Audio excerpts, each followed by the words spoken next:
Okay, awesome.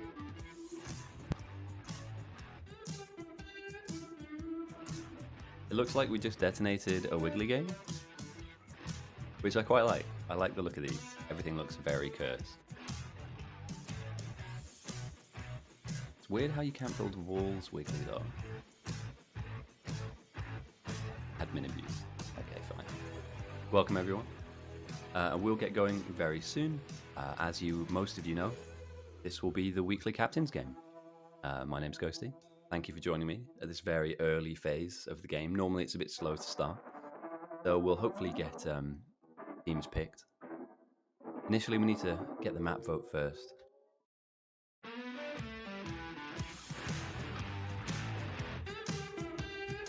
There's always some people we post this event a week in advance, and people get upset when there's a game on when it happens 7 days ago, you know. You can't please everyone though, can you? But welcome everybody for joining us. We'll get this going on as soon as possible, but we just need to see if this is the map that we want to play on this week. I haven't had a look at it just yet, but we'll do that first. And we re-rolled anyway, that's fine.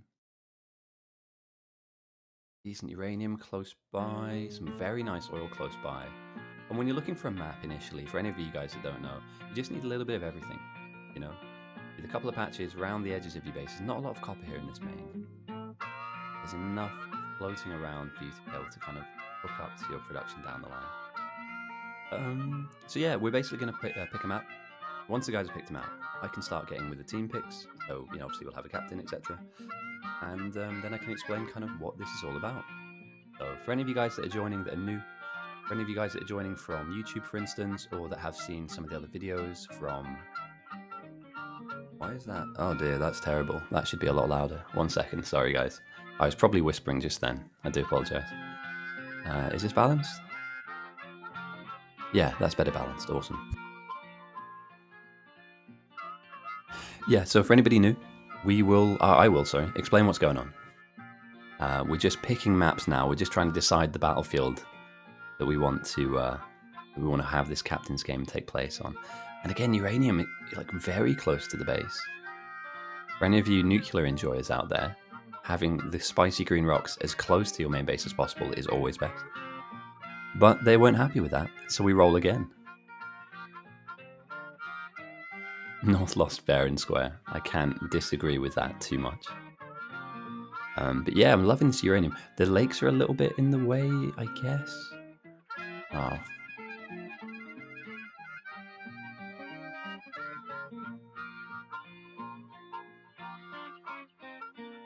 Yeah, that's fine. He didn't stick anything down.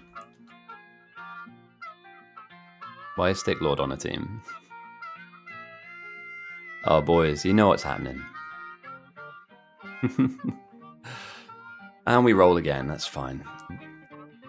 I feel like it's always a slow process, these opening phases of the game. I'm also going to try and take into account in-game time as well. Alright, good. Tournament mode's on. Nobody can join a team because you'll be picked into a team down the line. Yeah, how's everyone doing today? I have a couple of follows I need to call out as well. We'll get into that once the teams start getting picked. We've got quite a lot of people follow us whilst the stream's been down.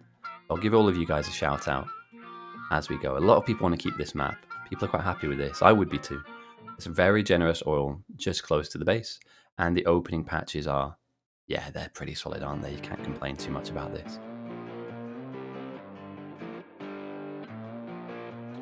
All right, so we are staying with this map. I've got a few things I need to do. This, number 1, and then special games. We've got a couple new buttons in here.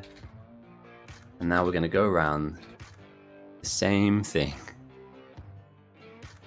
over and over again. Nobody wants to be captain, but everyone wants to play. So Ling has put himself forward again, a worthy captain if ever there was one, a main base player for sure. But he alone can't play the game. We'll need somebody else, a second. And this guy, I have no idea who he is, but he is almost certainly not good enough to captain. I'm not trying to throw any shade on Mika Kurt, but I've never heard of you before, my friend. Let's just look up his stats. He's played one game. He's won one game. However, he is not captain material because he doesn't know anyone on the server.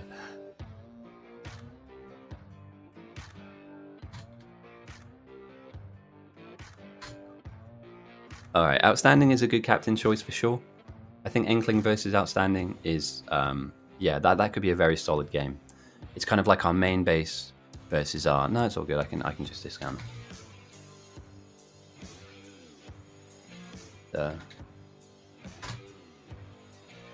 So I'm happy with this. Let me flip a coin real quick. It'll be heads, will be Inkling, tails will be Outstanding. And it's tails. Outstanding gets to pick first. Awesome. Right, let me give a shout out real quick as teams are getting picked. Let me just say late joiners will be. It's not normal difficulty, it's going to be a piece of cake. They weren't too happy with the normal difficulty that we put last week. All right, quick shout outs before I scan through the map. And then we can do predictions and all the rest of it too. Skydev, Doppyrex, the Pharisee Gamer YouTube, AR234, Safi, Grinsacats, Meister, Talon Sword, Aussie, Jessica, thank you for the follow. You guys all followed whilst the stream was down, but I massively appreciate that. And Team McIntyre, thank you for the shout out. That's huge. I've seen you guys are absolutely smashing the speed stuff at the moment, so I kind of gave it a go. I beat my own PB, and that's because I'm terrible at speedrunning. So let's take a look at the map, and then we'll take a look at teams as they begin to form. We have a lot of people here to be picked. For any of you guys that don't know, this is almost like picking teams when you're at school.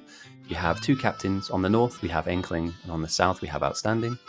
And they're basically looking over our player base, seeing which players they want to pick into their team, because each of these players will have certain play styles. For instance, Fire, 3-2-3-1, normally Outposts, which is a certain play style within the game that we will go through later.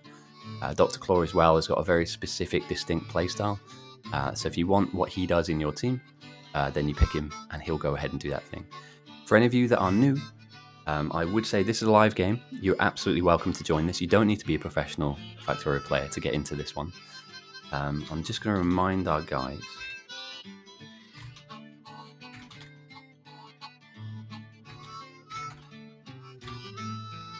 But yeah, just remind people that our Discord is active. The North has a voice channel with multiple sub-channels, and so does the South. And but effectively what will be happening now is Outstanding will be talking to his team, explaining his kind of ideas of how he wants to go about to win this game, identifying where he wants his outpost and where our nearest nuclear fuel is for our nukes, etc. Who's going to be threat farming, who's going to be main base building, and all of that good stuff. So he's going to be kind of actively trying to plan and discuss what he wants out of this game. Coincidentally, Inkling will be doing exactly the same thing on North. So there's an active discussion going on now that you'll be joining if you do join your team's voice channel. And at the moment, we can see now that in general, we have 22 people sat waiting to get in. So yeah, for any new people, feel free to ask questions. We're in the kind of dull, boring pick phase of the game. We won't be here too long, but it does take a while. We should end up, hopefully, with about 20 on 20. Any more than that, and it'll be a very healthy game. Maybe 25 on 25. 30 on 30 is a great set of numbers that will really get us into a speedy mid and late game. Yeah, happy with that. Happy with that. I mean, there's almost too much iron in main. Almost a million coal. Yeah, a million coal here. Some lovely patches. Oil's very close as well. You love to see it. Absolutely love to see it. This main base on both sides should be absolutely rocking. No questions. Yeah, no doubt in my mind. There's some pretty generous stone patches out here too that you can hook up for walls.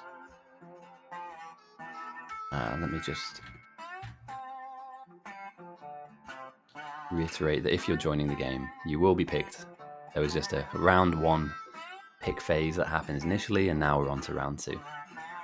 So, yeah, just have a bit of patience. At the moment, North have got Claw, Smiling Lasser, Kojito, and Inkling, Eagle, Whitelaw, Carl, and Menander. Very strong setup. South have Cliff, Bill, Cognitive Fun, Q, Crack, Ness, 4 deck outs. I mean, these are just the strongest players in the server. You know, if you have a chance to pick Lionel Messi, pick Lionel Messi. So, oh, Jessica, thank you for the follow. Firstly, and secondly, welcome. You're at the very beginning of our game. If you want to come in and play, you're more than welcome to. But if you want to watch as well and ask questions, I'm more than happy to answer them. I hope you're having a good weekend. We are at the moment at the very, very beginning. It's a little slow. There's not much gaming going on at the moment, but this is kind of really important. If the guys don't pick the strong players or allow the opposition, the strong players on the other side, then you could be on a very one-sided game. You need to make sure that all of the talent and the high-level players are split between the teams. And at the moment, they absolutely are split right down the middle. Unfortunately, if I was in the game, it would be unfair. Why not just pick players alphabetically? That would prove to be quite an interesting game because there's lots of number players. Oh, you're in. Awesome. Brilliant. Welcome. Hey, you're going to have a good game. The only thing I can recommend, you don't have to talk on Discord. I'll send you the link now onto chat. And this is effectively, there's going to be a voice channel where your captain is going to effectively have a plan. And they might say to you, Jessica, can you build power? Or, can you do, can you grab all of this iron ore and hook it up into our smelters? And if you're on the Discord, you don't have to talk. You don't even have to be a native English speaker. There's lots of French and German, as well as other people from other kind of parts of the world in there. So, yeah, enjoy. This should be a good one, We also have a special event tomorrow. I'll be talking more about it later, but we have a special event where we have 12 professional gamers. 12 professional gamers have challenged our entire server. So there's going to be 12 people on the south or the north, and then we could have like 100 people on our side, and they think they can do us. They think they can beat our mass numbers of noobs versus 12 very strong players. And it's been a while since we've done this. So, it's POC today. We've been through this before.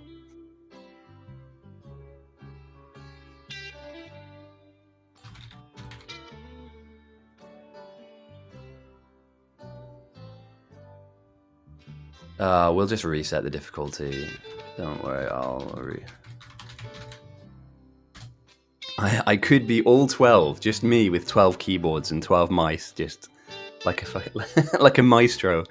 No, these are some people you may know from our community, and some of them are like fast players.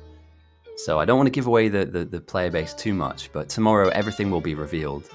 The event for that is on our Discord too, and you'll be able to kind of see what it's all about in that sense, what the setup is. I think if we have over 100 people, they get a +1. So they go from 12 to 13. So they have backups, they have a bench. If we get to 150, they have another person they can call. So we need to get a lot of people in, which we will, I think. So those 12 gamers are really frighteningly good. Some of them do occupy our servers every now and again, but many of them don't. And I do have it on good authority that many of them have been training in the background for this event. So tomorrow, it's going to be a good day today, and it's going to be an even better day tomorrow. Hey, Christy, how's it going, my dude? Are you in for this one? I saw something about nuclear power. So that's going to be an interesting one. I need to go and find... Give me a second, guys. So, yes, I am going to be streaming this, and I'm going to be refereeing it too. I'm also an admin, and I need to find out how I reset the difficulty. And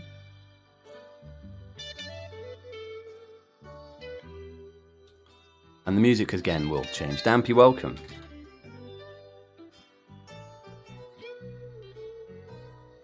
Okay, how do I do? No. Just bear with me a second, guys. I just need to scroll through all of our admin stuff.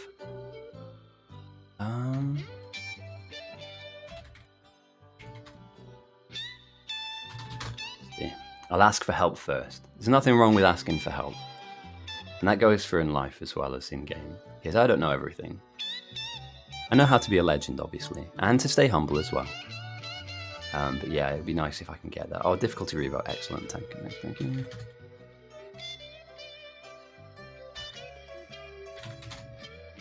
Alright, awesome. So we're just going to go for PSE. There we go. Boom. Done and done. And if people keep changing it, then we'll keep changing it back. You can join later. I need to make food. Home alone for a whole week. That's kind of cool. Oh, you've been introduced to adult life. You've had to do all of your own clothes and making food. That's fine, mate. It's POC.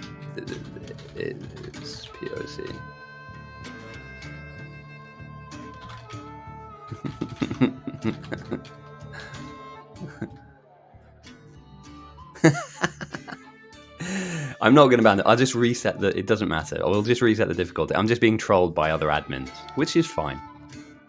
I might freeze them mid-game as punishment or punishment, depending on which part of the country you're from. So yeah, welcome everyone. The teams are shaping up to be really nice. We have a lot of people joining late as well, so it does look like we're going to go over the 20 versus 20 mark. The musical change, again, we'll get something a bit more... That's alright, mate. Don't worry. Don't stress. Remember, gaming is fun. So, try and enjoy it. Don't play angry. Don't play stressed out. Reset yourself. Come in an hour's time, mate. You'll have tons of time to get involved. So, yeah. And the game will be relatively well fleshed out then.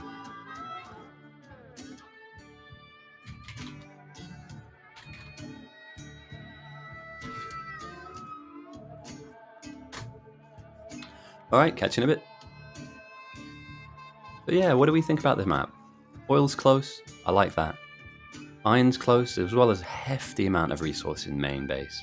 There's tons of room to build as well. There's not a lot of water features, but you could stitch these together for defense. But this is quite an open map, I like this, and we don't have enormous amounts of forest. Sometimes you get absolutely massively egregious amounts of trees. This is manageable. With a few grenades or some kind of swift axe swings, you can kind of cut this all down. And yeah, I'm quite interested to see where the outpost will go. Potentially out here? Need a lot of copper. Need a lot, in fact, it'll probably be out here somewhere, right? I'd be shocked. Absolutely shocked if we don't see an outpost in this area. Look at the size of this. 1 million each, these patches. Tons of iron, tons of coal, good oil, and enough space to fit a rocket base. And that's what will happen in these fringes parts of the map. Now, I appreciate we do have lots of new viewers. If you have any questions, feel free to ask. If not, throughout the game, I'm going to... Nah, bro. How do I ban this guy? Anybody? Boom. There we go. Sorry, mate. I'm not having people come in here and offer services that's probably clickbait or viruses. Apologies for any of you that just read that. But I'm not putting up with that. There's one rule. The channel's not complex. It's not a hard thing. Just don't be a dick. Don't advertise stuff. I think that's the first time I've banned somebody, And it won't be the last, I'm sure. But yeah, let's get these late joiners in. Outstanding had first pick, so we're going to give whatever this name is.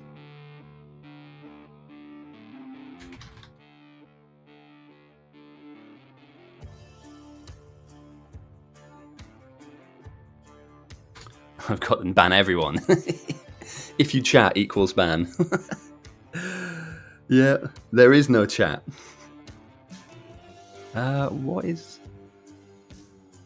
What is this name? It's Chinese, I guess? Are you a joker or a midnight toker? Terrible. Terrible. Well, last name, Ling's not the kind of guy to have anything too controversial for a team name, so yeah. 20 on 18. The North have had a couple of people leave, but remember, the game goes on for such a long time that it is more than enough time for you to leave and come back. make yourself some food, go for a stretch, take an hour. Like, this game is projected, meaning, if everything goes well, and sometimes things don't, to go on for about 4 hours. 3.5 to 4 hours is a healthy game. You don't have to be here for the whole length of it, and at the same time, there we go. Right, we've got a couple more people to come through, and at the same time, 3 hours and 30 minutes, we normally see a couple of rockets being sent into. The team name translates to "you need more practice if you knew." Welcome. Right, Outstanding gets first pick, and we're now whittling it down to. We have a couple of veteran players that are just watching, and we're going to whittle this down to the last few noobs effectively. So yeah, we'll just get them sorted into a team. Remember to join your team's VC so you can talk. So planning's big on this. You might think it's all kind of random and people just get to do what they want, and they don't, really. I mean, there's a plan here. I don't know what the plan is. We'll see that develop over time. But we're cresting on 20 versus 20. More people will come. More people will eventually join us. And this playlist is almost done. There's one song left, so we'll let it play out, and we'll get something a little bit more upbeat. I also need to remember the in-game time as well. So when this game starts, I need to start a clock or a stopwatch so that I know how long it's actually gone on for, because I believe that the pick phase counts for time too. Might be wrong, but we're going to take a note of that today. It's not only something I don't really pay attention to, but we're going to try and pay attention to it today.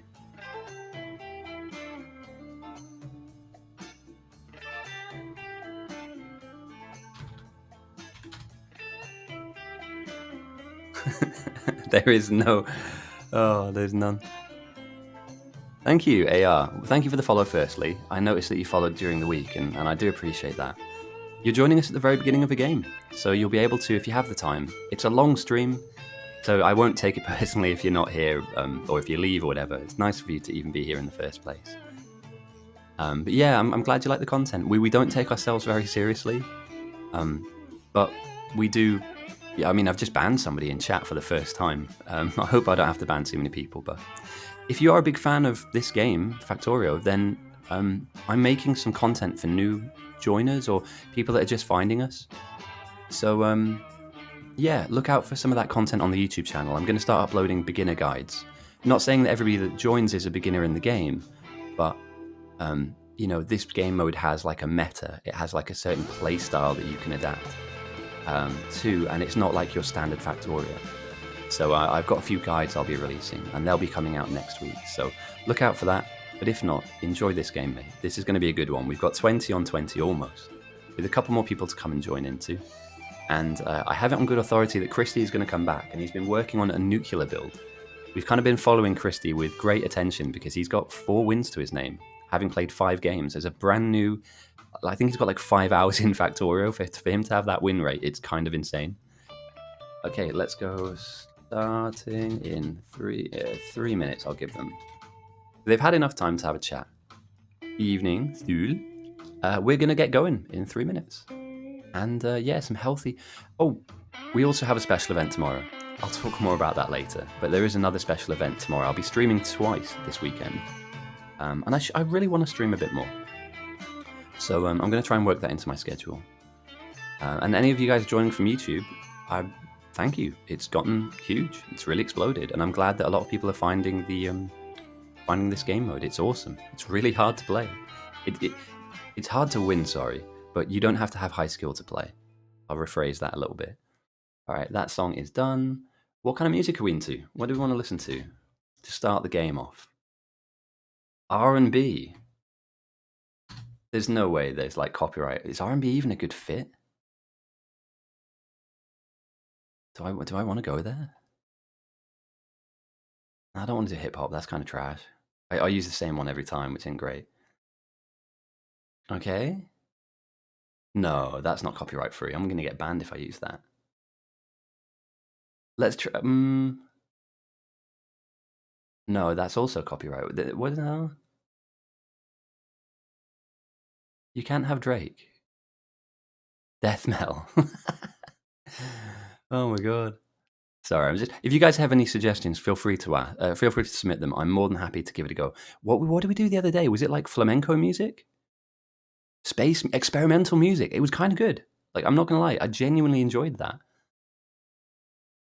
Oh, soul, mate. If we can get a good soul playlist here, that would be an absolute banger. Let's try this out. Can't promise this to be any good, but I do like to have the beginning of the game. All right, I'm going to tell these guys 1 minute. I haven't been counting, so...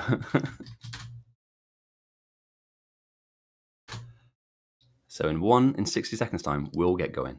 They've had enough time to sort themselves out. We'll add the next level of picking on too. Let's get rid of these adverts on my screen. I don't want to fly to Qatar.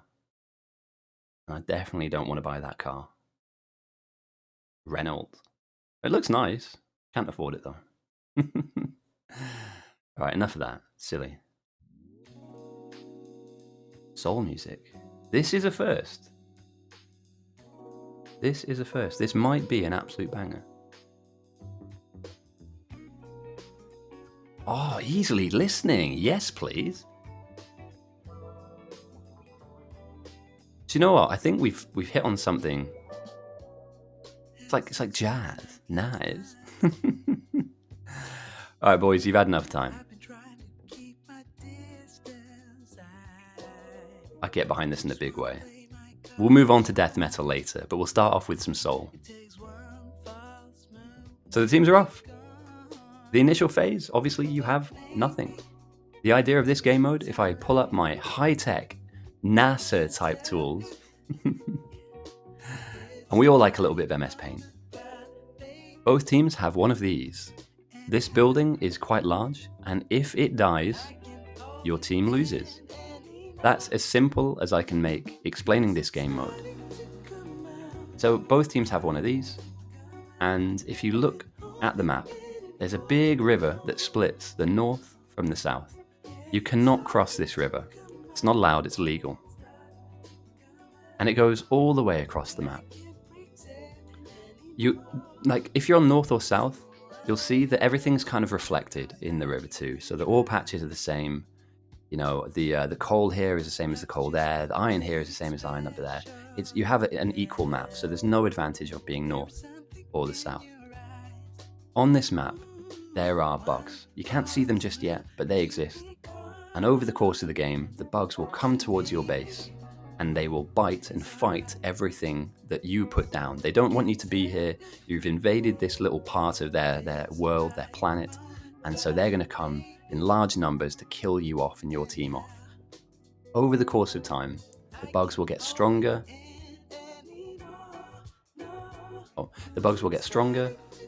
They will evolve, and the threat number here on the side of the panel that I've just pulled up effectively shows how many of them there are.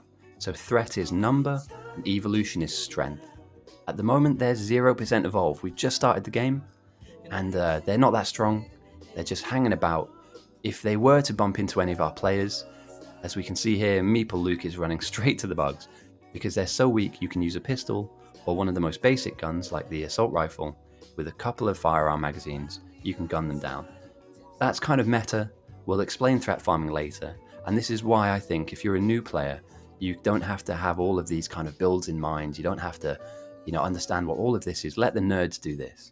You can get yourself a gun, build yourself some armor, and go Helldivers 2, which, by the way, is such a good game. No one's paid me to say that, but it's so good, guys. I'm having so much fun playing that game. You can effectively go and eliminate the bugs whilst they're weak. Later, they're going to be so strong that you won't be able to fight them. So yeah. Black metal. Afski. I'm not going to pronounce that name. Of de jeg drømmer med død. Danish early 1900s poetry interpreted as black metal. What? I'm in. I'll listen to that. So yeah, back to the game. We see initially here, both teams don't have anything automated. All they have are these burner miners and stone furnaces, and you need to kind of grab coal put them into these burner miners, which will dig up ore, and then the stone furnaces will then get the ore passed into them through these burner miners, indicated by this little yellow triangle, and they will smelt plates. And as long as you keep coal in both of these, they will smelt plates over time. And this is the initial phase of any team. To stop you from physically mining the ore, which is a waste of time, you stick some machines down, and then they'll do it for you. And later on, what we'll see, instead of us having these burner miners, we'll have electric miners once we have lots of power in our base. It will feed these smelting lines. And I love this adaptation. We saw some of the speedrunners last week do this. I for iron, C for copper. And later on, we'll see S for steel, I guess. And S for stone, obviously. So yeah, just for any of you that aren't native English speakers, this just kind of gives you an indication as to what's going to be put into this smelting array. But this will take its time to build, and it's this many lines for a particular reason that we'll go into later. This is all about the deep, nerdy meta of the game, but the South have opted for a more compact smelting line, and it started to go down already. So they're really like motoring at the moment, the South. How fast do you get this stuff up? It is a good indicator as to the speed at which you'll enter the early game, moving into the mid game, and then moving into the late game too. So yeah, really nice large power blocks going down as well. You're going to need tons of power. The bases get huge, absolutely massive. And we have some players that will be running into the area that I identified earlier on. And we'll talk about all of this as well as the game goes on. You might be wondering, well, why are there people out here when the main objective is all the way over here? You know, what function they have? Oh, let me see if any late game joiners want to jump in. There might be a couple of people that just joined whilst I was speaking, so we'll see if these people can get in. Danish is wild. Okay.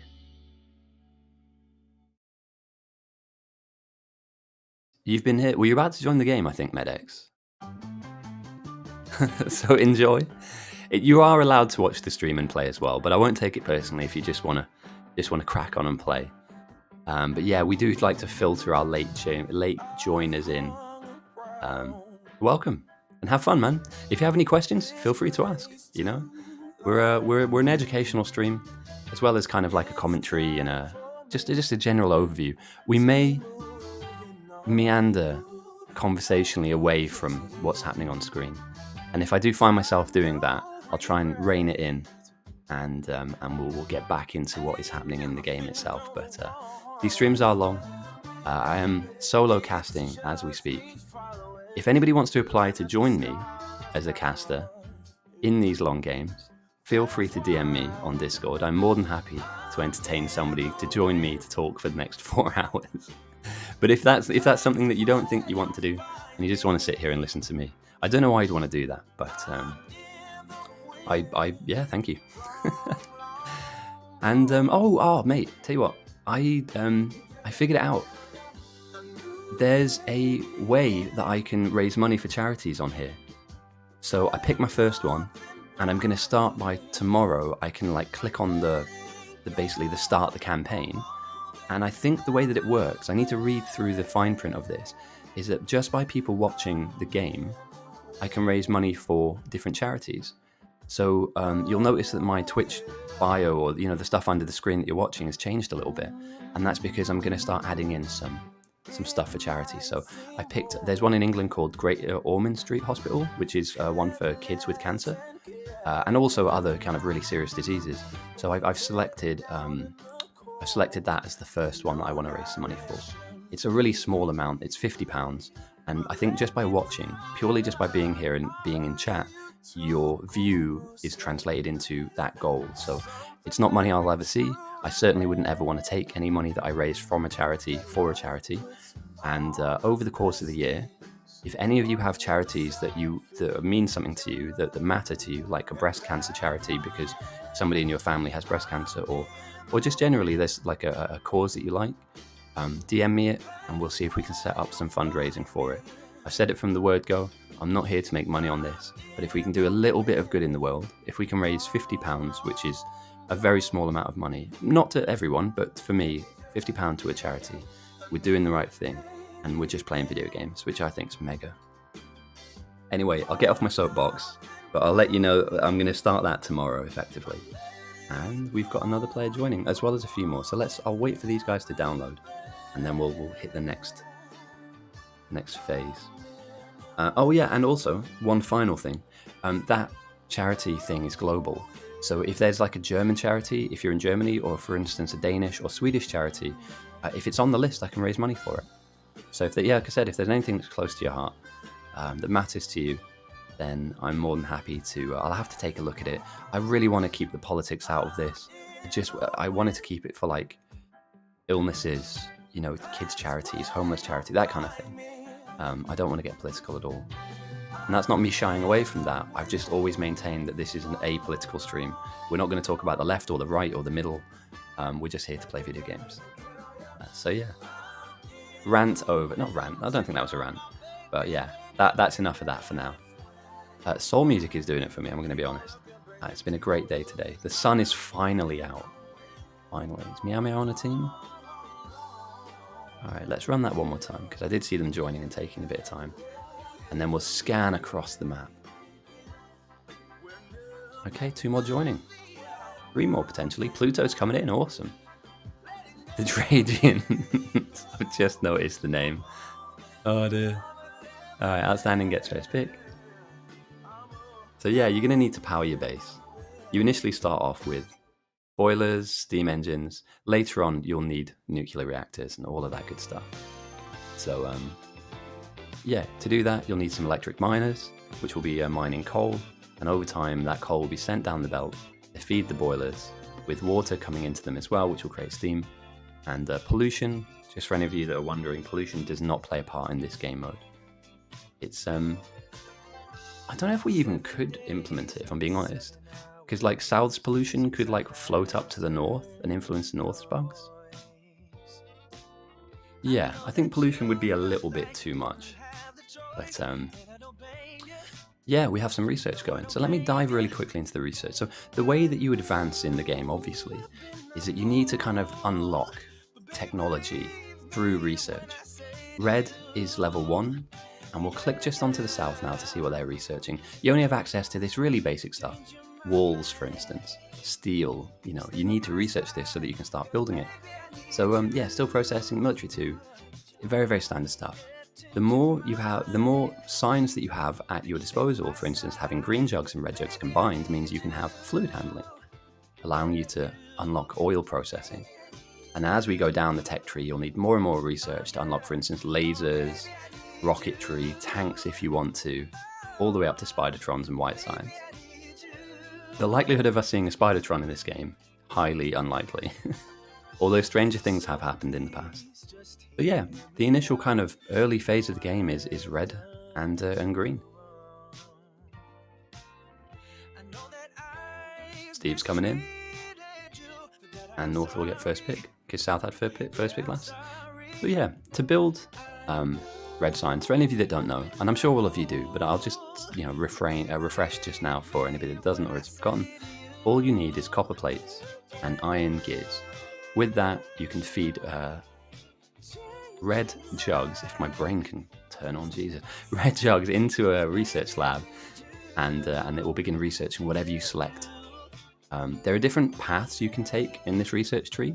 So by going certain areas first, it gives you unlocks to certain things. So both teams will have a plan of where they want to go, but they might have different directions they're going to take to get there. So we will be checking in on this research tree as the game goes on. But yeah, not too bad. This is not fully automated. As we can see here now to the south, these kind of smelting lines eventually will become automated. And we'll have like a group of buildings down here that will be producing the science for us. And this is very standard play for Factorio. And yeah, here we go. This is exactly the same for the north. They've just orientated their smelting line slightly differently. So the build design and philosophy either side is slightly different, as well as the position of your outpost is. I mean, here it's kind of the same. I'm not sure exactly what they want to achieve out here. Okay, Captain is shouting. But yeah, we'll keep an eye. These players are very strong. Carl is a very strong player. The soldier is a very, very strong player. He's normally a captain. in these games. And again, Pipes, Q-Crat, Space Dog, yeah, that team there is ridiculous. Coincidentally, this again, we have it every week. The best players in the server come out to the best spot in the map, and we're gonna have, this is a race. This is absolutely, we're gonna keep tabs on this. Normally I leave these guys alone and I just kind of skim backwards and forwards, but I think this week, as a general theme, I'm gonna be checking in on this western side of the map. The reason being is that these players here, so Everlord, Ragnar, Ness, Amalek, and Friendly Fire, are effectively positioning themselves in a part of the map where they can get to the end game. They can build rockets, and they can send rockets up to get the best science in the game, which is space science. Obviously, red being the most basic, green being the second, military, chemical, purple being production, utility being yellow, and space you can only get by sending a rocket into the sky. Now, that's what they want to do. On Cognitive's up here too. These guys here, White Lol, Smiling, Red Wraith, IB Sleepy, Eagle, and Califabop, they're doing exactly the same thing. They are squaring off. Yeah, and this is ridiculous. Let me just pull up the ELO real quick. For any of you that likes your stats and numbers, have a look at this website. This will show you the breakdown of the skill level of everybody in the server. Post that here. And I'll pin that as well up top. There we go. I'll pin that and I'll manually unpin it later. That way you can have a look at either team and see who's got the different kind of breakdown of elo, as well as like playstyles too. So yeah, interesting one that. I wonder where they're going to go. Trump has joined us. So Mr. Trump has joined us. He is rank 1,884, so a little bit of way to go to become high level like me. I'll run the late joiner command. This is very standard issue for these beginning of these games. We have people join late, effectively. So I'll try and get as many people into the game as possible to begin with, and then over time that should calm down to like 1 or 2 of these requests being made every couple of minutes or every half an hour. So yeah. Right, let's grab some water and then I'll step my prediction up. You'll have noticed, bruh, like I just ran it. Okay, fine. Martin Maxkin can join. Come on, buddy, in you go. North had last pick first, so South has first pick now. Prediction. You have 30 minutes on this. It's a weird one. I would make my selection. And what I'm going to do is I'm going to put the captain. And then this is him. You'll have half an hour to decide which team you like the look of most. Last week, somebody won a few thousand pot noodles. I've changed my points to pot noodles. I'm hammering home the, the sponsorship opportunity. Oh god! Do you know what, mate? One day, I think it might happen, but today is not that day. So the joke is that I eat so many of them. Eventually, I might be sponsored by them. I don't know though, man. Like the money tournaments that we do, that would be kind of cool.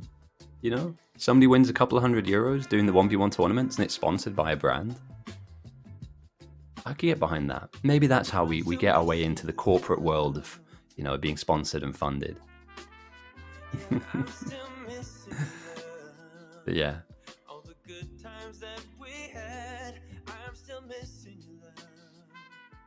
Right, let's check my Discord. Is anybody kicking off? Captain's Game's on. Awesome. Somebody started the event. I should have done that. Oh, let me post my link to the stream. Yeah, dude, Uranium is in a very awkward spot. And, or it's far away. You could potentially maybe think these guys might pull their design into having some uranium. But yeah, interesting. Yeah, we'll get back to that in a second. I need to do something really quickly. This isn't to boost the numbers of viewers. I just don't post the fact that I'm streaming in my own Discord, which is weird. I should. Boom and Vod, here we go. Boom.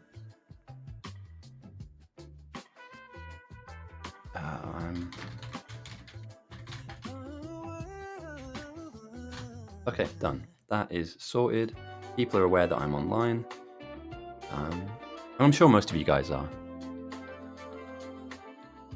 From the player base anyway. We have a couple of new people coming in. Well, let's get this new player in. There's a Korean brand that's just a notch above everything I've tried, still cheap. Oh, mate, if you send me a link, I'll check it out. Somebody showed me that there was a it's in Germany, I think. There's a doner kebab pot noodle, and I can order it. I might order it. My channel might change from Biter Battles to like food reviews. Oh my god.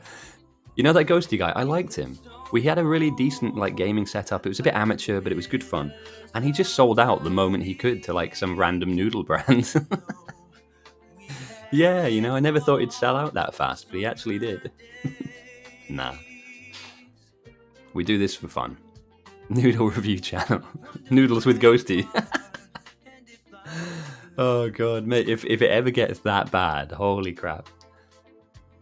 Oh no, we're not here to sell out, boys. We're not here to sell out.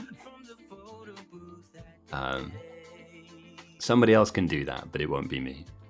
Although, maybe for fun. Maybe for fun. We changed the character models. Do you know what? That is something that we could do. For one game only, we could change the different biter models to like different pot noodles.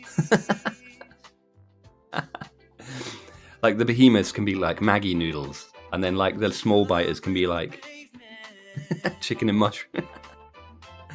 Because the shell of the bugs, right? They're all different colors. So imagine just a little noodle icon here, spitting onto. Oh, you guys, like I'm gonna ask Neuro if he can do it. Cliff build is pretty handy, to be fair. But getting back on task, this is the thrust of the game. The biters will come in. They're quite weak at the moment, but they kill off what you have. And if you don't address this, and obviously if there were more of them, they'd kill this off very quick. So hopefully somebody notices this Vortex has. These bugs are super duper weak, and with only a few bullets they go down. But if they were to bump into, for instance, you know, this stuff, they'd be killing off boxes and boxes of stuff that you need. So, you know, fair warning, keep yourself safe. One of these bases at some point will go down. There are no draws in this game mode. We say it every week. But yeah, there are no draws. One base will get detonated. We have lots of aggressive pings right now. I'm not sure what that's about. Ah, the disconnected power. Got you. Oh, they're leeching. Ooh, they're leeching power. That's not very nice. You'll find this though often is that for an outpost to be as fast as it can, it kind of steals power from main. You hope that down the line they can build their own power blocks because you can't leech a base that will kind of be massive down the line off of a main base that is equally, you know, pushing for that late game build. So the North have taken the lead, although the South have more power. So I like what I see here. However, the North have taken a distinct advantage. They have processing up. They have green ships coming down. Even though there's not lots of them at this point, there's the opportunity for that to be expanded. Enkling has quite a flawless opener in terms of imprints.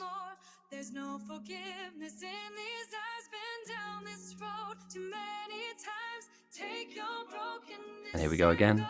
Bugs come in.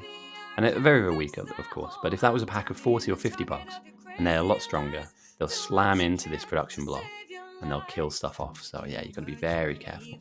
And a lot of blueprints are going down now. So the idea is that all of these different blueprints denote a kind of leap forward in their technology and their research. But as it stands, at the very early part of the game, you don't have a lot on offer. There's not a huge amount you can get done. The South are, I wouldn't say massively so, but they are slightly behind. The size of their smelters, I mean, you can print this out. So you can have a few more come across in this direction. So this block, in fact, might expand into, you know, a secondary smelting block of equal size. But at the moment, they've got some stuff down. To be fair to them, they're not far away, but I just like the fact that the North have got this in place. You know, this structure it's going to work for them. They're going to be able to chest a lot of stuff that they need, and they're going to be able to set themselves up well for the early stages of research. And that's effectively what this is all about. At the beginning of the game, if you slow down in any way, shape, or form, the opportunity for the opposite team to take a research advantage is huge.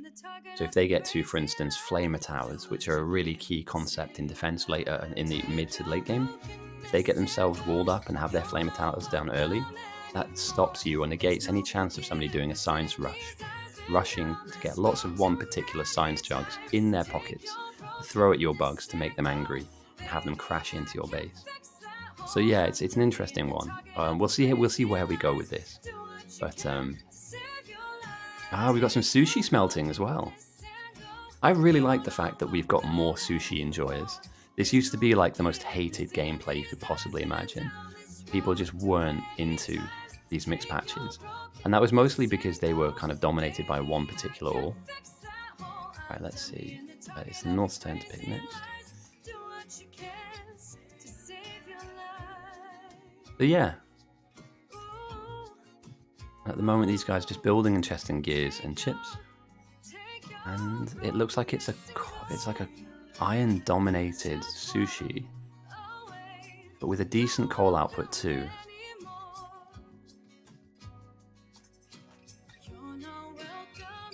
Yeah, do you know what? Fair play. I might do that actually. One of these weeks, I'm not going to referee. I'm going to play, and I might try and come up with theorycraft a mixed patch base. Do you guys want to watch that? I could also do threat farming and main base building, and I could outpost, but I'd love to like theorycraft. Just find a patch like this, and just so, right, my goal off of this is to make a laser base, or my goal off of this is to, fund walls and, throw blue chips back to main, and then just make it happen. Something like this. It's far enough away. I could build power block and send it back to main with a coal patch here like this. Do you know what? I'm going to write that down as a maybe. I might play one of these games. I haven't captained in a while. I'd like to. I've won every game I captained last year. 100% win rate, by the way. Also remember, stay humble. But yeah. There's just a little bit of a headache when it comes to sorting those patches out. But it's not beyond the realms of possibility to do that. And all you've got to do is pick the right kind of vein you want to kind of tap into, and you can get a decent output. Well, I'll check back in on this. I like this. And different players have different ways of getting through this smelting sushi stuff. So, Carla's got coal coming directly to his power plant first, and then off into his smelters later. Yeah, I've got time for this. This is actually quite interesting. So yeah. So just a bit of a... Yeah, dude, honestly, send me them. I'm in a rut at the moment. I'm eating the same... when it's just like comfortable, I know it's going to taste good. It's the same thing over and over again. It's not the healthiest, but it'll do for a meal. So I welcome any opportunity to change things up a little bit. And you never know, maybe upgrade. Maybe upgrade. So. And the thing is, some of the brands that I can't buy in the UK, you can actually buy online and get them sent across for quite cheap. So yeah, I'll take a look. So the labs, this is a generous amount of labs for the early game, and they have some green signs being chucked into them as well. But down the line, we should see, here we go, a setup of labs which will take over from this kind of initial. Oh, we have... oh no, somebody's opened up a sport ticket.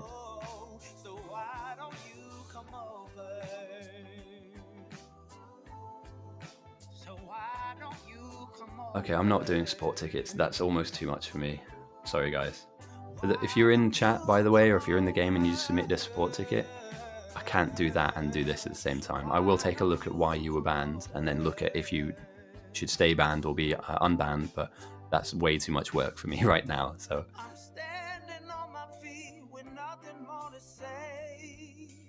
it's an interesting one, Sefer. I think that they have an idea of what they want their throughput to be, but it's so difficult because they're not leaving out. For instance, if you didn't want copper, you wouldn't stick these down. They're not leaving any of them out. So what I like to see is how they balance everything, because you are going to get one particular ore dominating in one particular area. But I love the fact that what normally is completely overlooked, these mixed patches, most people build over them, But then if you look here, the amount of stone here, 3 million, and yeah, fair play, it's weirdly distributed. But if, and I mean it's a big if, you could tap into this. You could make walls for your entire team. Drag the coal off, drag the stone off, smelt the copper and iron and make something with it, make chips with it. Send that back to main and build your team's walls. So yeah, each patch is different, the makeup is different, the size and shape of it's different, but I'm loving the fact that we're seeing people look at this and go, right, challenge accepted. How do I want to go about making the most of this? It's an untapped resource that if you're smart enough, and I'm going to be honest, like for new players, I'd keep them well away from mixed patches, because doing a single normal patch and getting that, properly mined and properly powered and properly smelted is difficult enough. But we will, I like what I see here, and we've got one come from Conchito too. Look at that. A year ago, you'd have never seen this. This was not part of the playstyle. This was not part of how the game was played. And yet now we've got 1, 2, 3, 4, 5, 6 people doing it. That's so cool. I'm sorry, it's a bit of a nerdy thing for me, but as somebody that been doing this game for over a year now. In fact, do you know, I've been streaming for over a year. That's wild. Absolutely mental. And we've had some great games. We've had some great games on here too. Really down to the wire games as well. Like I've got some in my on my old channel that I need to upload, and here we go. Bugs come in, and they have now the opportunity to start tearing up parts of your base. Now, this isn't a massive loss. This is really cheap stuff that you're losing, but you had it down and now it's gone. So effectively, you have to then put it back in. So yeah, it's not ideal. Not ideal at all for the South. You need somebody. You need something on that. And gun turrets, spoiler alert, are not going to be good enough. After about the half an hour mark, which is about where we're at, gun turrets do not really do much for you at all. You're not wrong. You're not wrong.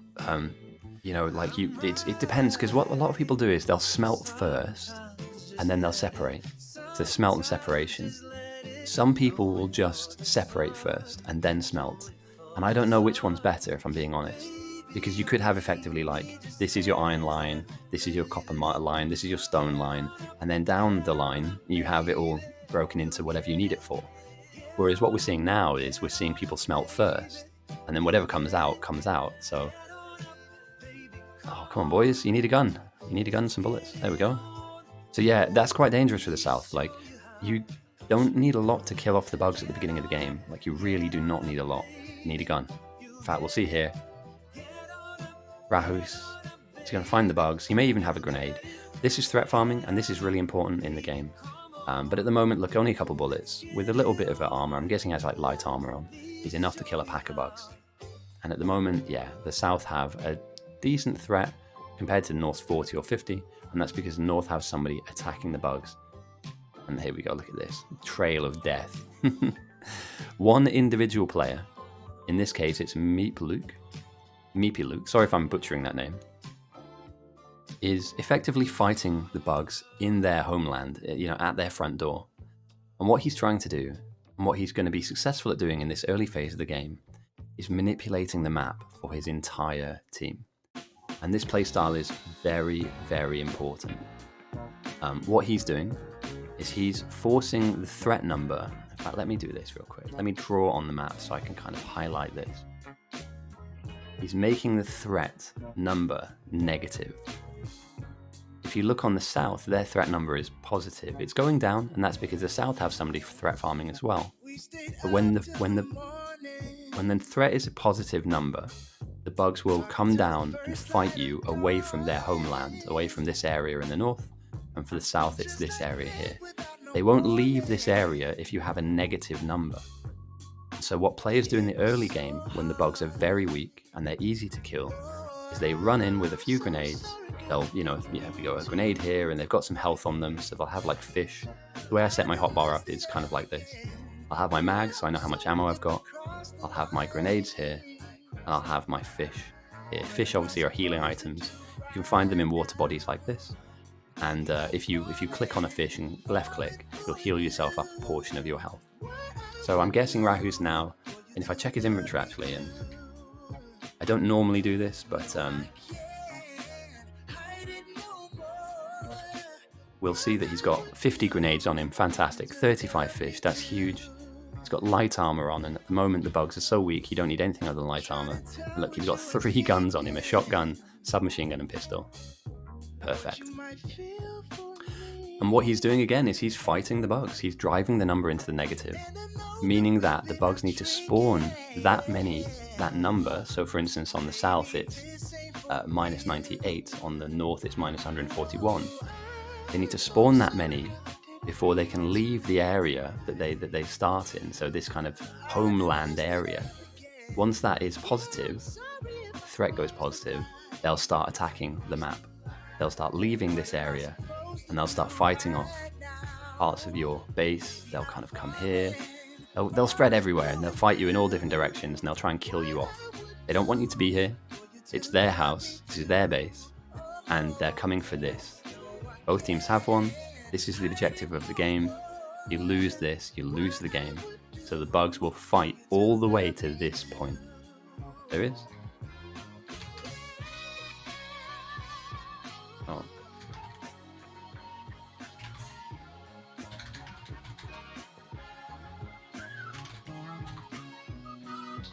Okay, cool. Oh, let me just...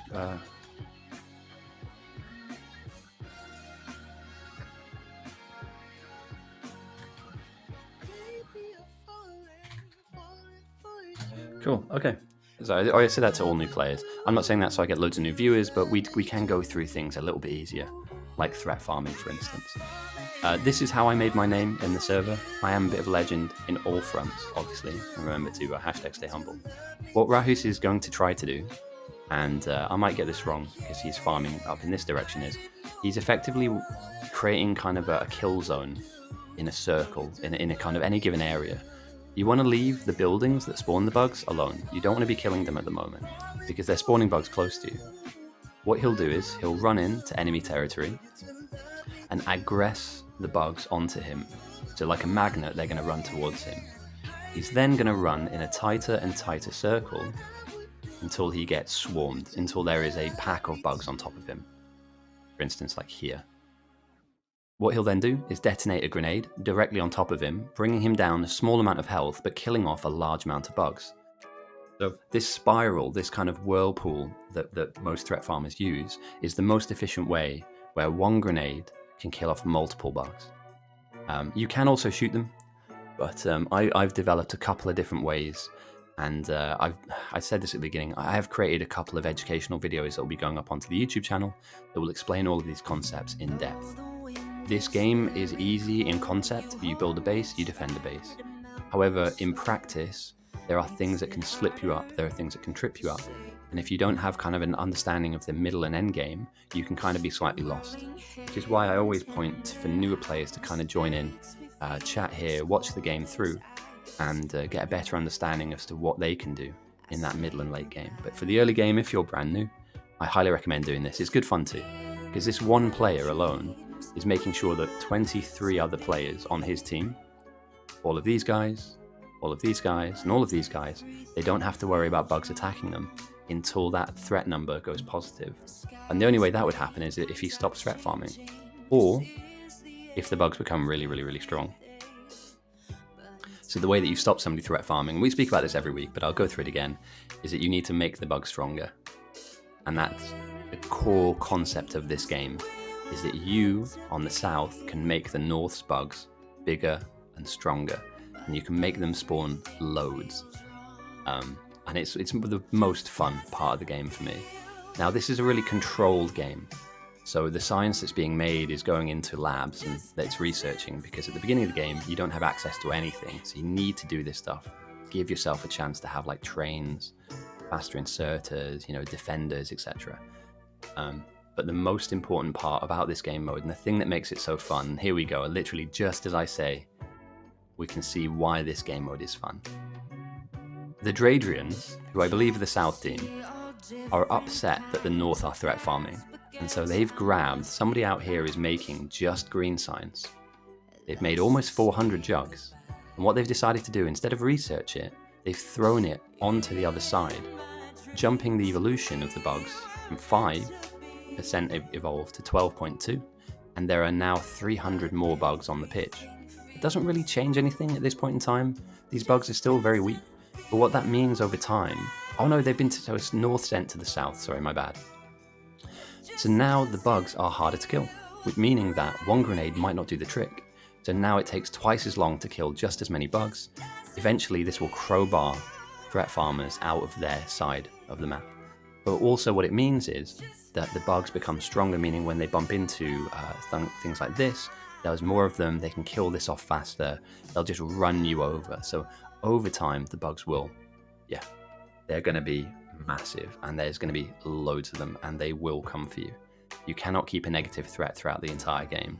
You have an opportunity at the beginning to do it, and then later on, for Rahus, at the moment, 12% is not that bad. 25%, 30%, 40%, he's going to have to get out of there or get some better weaponry. So at the moment, he's got the very basic weaponry. He doesn't really have any shooting upgrades. I don't think they'll have the explosion upgrades because we still have trees here after a grenade has interacted with them. So he's on a clock now, with minus 69, which is a very nice number. His team are going to be under the pump a little bit here. And that's a great little early send. Early send just to push the numbers up a little bit, turn the fire up a little bit. All of a sudden bases like this are slightly under threat. If he goes down, if he dies, then that number will quickly jump into the positive. And as we can see now, because he's killing the bugs off slower, because they're a little bit stronger, they're spawning in and not dying as fast, meaning it's not going to take long before they leave this safe zone. And as we spoke about earlier on, they're going to start running into the map. And anything they touch, you have to kill them off, because otherwise they'll bite it down. So again, not the most comprehensive explanation of threat and threat farming. Trust me, I am working on a set of videos that are all educational. I realize that we're getting a lot more people watching these games, which is great. And I'm really grateful for people joining us for these games. But I need to do a little bit of due diligence on my part. And being a legend that I am, and being the highest skilled player in the server, I need to kind of impart some of my knowledge to you guys, to new players, to newer players as well. So if you might be a legend at Factorio, nobody's debating that. You might be slightly behind the curve on this and the meta that this game requires you to know. So yeah, look out for them on YouTube as we go. I've just realised I can talk for ages, boys. I don't know if that's a good thing or not. I hope you guys don't mind me rambling. I can also shut up and just, skim around the map. I think any of you who have been here for long enough know that one of the comments I got was, this guy literally speaks for 5 hours about how great he is. I don't think they realised that I was not being serious. Yeah. I just left it up there. I was like, fair enough, mate. If that's how you think and that's how you feel, I'm not going to complain. Yeah. He streams for 5 hours so that he can talk about himself. Or maybe I do. I don't know. I like to think that we get some commentary in the meantime. Oh dear. So yeah, the early game. We're moving out of it very soon. We've graduated high school. We're off to is it college in America? University over here, we call it. Graduated high school, off to university. The first 2 levels of science are slowly but surely kind of finishing off that part of the tech tree. And we're going to begin to move into what I call the mid-game, where we start researching with military and chemical science. And so for me, early game is red and green. You can build them quite easily. And military and chemical are kind of the middle of the game, where you can kind of deviate a little bit. And then obviously purple and yellow give you access to the end of the tech tree. And then it's all about getting that space science into your hands to throw at the enemy, to pump the bugs up to egregious levels of strength. And I believe, here we go. Another sem went across. We're almost looking at 16% evolve or evolution on the south. And there are 548 bugs coming. They don't just, in case anybody was wondering, they don't just run directly down. So, this, yes, is something that they will do, but they also kind of meander out to the sides as well. So don't be fooled by the fact that, they're coming and they're just going to kind of go straight for the objective. They do go round things. They do come round lakes, and, you need to, down the line, protect yourself from all sides. And you do that by building up huge walls. You effectively make a little castle out of your base. And then behind those walls, you have laser turrets, you have flamethrower turrets. This is obviously a terrible design. Don't do this. But just as an idea, you need walls down very quickly. And we can see here now, Steve up on north is outlining what he thinks a good wall design will be, because over time, you're going to need to put walls down. Threat farming is it's kind of on a clock, and if a team is aggressively pushing you out of threat farming, like the North are to the south, you eventually will come in to some problems. Plumpcat's in the server, brilliant. I feel like I've sent the last couple of people to the south. I might be wrong on that. Dr. Buttons, oh mate, I haven't seen Dr. Buttons in ages. There we go, there's a wave. There's a few waves actually coming into labs. Now Nura is good enough to be able to deflect this. But we can see now that the biters have evolved, and there are some medium bugs in there, denoted by these purple shells. And the medium bugs are harder to kill, obviously. So they're a bit stronger, a bit faster, they hit a little bit harder. And these waves are going to start slamming into the south. What can you do about it? Well, you need to build some walls. I don't know, like... Yeah, developers is a really good point. Why is the south losing players? I'd like to think we've been keeping this even, but I can't send anybody north because it'll make 28 versus 23. So, yeah, interesting. Another wave comes in, and now the pressure's on. Again, these guys aren't that hard to kill, but yeah, at 20% evolved, all they've got to do is take out like an oil silo, and that's a huge loss. You know, taking out 4 or 5 pump jacks genuine is really bad at this level of the game because you might not have the steel required to rebuild them as fast as you want. So yeah, they've taken out a pump jack, they've started to spread. The south are in some fake accounts.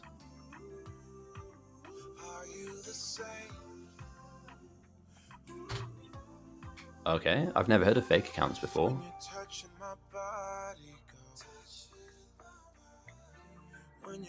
I mean, I'm going to be honest, I don't recognize lots of people here, but that's purely because we have a lot more people coming to play the game.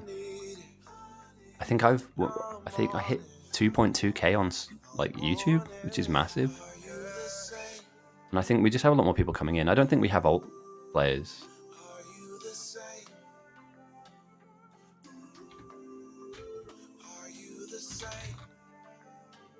Joke, by the way. I don't think FTNS is here, because Whisper's not here. And, oh no, the labs are under attack. And all of this time that you're going to be spending defending against these bugs. Again, a lab goes down. That's some signs you don't want to be losing this early on in the game. Another lab. This is quite a costly defense. And you'll be able to kill them off, but what that means is that you're not working, progressing, and moving forward. You're having to kind of take a step backwards and... Oh, yeah, this is not ideal. Not ideal at all. And all it takes is for instance, a pack of bugs to slam into this with nobody close enough. Okay. We have TSG ults.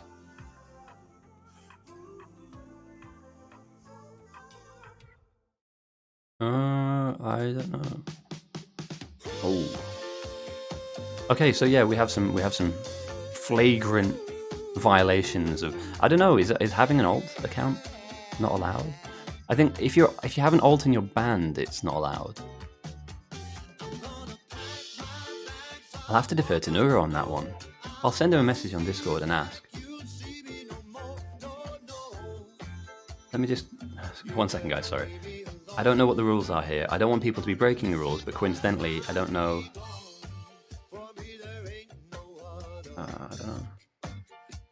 Yeah, let me just... I need to ping Nura something real quick. I don't think it's a breaking of the rules. If you're banned and you have an alternate account, that's an issue. But if you're just a normal player and you have a second account, I don't know if that's like against the rules or not. So bear with me, guys, 2 seconds. I'm just checking on some rules.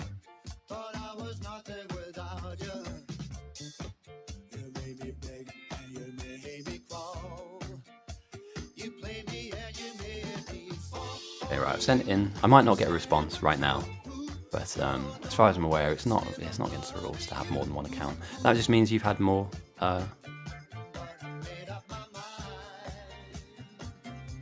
Potentially, I don't know what kind of. I know it sounds odd, but if you wanted to get eyes on the opposite team, you just come to the stream. Do you know what I mean? Like buying another game, buying another copy of Factorio, and then having another Steam account. I scan over either side, like pretty much all the way through the game. I think what they're saying is that some of the unknown players, are being picked. But it's random though. It's random. Even if you want to get that guy, it might not be your guy's turn. For For instance, SBS is going to be going south, even though this sucks. I don't like doing this because I feel like I'm stacking one team, but I'd like the numbers to be relatively equal, or even, sorry. South have got some issues. Unfortunately, it's not something I can address right now. I don't know if these are correct. I've put a message in Discord to the senior admins, and we'll get a response off them. Some of them are in-game, though. Can't say that response will happen this hour or even tonight, but we'll get a response and we'll see what they say. But yeah, the South have got some issues. The bugs are getting in. And again, they're not too far away from that silo we talked about earlier on. If that silo goes down, we're in for a bad time. And power's been smashed. Oh dear. Oh no. Gibberton, where's your gun? You need one. Get a grenade. Shoot these guys. They're very low health. Nice. Okay, that's a massive loss. Yeah, that's devastation. They took the belts as well. And again, because the North are sending signs to the South, the North aren't dealing with anywhere near the same kind of pressure. They're dealing with 7% evolved bugs, if the bugs were to come. The South, 25%. It's uncomfortable. This is not the kind of position you want to be in. Every time you kill them off, another wave comes. And we're getting to a point now where we need to start dedicating some people to fight this back or to build defenses. If, for instance, these bugs were to slam into your steel buffer, for instance, and you lose a few hundred steel early on, that's massive. And again, all you need is grenades. And this is why threat farming is underrated, And also early sends, I think, are underrated as well. But that's a separate point. Some people think there's no point in sending early into the game. If you take a look at South Power, I massively disagree. This is a massive setback. And they don't need this power right now, but they will do it down the line. And we do have some walls being built, that's nice. Although you probably want to split that into multiple boxes and then put blue inserters. Just saying. And power is low. That a liquid issue? No?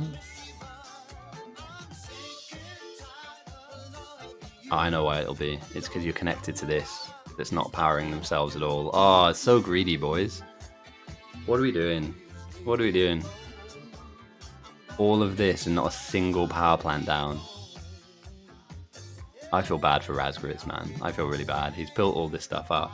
And Jessica as well. And then this has just been absolutely terminated. So South have got some problems. They need a power block built. They need more than Rahus to do the defense.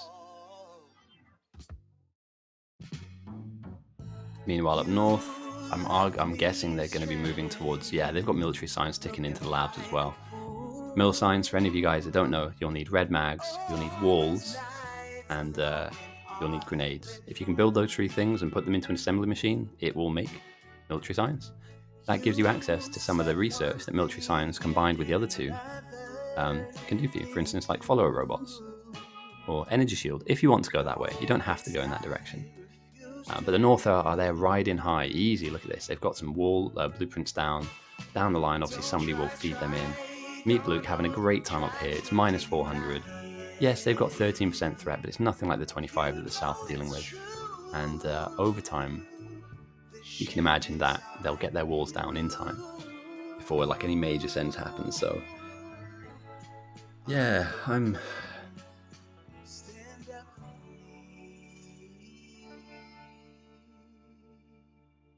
not worried for the South, but this is not a great low. Alright, this playlist is done. Do we have any suggestions for what music to move on to? I remember we saw death metal a while ago. I'm happy to, at the end of the game, stick on some death metal if that fits the theme, the aesthetic of, bugs absolutely collapsing an entire section of the map. I'll take a look. I actually have some playlists saved, so I'll try and dig through. And he's down, even at 13% bugs. Like me, where is he? Meat Blue gets overwhelmed and gets dropped.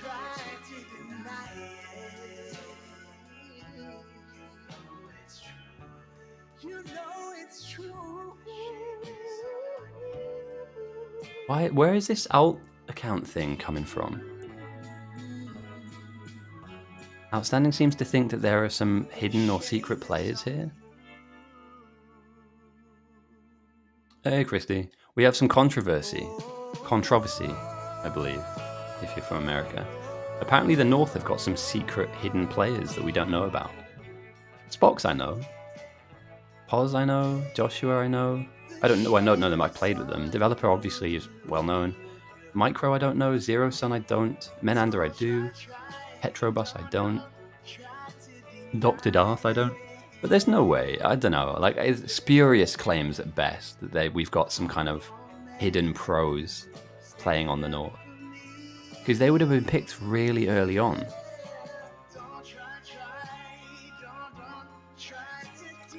You kind of go where you get picked, mate, but the South do need players. The South do need players, definitely.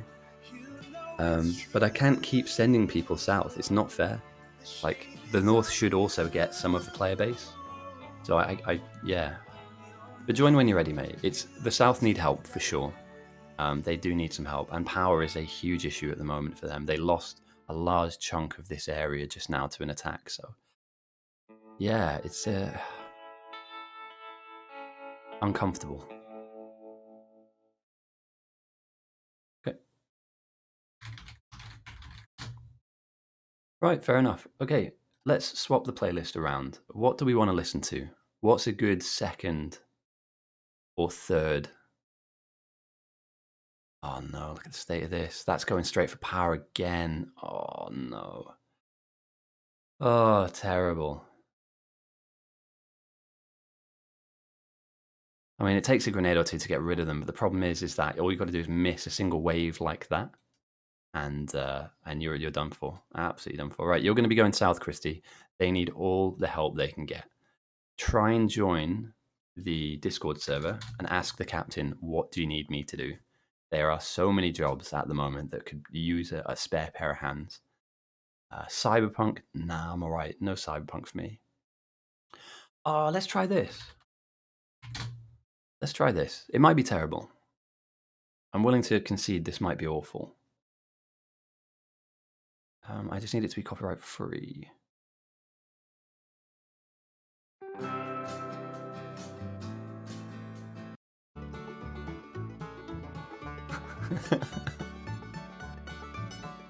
Folk music, anyone?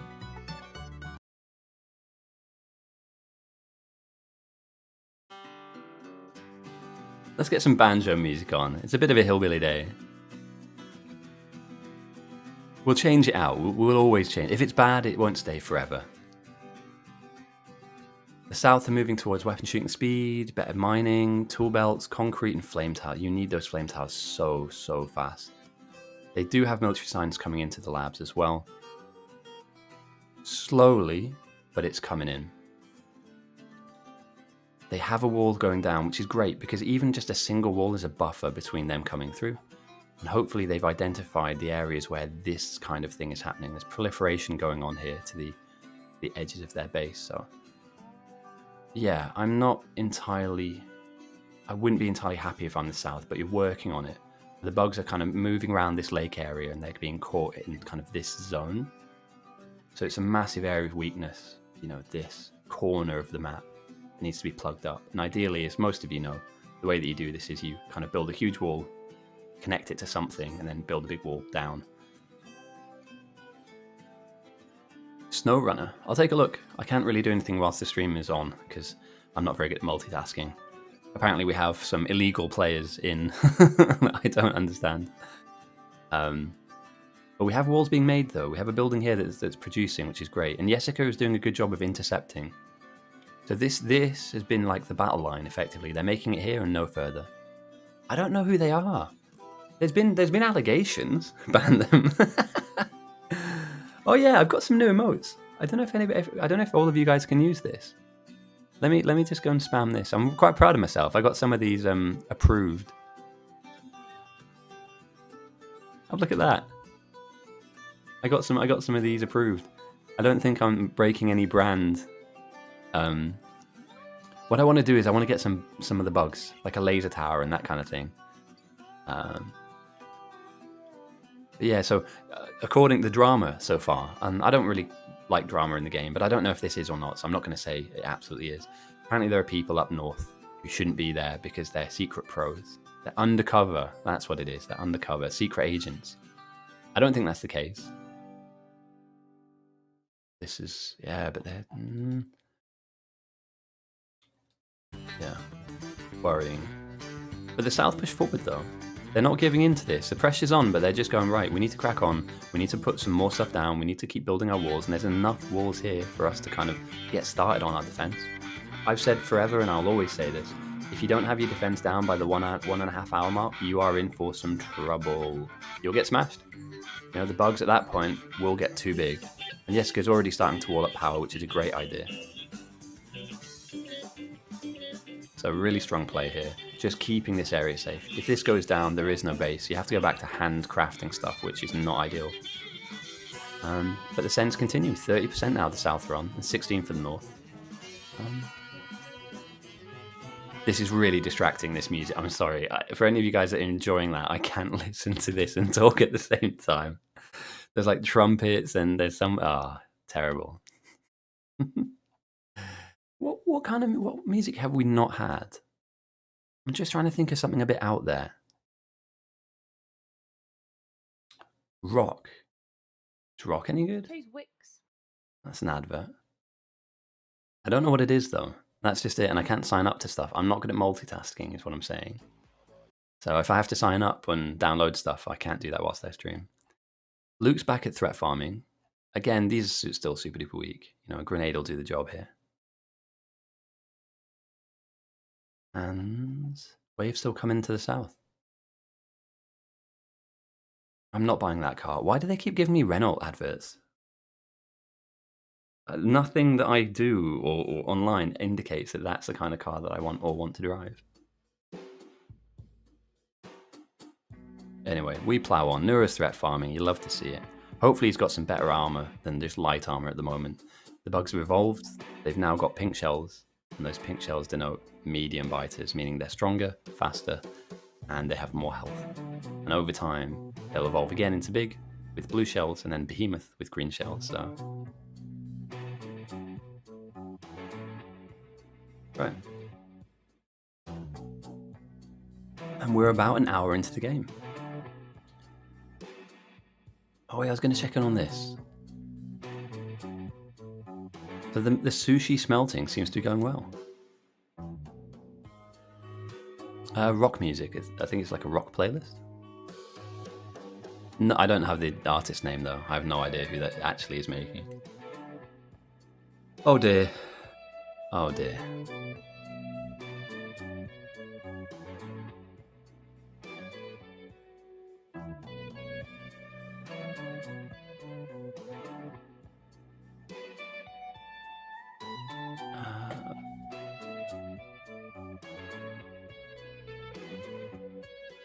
Oh, do we have people sweeping signs? Nah, don't do that, man.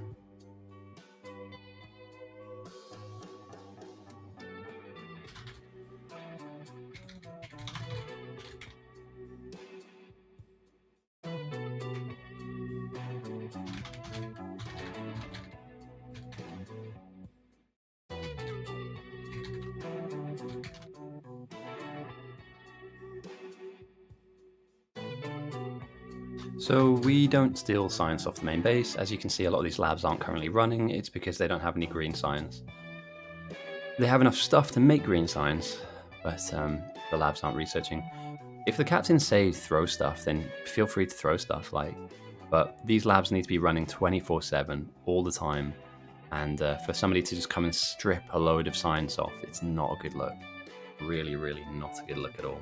And we seem to be coming into some copper issues here as well for the south.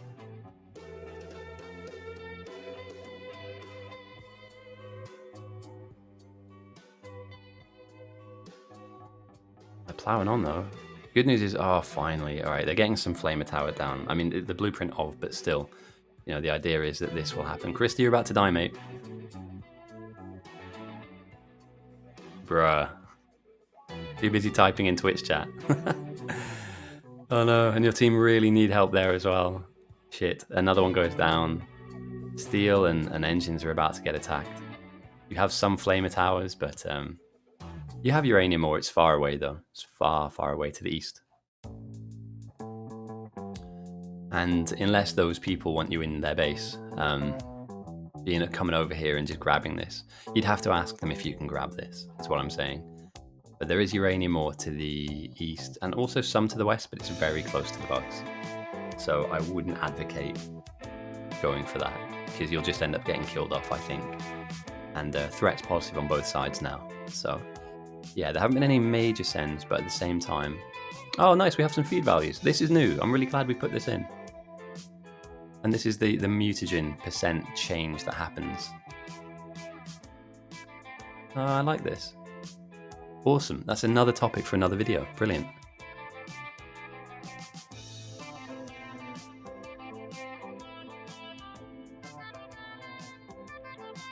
Is this guy...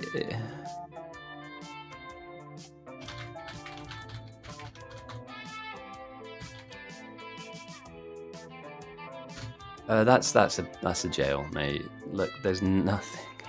None of these are working. You need this research.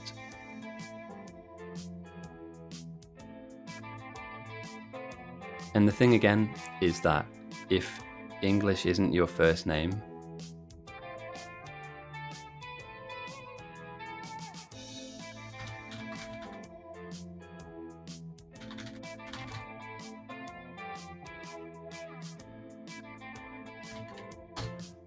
I can't make it any clearer than that. You're effectively slowing your team down.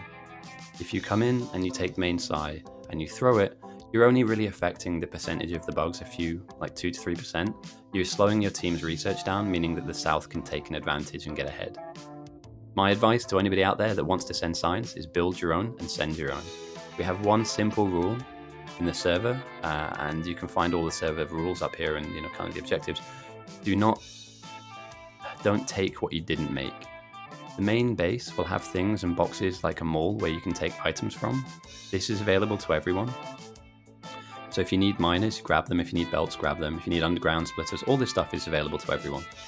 If you decide to start sweeping main base science and you didn't make any of this stuff, then yeah, we have a problem because these labs aren't working. So just a TLDR for anybody that doesn't know, this needs to be on all game, working all game at max capacity the moment you can get it up.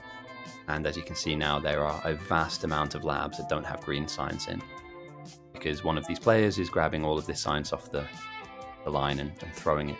And if he does it again, he's getting kicked. Yeah, he's done it a few times.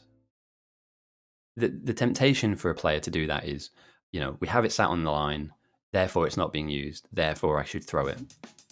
My counter to that is that you need it stored up. Oh, we've got another wave. Oh, that's a hefty wave. For this time of the game, that's a relatively hefty wave, 33.3%. Hopefully somebody spots this. These gun turrets are not going to be enough to defeat these guys.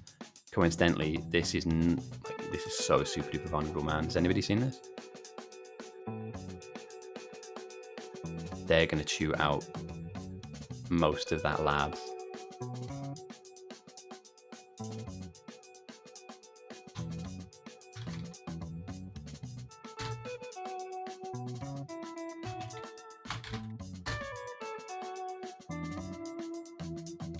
I mean, oh dear, I was going to say, who couldn't have predicted that happening, but...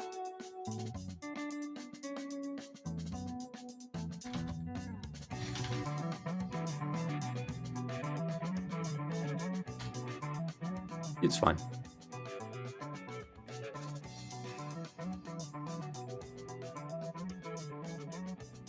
So yeah, the South have had a massive wave of bugs proliferate into the base. And that's mostly because, again, they have walls here, which is great.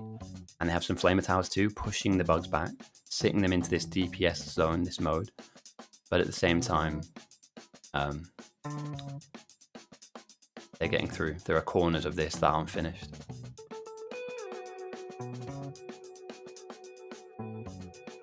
It's not, sorry boys, but yeah, the bug's getting through. Oh, it's such a tiny corner as well to finish off. What these guys are doing at the moment is juggling. They're juggling trying to build the wall. They're juggling trying to put these flame towers down. They are just trying their best to keep their head above water.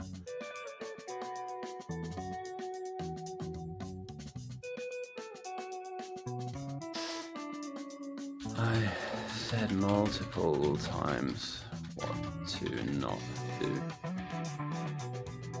I'm not going to engage too heavily with that person. It could just be a troll, in which case, don't feed the trolls. Yeah. So yeah, as we can see now, the North team are... That's fine.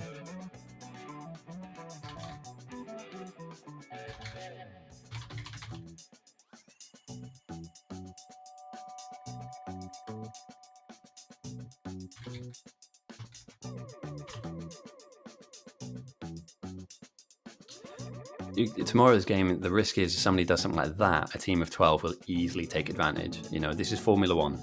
If you're a few tenths off when it gets to the end of the game, you are... Sorry, a few tenths off now, a few percentage off now, later on in the game will cost you massively. So although it doesn't seem like it's an innocuous kind of, oh, I just shot a few teammates, or I mean, their labs have not yet recovered from that take. And again, it's Blue Science now that's backing them up. But there was a long period of time where they didn't have. Yeah, the good news is, yeah, it's a good job we have referee now.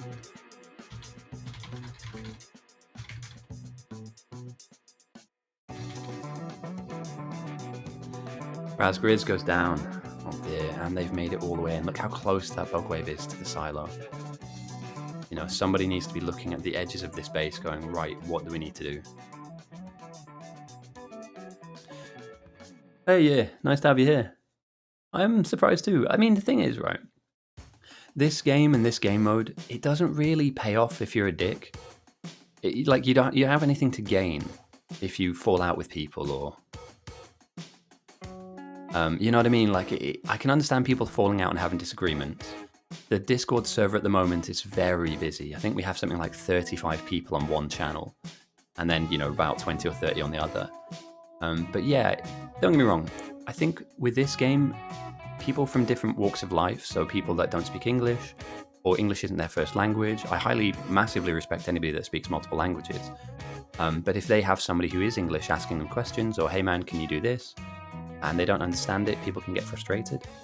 But yeah, tomorrow's going to be a good game too. If you have time, this time tomorrow we have 12 professional gamers up against, and so what I'm saying is like 12 nightmare people up against our entire server. So there'll be 12 on South, and we can have up to 150 people on North. That's definitely something to tune into, because we haven't done a game like that in a very long time.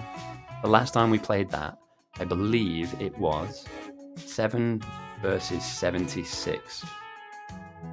That was the numbers that they had. And I'm going to be honest, and I'm not going to spoil it for anybody, because I've got that video on a hard drive and I want to upload it. It was so close. It was wild. And some of those 7 are coming back tomorrow with more people. So these guys have been testing, they've been practicing, they've been working on a strategy that can beat a whole server full of people. So what they've said effectively is, bring all your guys that good, bring all the noobs, bring everyone. 12 of us can beat all of you. And I love that. I love that. They looked at us and they went, easy. Easy game, yeah. Easy game. These guys are terrible. Look at them play. They can't even get a wall up. We can beat these guys. So yeah.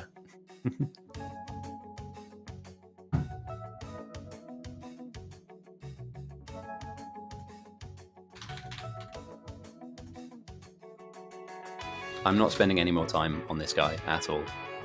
Sweeping signs and shooting teammates, it's simple, it's just no.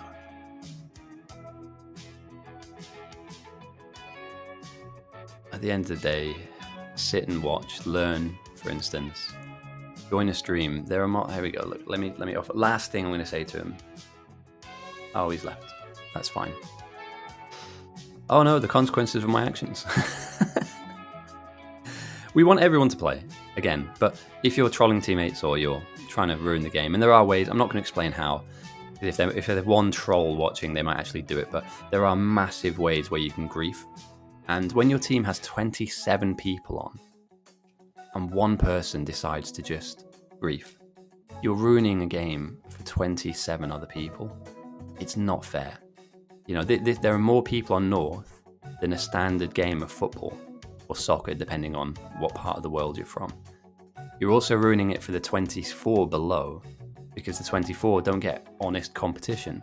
All of a sudden, the North gets trolled and the South just win because somebody decides to grenade all of the power, or do you know what I mean? It's just bollocks. Like, I'd like to think our community as a whole are very inclusive. We don't really discriminate. If anybody does start being a bit of a dick, they normally get banned. So like throwing around racial slurs and all of that stuff, it's pretty easy for us. Like as an admin team, it's simple. You just kick them out because we don't want that here. I'm not telling you how to think, what to believe. You can have your own opinions about anything that's going on in the world, and I respect it. Even if I don't agree with it, I respect it. But what we have to all come to terms with is that this is a video game, and we're here to play that game. We're not here to cause problems for each other. We're not here to have debates about the rights and the wrongs of the world. And so I'd like to keep it light. And that's why the stream's here, we keep things light. I'm not ignoring problems, and if something is a problem, then we'll deal with it. But, shooting teammates, I don't know, just don't do that, man. Be nice to people,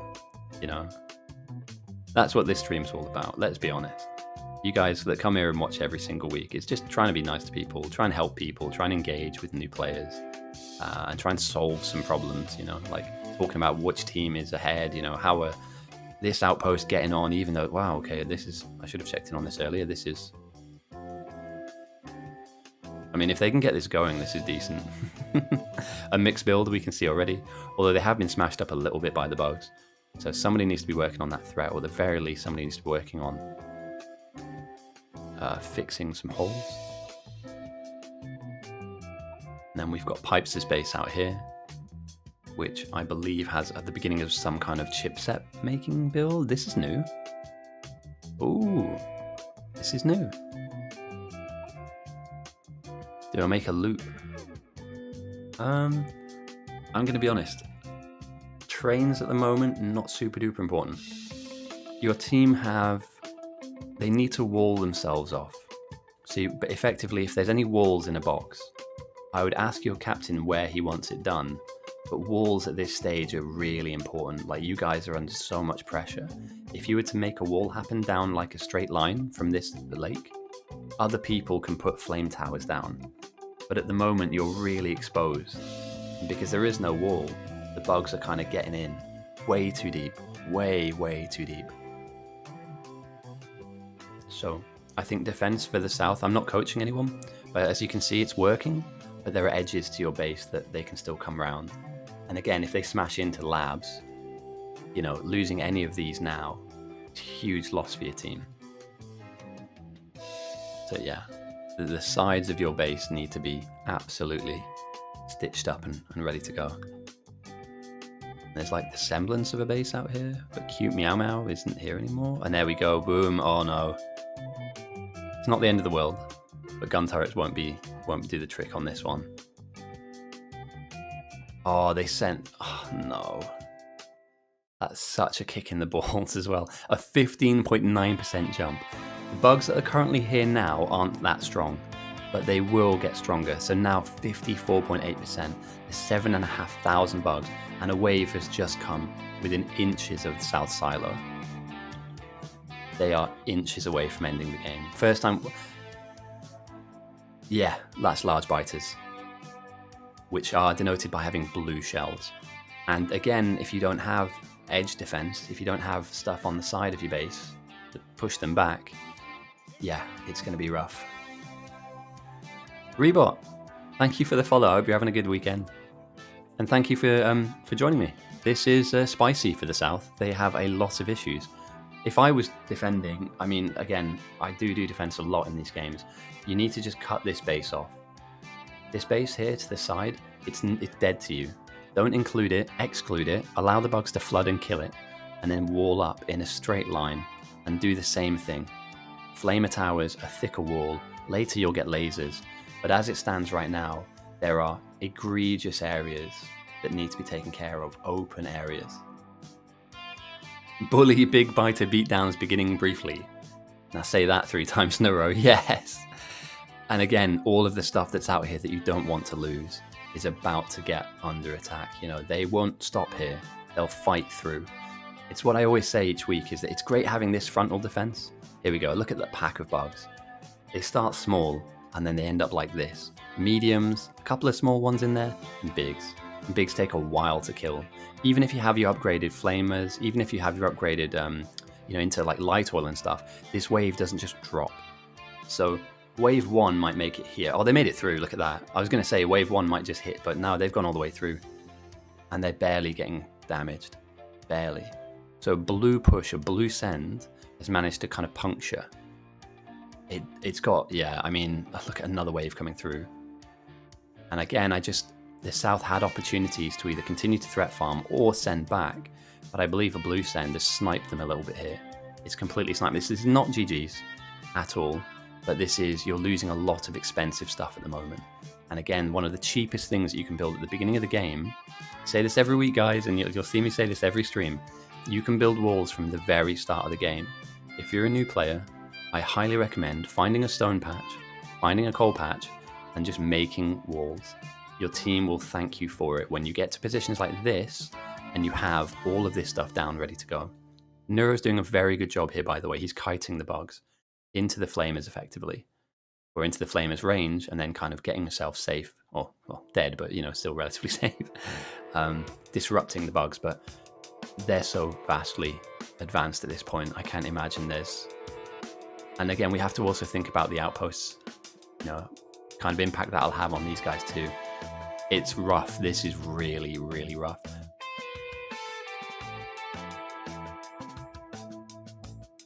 And there's not a huge amount really, other than just running your body into them. Throwing 4 or 5 grenades, trying not to die. Carl sends again. Yeah, that blue send early has really rattled them. And I've said this for weeks, I've said this for months. You can, and you do have opportunities where you can snipe teams that don't prioritize defense. A team that is super duper interested in, pushing to purple early might not wall themselves up. And if you can't defend yourself, the bugs, as we can see here, this is not a difficult wave to deal with. At this point in the game it is. You don't have lasers, you don't have bots, but you have numbers, you have people on your team that can run into this and kite them and damage them and slowly chip them down. Even if you have to grenade your own production, it's better than them killing off stuff that you'll end up losing anyway, right? You may as well kill them in the process. And just bullets aren't doing it. Oh, this is not great. But yeah, numbers. That's all you need is bring people, man. Bring people with some grenades. That's a huge area that's been kind of damaged and dented now. And again, this is why we love the game, but also why it sucks to play the game. They've chosen a relatively decent-sized front line here, but it's the waves that are making it around the edges. Side swipes. I might make a compilation of me saying that bases are open to side swipes and then teams losing to side swipes. It'd be about 10 minutes long, I'm going to be honest. But yeah, this is rough. This is really, really rough. So yeah, we'll see how they crack on. 57%, it's not the end of the world. And certainly you can come back from this. But yeah, it's things like this that people don't plan for. It's like, oh yeah, of course. Like, this game mode is absolutely defensive and offensive at the same time, and you need to kind of balance it out. Laser production. I know, yeah, one of these bases is it just Ness out here? It's just Ness. They have almost 2k walls. No, mate, that can go all 2k walls can cover your base. Oh, but there's so few of them out here that they can't. I'm so sad for them, man. And another wave comes in. Oh, blue sends, boys. What's going on? They've been sniped. They've been absolutely sniped. Meanwhile, whilst this base is dealing with this pain, the north just happily ticking along. Get some bots. That's nice. 100 bots. They've built a little wall. There we go. And this is what I mean, is that you go behind even by a fraction at the beginning and it really does show into a chasm later on. And like your outposts have to run back here. There's another wave closing. This could be a very early GG. This could be a very, very... And if it is, we'll run it back.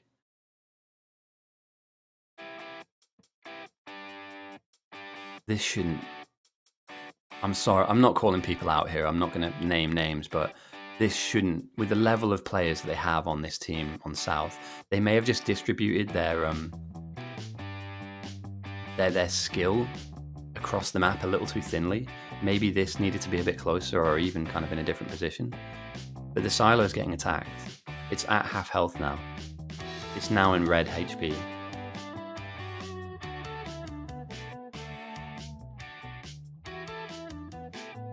This is grim. And they might just give up. It's difficult. Like, I didn't see them going this way this early. And it's because Carl's created, I believe, it does look like GG. We will have a second game. I'm more than happy to host a second game because of how fast this one has gone. But yeah, they've just gone for full blue spam. I saw this earlier. I didn't know if they were going to pull this off to the extent that they have, but they have. And we're looking now. I mean, people are repairing the silo, which is a great setup, but oh dear. Abandon left outpost and spread between right and main. With bots, you can get this up and running again. I mean, look how much has been. No, actually, that's so fucking. Oh no. I'm trying to be positive here. Do you know what I mean? I'm trying not to make it seem like this is doomsday, but for an outpost where there's a minimal amount of people to kind of commit to this, it's not great.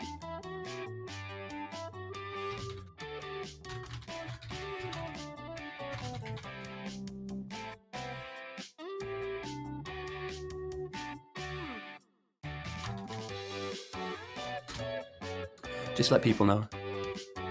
Morale, it does, mate. That's just it. You've been in these situations where you're like, oh, there's so much to do.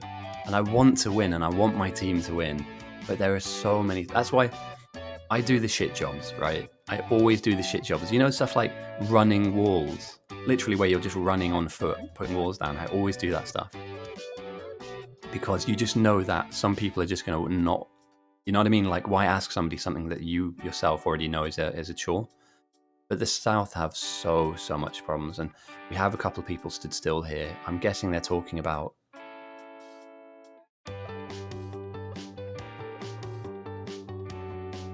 That's so rude.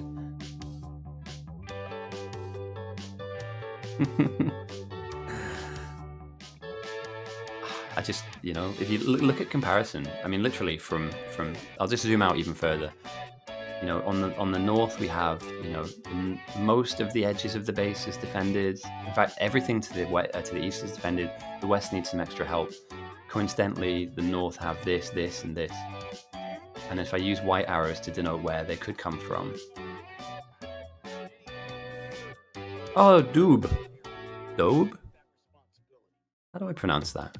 Thank you for the follow. I really appreciate it, mate. I hope you're having a good weekend. We're just pointing out defensive structural weaknesses. Hey, welcome. We're in for a spicy game, a very spicy game.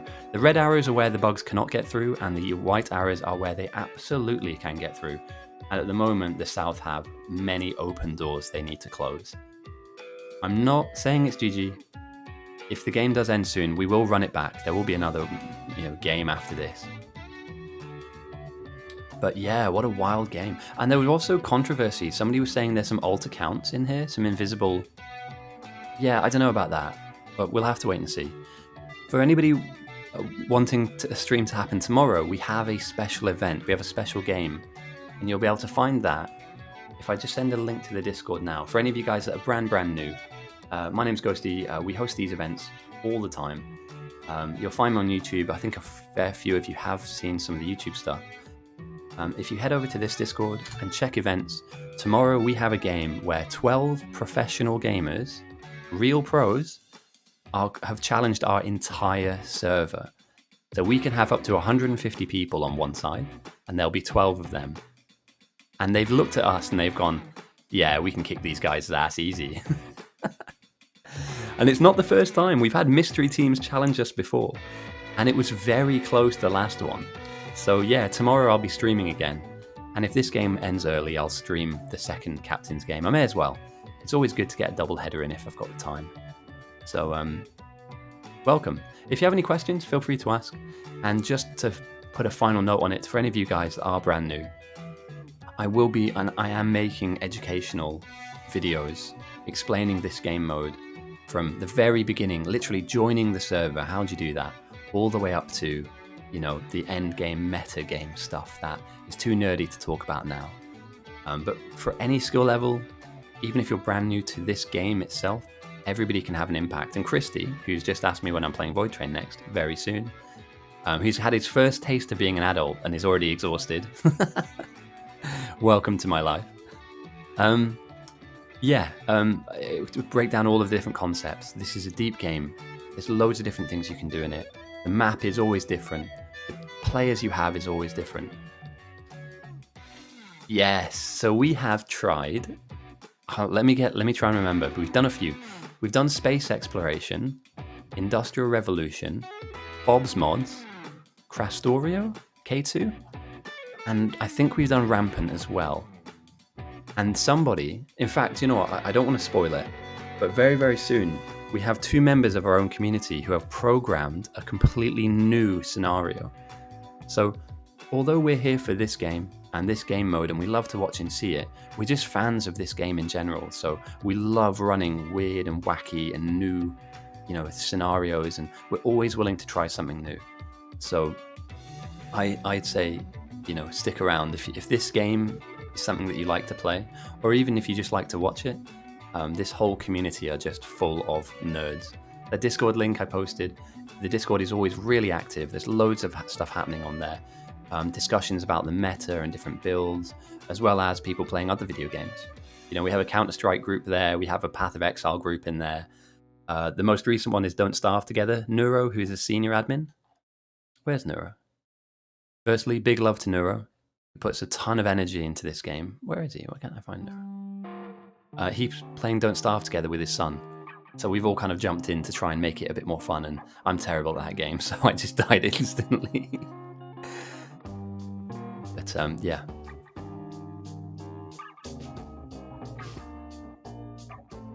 Oh, we've had some funky stuff happening. The last one we did, we had, I don't know exactly the mod it was called, but the bugs adapted and evolved to our playstyle. So if we used lots of flame towers, they became flame resistant.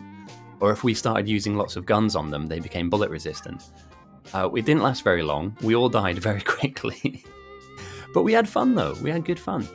And we're constantly adapting and changing the scenario itself. I might be explaining Rampant, yes. I may be explaining. But yeah, it was so much fun. And it was so chaotic. It was unreal. Also, Jessica, your defense down here has been ridiculously good. I just want to say, for a newer player, you're probably not new to Factorio, but this has been pretty world class. It sucks you lost a little bit of your power because like a wave came in. But to keep this alive, considering there's no wall on this left-hand side, yeah, I don't wear a hat, but if I had one, I'd take my hat off to you. Well done.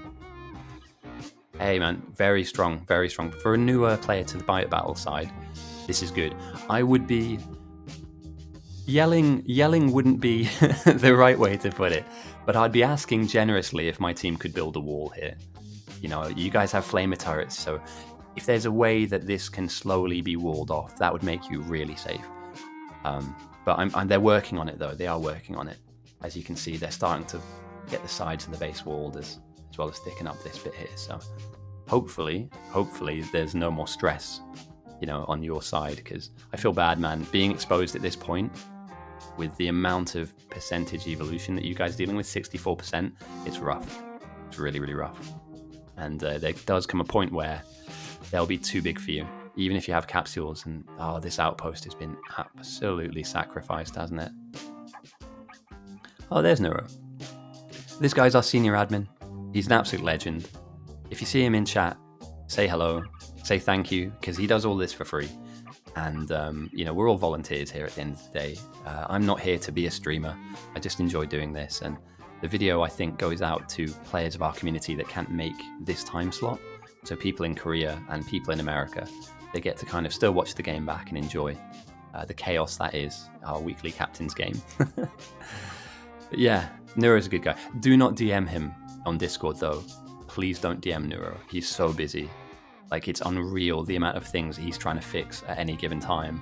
And I'm not like an IT nerd. I'm not really a programmer or anything like that.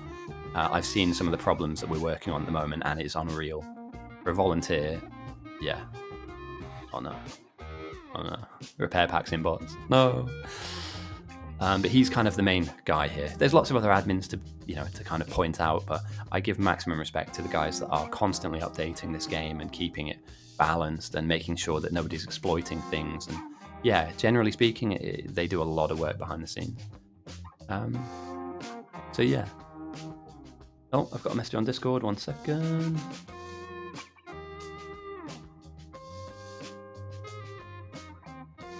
What's going on? There's been another ticket.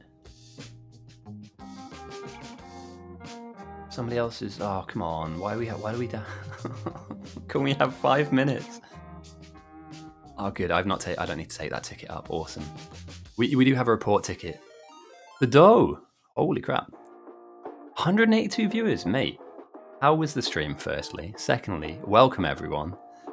You've come at a very spicy time in the game, but it's good to have you all here. I hope you're having a good weekend. Banger PB. Oh, mate. Let's go. PB time. Welcome, everyone, firstly. I've been watching you guys play. It's been kind of ridiculous. Everyone's getting a bit quick. Even the Team McIntyre got a PB the other day. What category was it in, if you don't mind me asking? Are you running any percent? Or 100%? Mate, I don't have 2 hours. Firstly, congratulations, because I haven't got the time, patience, or skill level, if I'm being completely honest, to do that. That's wild. Casual American. Well, firstly, welcome everyone. I massively appreciate all of the support that and honestly, this is a tiny little channel. If any of you guys know, I'm not really a very good streamer. So if anybody is expecting a really massive Bob the Blob, thank you for the follow. For any of you new to Bite Battles, my name's Ghosty. I'm the referee of this game.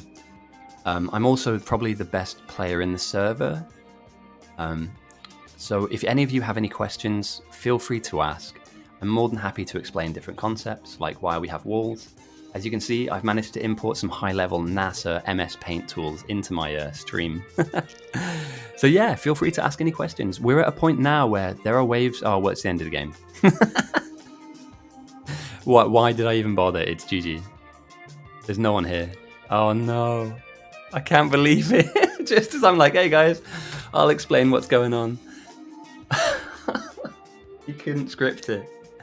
We will do a second game. There is enough time to do a second. I'm so sorry, guys. Stream's over, boys. Oh, I just got trolled by South. Oh my god. Okay, right. Well, we'll get another game up. The South just didn't defend themselves. The story of the game is we had an incredibly even game.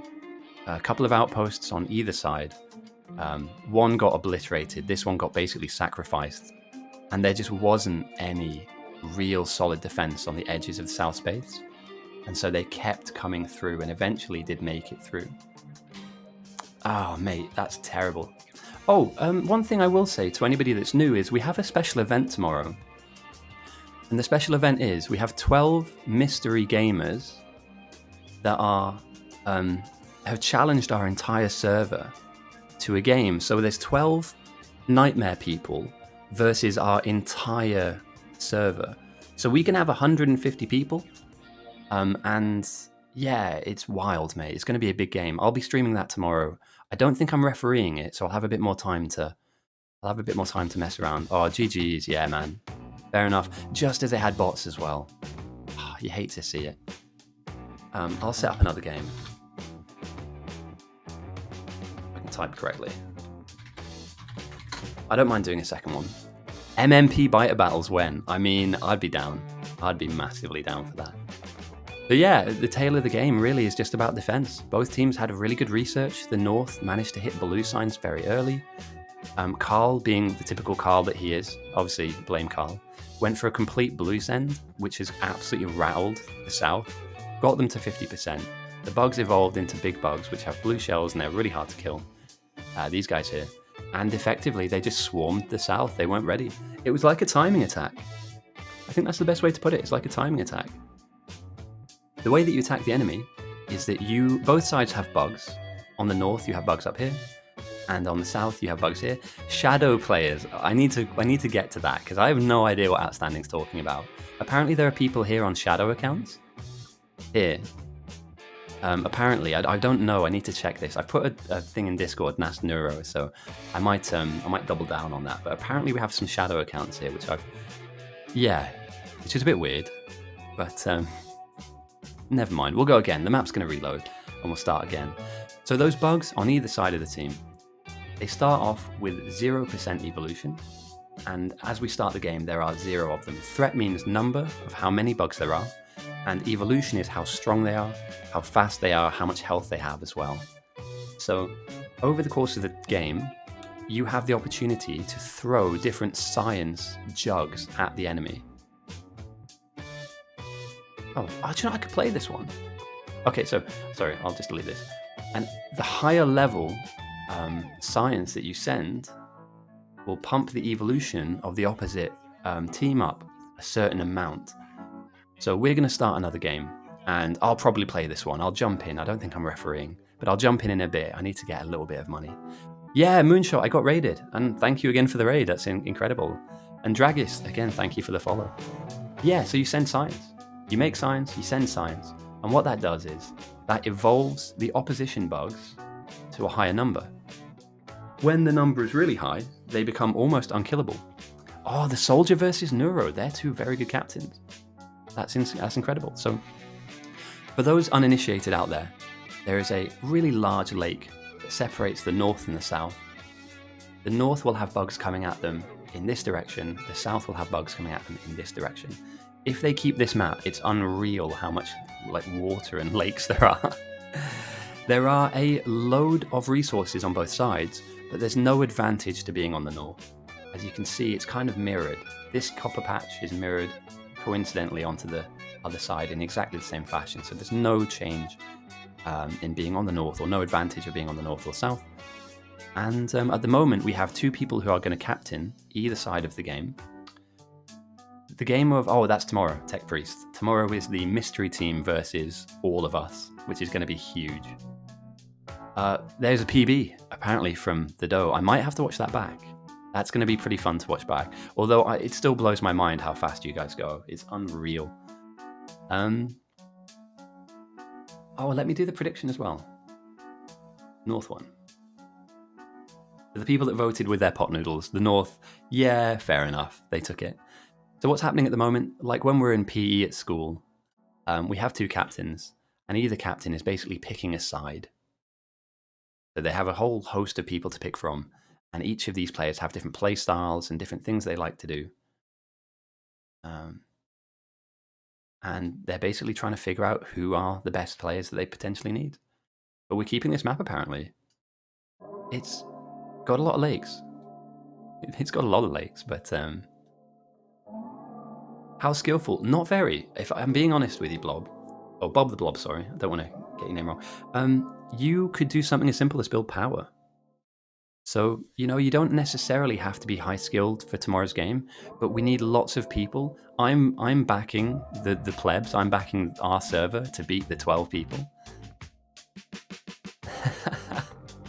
But you could join and just build loads of power. So what I'd advocate for is, finding a decent amount of coal, build a huge power block out here, link it to main, and you can right boys, I've done my bit, that's it. Anyone can participate. Anybody at all can participate. What we will ask though is that there will be a Discord channel. So hop in there. There'll be somebody leading the charge. So there'll be somebody on team power, somebody on team main base. They have 12. There's no way that 12 people. Moderately skilled is fine. Moderately skilled is absolutely fine. I'll play this round, but I'm going to open the game up with some food. So I need to go and make some food for myself in about 20-30 minutes. So we'll do a bit of commentary. We'll kind of scan around, and then I'll jump into the game and I'll play a little bit. It will be unfair. It will be unfair. I don't know. It's completely random. It could be north or south. Oven soup. Tomorrow's game is, let me just have a look at tomorrow's game starts at 4 o'clock. Here's the event. I made a really crappy event. It's not to be taken seriously. But if you hit that Discord link, that will take you to the Bite Battles Discord, and that's for the event tomorrow. There's 12 of them. There are as many as we want for us. And again, we may get some newer players in, but that's fine, because we can just coordinate the newer players.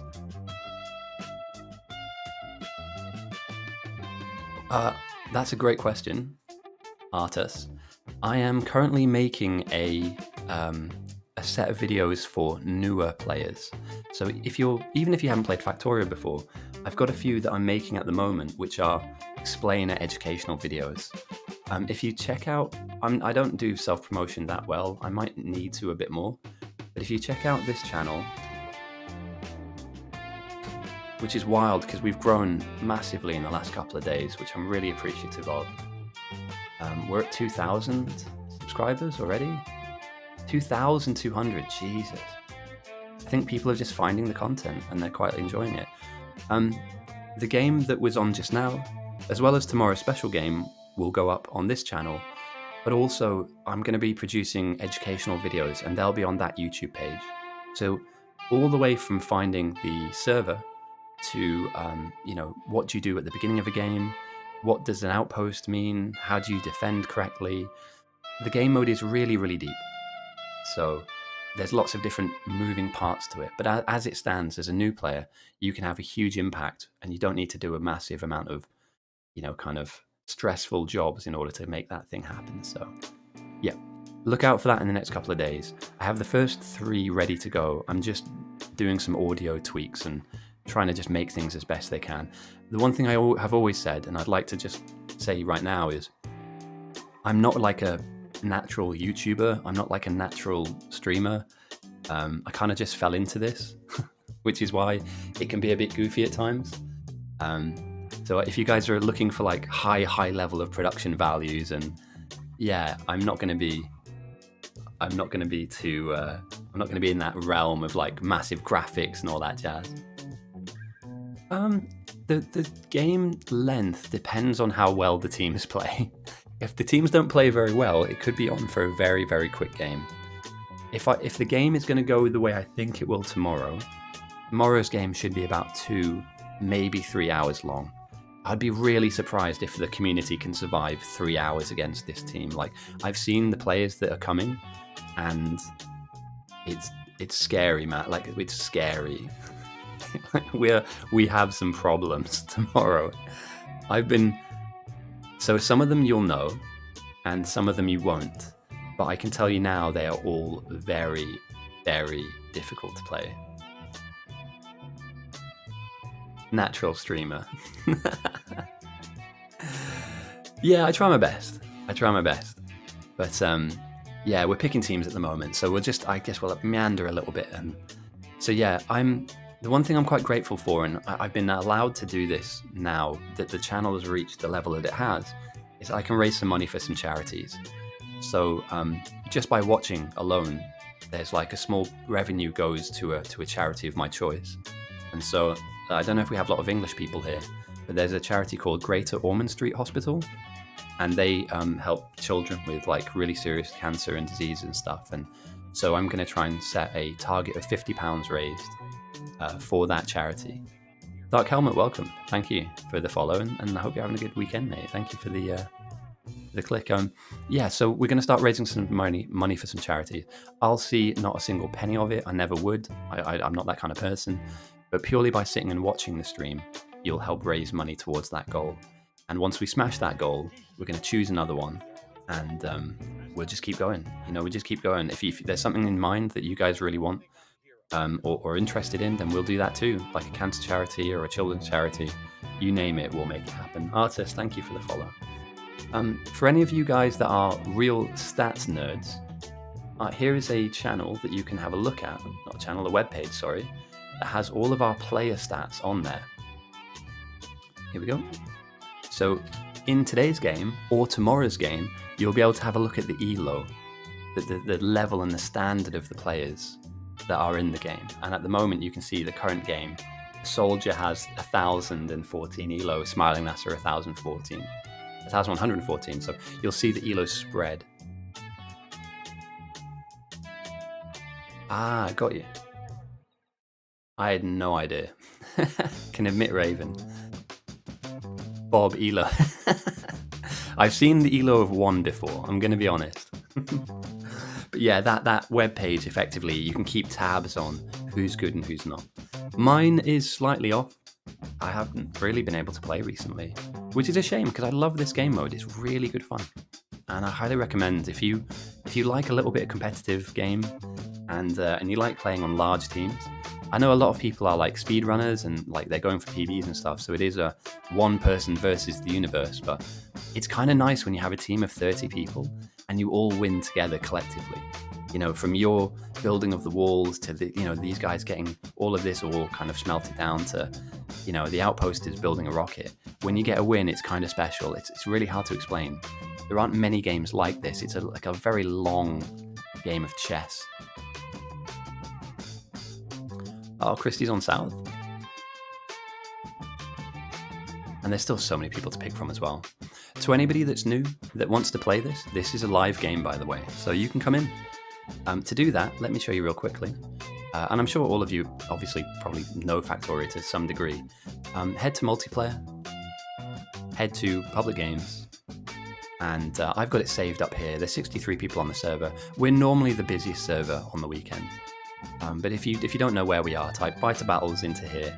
This will pop up, and then you just need to hit join.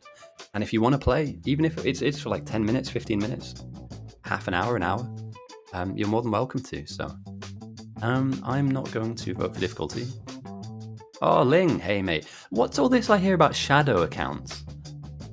There was a lot of talk last game about shadow accounts.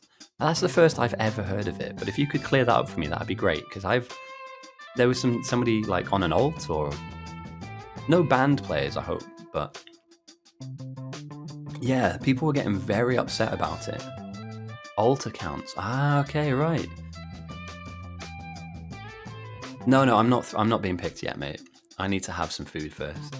Alt account. Do you want to let us in on who these alt accounts are, or are they super duper secret? Are they top secret? Smurfs, yeah. Oh, we hate Smurfs, don't we?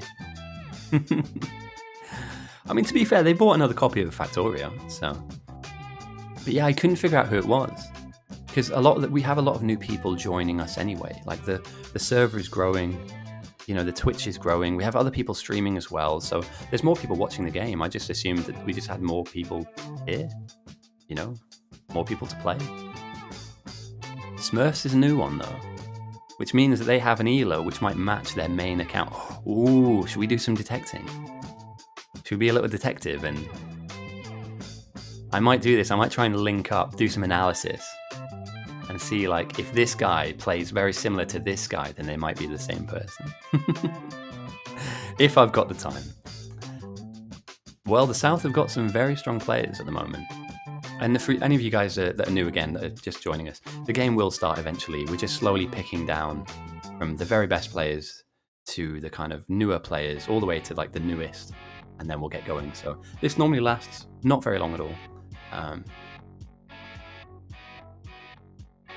Oh, that is new. I'd never heard of that before.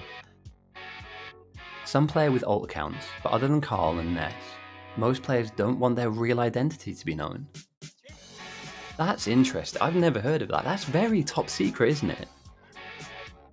Do you know what I mean? Like Coblade? Thank you for the follow. I really appreciate it, mate. I hope you're having a good weekend. Yeah, we're discovering right now that this is being taken so seriously that some of the players have alternate accounts that they're trying to make sure that nobody can spot them. But surely he didn't find Bite Battles. Oh, interesting. How do I check what version I'm on? Sorry, just because we're in the pick phase now, I'm just going to quickly check. Is there a wave? Let me go into Steam. That's how you check, right? It's unfair for captain's games. Ooh, wait, are we using the C word? Are we using the big C word, the cheating word? I think I'm on the most current version. Raid Runner, thank you for the follow, mate. We're discussing at the... Well, I hope you're having a good weekend, firstly. We're discussing whether or not... Oh, top left corner. Yeah, that's the one I'm in. I don't know if that, like, is good or not. Unknown Smurfs. This is already... I've seen the admin channel. This is already being very hotly debated. Outstanding is not happy at all. So whatever this is, and I wouldn't even begin to be able to tell you what this is, that's how I'm able to get in. FTNS. I did make the joke at the time that it probably might have been FTNS, but there's been no racial slurs. There's nothing, none of that. 105. I think it's the stable that we're on though, right? I might be wrong. But normally, isn't Whisper normally with FTNS though? I thought they're pretty much hand in hand. But very interesting. Let me go into the... Hang on a second. I'm just head over into the Discord to see. Because it's gone big. Like, people are not happy. Admin channel. Yeah, oh mate, yeah. I'm going to read through that in a bit. It's gone off like a little bomb. Okay, so I don't know if I'm allowed to admit to this because I might lose the alts, but I had Smurf accounts. You may need to remove mods. Yes, I'm almost certain that we play on vanilla, so you don't need to download any mods to be here to play this. Sorry, this is completely vanilla. We don't even have squeak through, which I think is a bit of a pain. But yeah, I have Smurfs for Dota. That was only for coaching though. That wasn't to play against bad players and feel like I was dominating. It was purely just for educational purposes. So you get into a game and you explain, you know, what's happening at any given time. And that was all for free, it wasn't for money. Yeah, good advice. When you click to join, it will tell you to sync up. So it will desync all of the mods that you have. So yeah, so my alts were for coaching. It wasn't for like trashing and dumpstering bad players, because I do that anyway. Like when I played at the highest level, I just clown on people at times. It was quite good fun. I don't do that anymore. And although I'm a legend, I'm also very, very humble. But remember, if you are a legend like me, to stay humble too. Nobody likes somebody to be bragging about themselves for... Oh my god. I'm going to highlight that. I might save that as my phone screensaver. One of the comments I got on Discord was, this guy streams for 5 hours just to talk about himself. Oh my god, I'm so sad, man. We do talk about the game as well. The ult was never trusted. Every day's a school day, right? Oh, pot noodle for sure. Every day's a school day, but I didn't know you guys had it that serious. Like, I just thought... So that means you have an alternate Steam account? That's wild. I'm excited to see you play. What rank am I now? Let me check my own stats real quick. Let's search. I'm low though. I'm still top 100, but...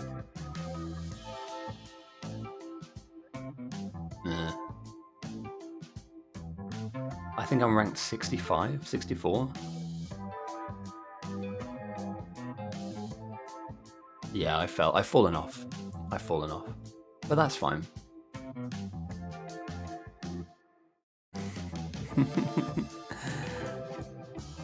It was a complete piss take, by the way. It was a complete... All I said was, and it's a tongue-in-cheek thing, when people take themselves too seriously in video games, it not annoys me, but I'm sat there going, why do you do that? Like, why not just enjoy the game? You know, the whole, like, do you know who I am? I'm the best player on the EU server. It's like, nah, come on, man. Like, chill the fuck out. So, I always, say, you stay humble, etc. And, yeah. Let's do some emote-only chat for a bit. What emotes do I have? Wait, is this all available? You guys have all this available to you, right? There we go. So yeah, to clear that up, somebody took it the wrong way, thought I was genuinely, actually, like, full of myself. Do you know what I mean? High on my own supply. So I just, I thought I'd just knock that one out. Do you know what I mean? Just be like, nah, that's not me. But yeah, this should be a good game. There is going to come a point where I need to AFK for like 4 or 5 minutes. I really do apologise for that. What I'll try and do is zoom out and get a good part of the map to watch whilst I make my food. It won't take long. I don't like leaving the chat and for you guys to just disappear like that. I'd rather make things entertaining, and if I could let somebody take over, I would. But I don't think there's a way of me doing that. So yeah, if any of you guys have any questions, right, let's take that off for now. Let's get chat back on. If you guys have any questions, feel free to ask. It doesn't have to necessarily be about this game. It can be about anything. I don't mind taking chat. I don't mind taking this into different places. Never, mate. I need a co-host. That would be really cool. Somebody who can like move the camera around and no, nobody ever is.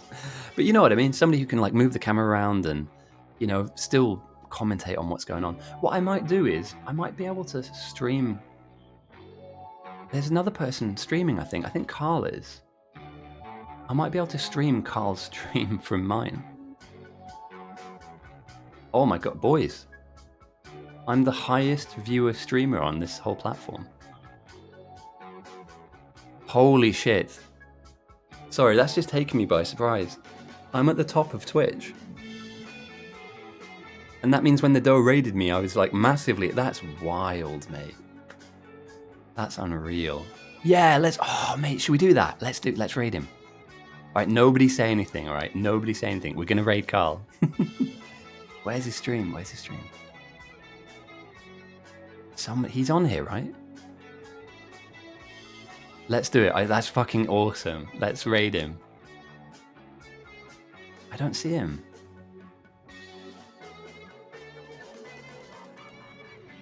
All right, let's check the Discord. Sorry, I've got his server here. Like, that would be wild because you can watch a player. It could have been earlier. Yeah, oh, mate, we might have missed him. Because what I don't want to do is you guys staring at a blank screen. That sucks. Nobody wants to watch that. Oh no. Let me ask. I'd love for Lower Dark to co-stream.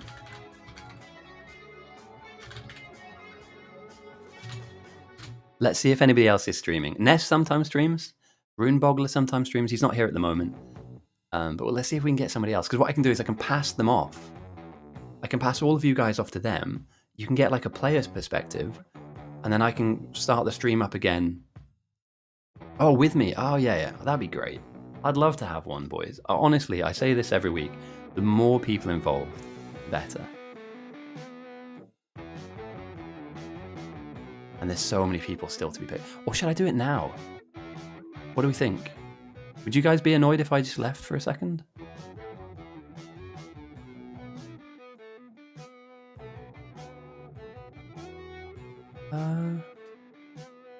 Just AFK a bit. With that, the thing is, there's like over 100 of you here. I don't want to like leave you in the lurch. But I'm going to make my food now. Oh, the game's starting. Fuck's sake. Oh, hey, have a good weekend, Pitter. Nice of you to join us. Okay, let me zoom out. We'll pick a side.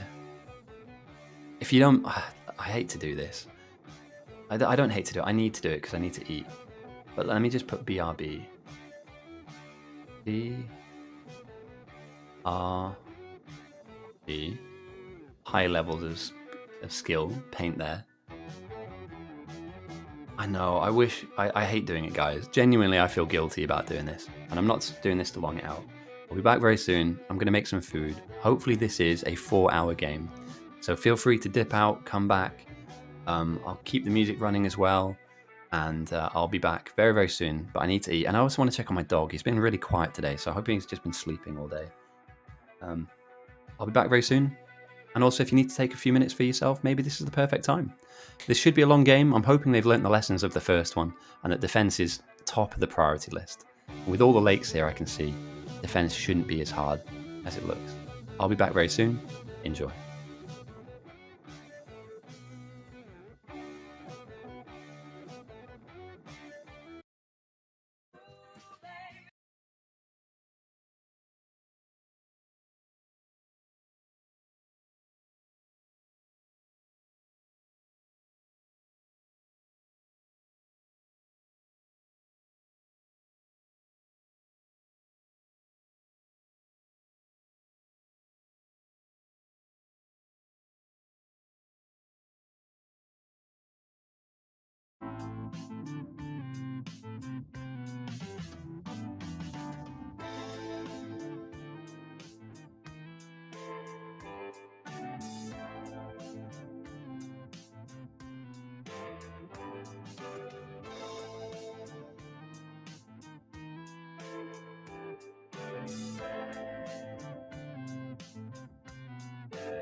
Find your perfect city break from £249 per person, with your flights, hotel and bag included. Book now with EasyJet Holidays.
What you got there? Super awesome cool free stuff from Boxy Drop. Oh.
This stream is terrible.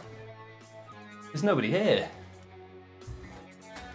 Oh, I can't believe you guys stayed. Thank you. We'll take a look. Stuff has happened. But welcome back, everyone. I'm not gonna lie, I'm a little bit out of breath. That's the fastest sandwich I think I've ever made. I may have nearly lost a few fingers along the way, but that's all good. Okay, so on the north, we have 25 players. May the Factorio gods be with you, and the beta test is on the south. Even if it's by mistake. I welcome, just everybody sticking around, mate. Right, I'm not totally unfit. I'm calling myself out here on stream. Smelting has begun in a very, very similar fashion to the south last game. Very tight, compact smelting arrays, and the north have seemed to have matched them, I guess. It doesn't seem to me like the north have any real threat farmers. Maybe that's something they want to do down the line. Oh, I've got a sound. So you know paninis? I've got a panini maker. I've done chicken, chorizo, a little bit of salad, raw onion, some cheese, a little bit of salt and pepper, and some fresh herbs in there as well. And, welcome in. Republican finally made it. He's in, boys. Log in, boys. Welcome, though, mate. Welcome. And if you, and you just press it down. So you put a little bit of butter or oil on the outside, squeeze it down. Oh, it smells amazing in my flat at the moment. And I gave my dog a little bit of chicken as well. He's really happy. He woke up and got fed chicken, then went back to sleep. What a life he leads. What a life he leads. So yeah, we have a threat farmer on the south, and it looks like there'll be a threat farmer on the north as well. Outposters are plenty as well. He's so happy. Like, I've got a picture of my cat. I'm going to put it up on Twitch, actually. I don't think I'm doxing myself. I'll put a picture of my dog up as well. They both sleep in the same spot. I live in a really small flat in North London, and there's like one radiator that's like really good, that's quite modern, quite new. And I'm not going to go into the details as to why my flat is as terrible as it is. Some of you that have been here before to this stream realised there was one game I got locked out of my flat by the armed police, and they were raiding a drugs den that was directly below me, one story down. It was terrible. But there's one radiator, and it can fit a small dog and a small cat, but they don't like sleeping next to each other. So like one of them will snipe. Today, my dog has sniped the radiator, and my cat is. He'll come into my room and just look up at me really angrily, like do something about the dog. So later on, you might have a really faint like noise in the background. That's my cat telling me off. But he's a really old cat, and he'll sleep anywhere. And my dog's very, very young, and he has quite a short coat of hair. So I'll post a picture of that down the line as well, because they're adorable, and they're a huge part of my life. I said it was a stream ago, maybe 2 streams ago, somebody donated 20 subs. And that's a decent amount of money. You know, I'm not here to make money. I'm not here to like profit from streaming. I just enjoy doing it. And you can probably tell that from the lack of professionalism that happens here. I don't ask for subs or any of that stuff, but he gifted me 20 subs, and I was like, well, what do I do with that money? Because I didn't, I mean, I can buy myself loads of beer or pizza and stuff, but I'm actually just going to use it to buy dog food and cat food. You know, I'm just going to use it to help just ease things along a little bit. Like, anybody out there, I have a full-time job, I have a missus, I have some animals. I'm certainly not in the poverty bracket, and I'm not saying that to gloat. I'm just saying that you don't have to subscribe. You know, just being here and watching is more than enough, and I welcome everyone that is here watching the absolute clown fiesta. That is the Biter Battles weekly captain's game. But we're looking okay. What have they got you doing, Christy? What are you doing down here? Power. Very good stuff, mate. And there's a healthy amount of coal down here to fuel that power up. All right, I like it.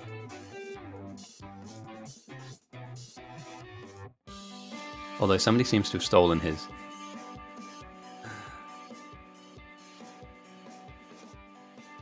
Ah, okay, here we go. It's 20 boilers. 20 boilers is the length that you can have for one pump. 23 means that some of the boilers will be starved of water. So yeah, that's just a standard off-the-cuff thing that a lot of players will learn very early on. You can have really long lines of power, but one pump is not enough. It's all right. Trust me, they know what they're talking about. Jason and G Squared are like long-term veteran players. What you can do though is you can flip this, and so you can like copy and paste it,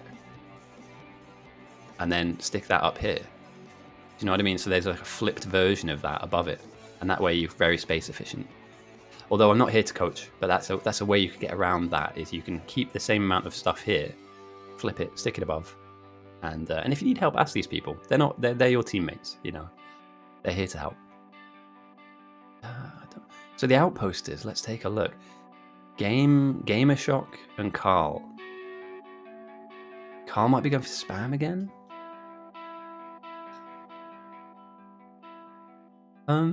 Fluid Dynamics and Factorio are a nightmare. So just beware, it's one of the more trickier things to one of the trickier things. Although, is Christy wrong?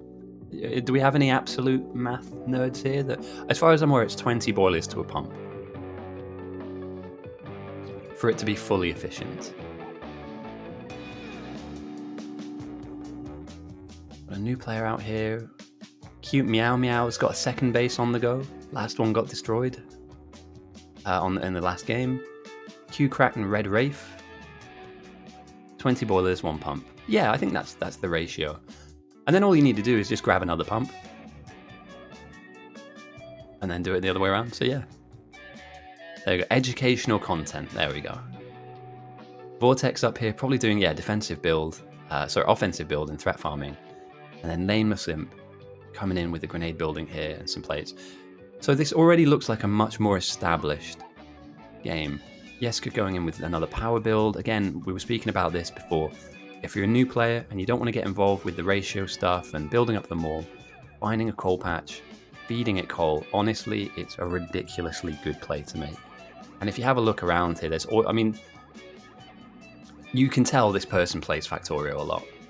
Maybe he doesn't have 20,000 hours, but they've not only created power far, far away from the main base, keeping it relatively safe, obviously, as long as you don't get massive bugs come in. And then you've got oil right on top. So they're going to get power to their base, and then they're going to get oil to their base. And that's such a great double whammy play that you can make. It's brilliant. I thought it was 2,000. If it's 20,000, that's ridiculous. I don't think I have 20,000 hours in anything, other than being alive, I hope. Actually, no, I probably have... Yeah, actually, I do. I have 20,000 hours in Dota. Absolutely. Without a shadow of a doubt. Yeah, 2K, I was going to say. But that's such a great spot, though. Did you... When you just... you don't have to tell me to give it away, but when you saw this, was oil part of the plan as well? Because this looks like a really... It's such a good position to be in. It's like a decent amount of oil. You can pump this back to base. It's just ridiculous. This time I make mine. Yes, very smart. There we go. That's what we like to see. If they're not going to do it for you, you've got to do it for you. So yeah, Coal works under a little bit of pressure here, although the bug's being quite weak at the moment. Although they've been pumped up. We've had some sense, haven't we? Alright, Dr. Claw, in with the early green send. This has a lifespan, this has a lifetime, so, you know, you can spam these early sciences a little bit. Yeah, the steel input is ridiculous. However, I like what you're thinking. I like the way your brain's working on this one, though. This makes so much sense. Get your power down, get your initial kind of, you know, iron smelting down, get coal in, and just do it for you. You know, get yourself set up. Because the thing is, down the line, you might be able to make so many flame turrets that you can bring them back to main and go, hey, I've got 20 spare flame turrets, bang. Have a bit of that. The North have been attacked a little bit too, and are still being attacked. Does Jinko not see this? Oh, there we go. They do blend in a little bit, but Jesus, boys. Alright, Nameless Imp looks to threat farm. The South under a little bit of problems. Fire Razor's going for the old grenade play. We'd love to see it. And let's just really quickly, because I have been away making a sandwich, which I haven't even eaten yet, which is fine because it's boiling. One full aim of Iron Ore can only support 2 flamers. Oh, interesting. The mix patch. Oh my god, I love it. I absolutely love it.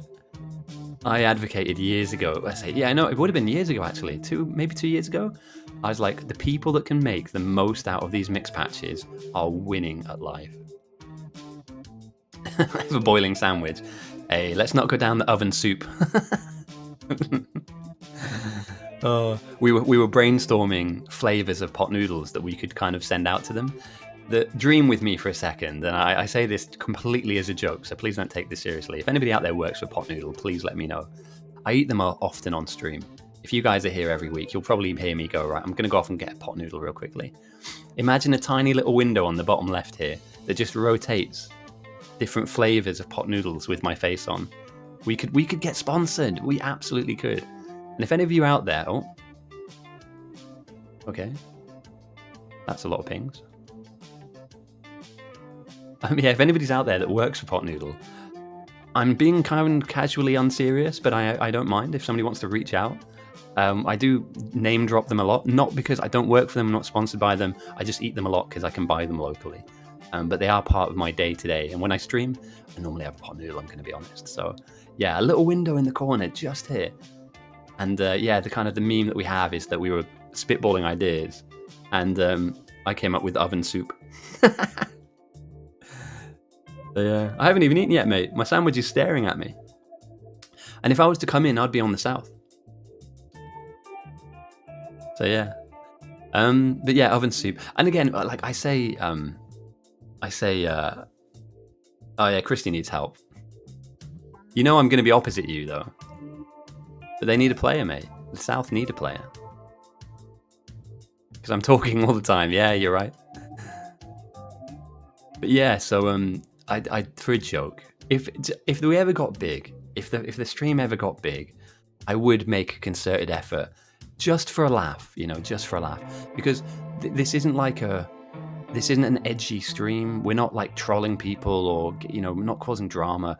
It's just a bit of fun, and I think that would be hilarious if I could get. I don't know. I'm probably dreaming too big here, but why not dream big? You know, reach for the stars. Shoot for the stars, because if you miss, you'll still be in space. It's my inspirational quote for the week. Yeah. We are seeing the bugs at 20% on the south now. Again, very similar theme to the first game. They're pushing the pressure very, very hard. And the south are having to deal with bugs that they normally at this point wouldn't be. However, there are now more people tasked, like Fire Razor, like Zero Sun, and it looks like Rahus now, to kind of fight them back and cause a bit more damage. Because ultimately you don't want to be, you don't want to have them dictate what you do in the game. You need to always keep them in mind. Always build walls, like this for instance, fantastic, I loved it.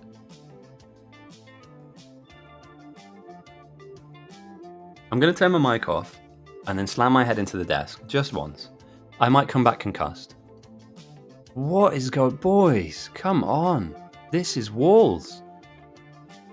This can be turned on right now and make you walls, like right now. and then you wouldn't have to deal with the 20%, but they're going to run you over. Am I taking crazy pills? What's going on? The South lost last time. For any of you that didn't see it, they lost because they didn't have enough walls down. Am I blind? Are they not making any at all?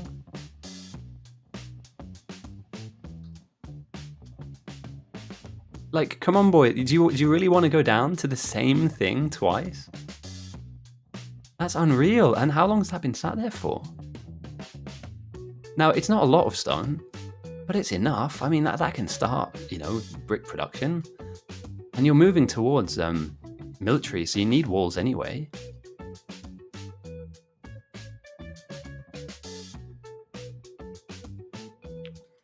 T-Mac Bob.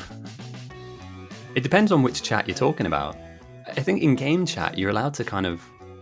People argue. I mean, it never gets really wild, but I'd avoid any kind of like aggressive, fuck off, you idiot, what the fuck are you talking about? Like, respectfully disagree with people is my way of doing it. I always kind of kill people with kindness. I understand where you're coming from. That's probably a better way of doing it. Next time I'll try a different way. You know what I mean? Like, I won't change anything I'm doing, but I'll just hear them out. Sometimes people just want to be heard. So, yeah. You can, so if you're in voice chat, as long as you're not bullying anyone, and when I say bully, I mean you can't like berate someone for no, you have to have logic behind what you're saying to them. You can't just have a go at them. I think most people are pretty robust to have a debate about what is and what isn't. In text chat, be careful because people are there are people here that don't speak English. Oh, Twitch chat, yeah, mate, go off. Say what you want to say. Be you. The one thing I do want to kind of keep away from is, that's fine. Mate, if you want to take the piss out of me, I don't mind at all. I take the piss out of myself more than you could possibly take the piss out of me, so I don't worry about that at all. But yeah, we try and keep things non-political. We don't go into like rabbit holes that are particularly effusive. And Enkling's right. If you want to see wild chat, imagine having 20 random people outside of these games try and communicate and coordinate. But yeah, no, I don't mind it, mate. I try and stay away from like, obviously, like the N-word. I can get red flagged for that, even if it's something that you say in your day-to-day. If it gets written in chat, I have to. Yeah, no, 100%. That's absolutely fine. I'm an older man. I'm not an old man, but I'm getting older. And as I get older, I'm starting to realize that when I was younger, I thought I knew everything. And I knew some stuff, but I wasn't the genius that I thought I was. And the older I get, the more I realize that input is the most important thing you can get. Feedback is the most important thing. So I'm older, but I'm wiser. And off the back of that, I've gotten better, I think, so. And now I am the genius I always knew I was. Can you imagine me talking about how humble I am and then finish off with, and then I became a legend. Yeah, no, I was really cocky when I was younger. Oh no.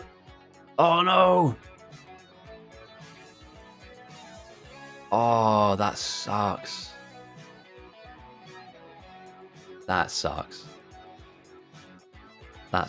mate.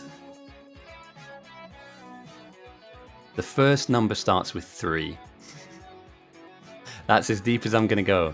The first number, it's a double-digit number, as you can tell. And the first number starts with 3. The second number, I'm not willing to give away because I'll out myself a little bit here. But yeah, I'm sure if you find older streams, you might be able to picture things together. But most of the references I have are, yeah. The second number is pi. I eat enough of them. But yeah, I don't know. I think when I was younger, I was just really, not cocky, but I was like really confident. I got, and this is complete sidetrack, by the way, just because I will dial into the game, but things are still evolving, things are still happening, so we'll keep pace with stuff. I was parts of lots of really high-level sports teams. I managed to get like invitations to play for teams, like actual professional teams in my sport. I was just told I was really good at stuff. And when you get told you're really good, oh no, another attack. Wow, this 27% is really damaging. I wonder if they've spotted this or not. I wonder if they have anything for this. They have grenades being made. You must be holding. Yeah, there we go. Good stuff. Good stuff. Smash them out. Doesn't matter if you lose any of this, as long as none of this goes down. So yeah, I was just part of a lot of like high-level academies, and you get told you're good at stuff all the time, and also terrible at stuff when you fuck up. But you end up believing in it. You believe in your own hype, and I think that being humble and being humbled at times in your life is a good thing. It's not a bad thing to realize that you don't have all the answers. So yeah, just a tip for any of you younger viewers in here.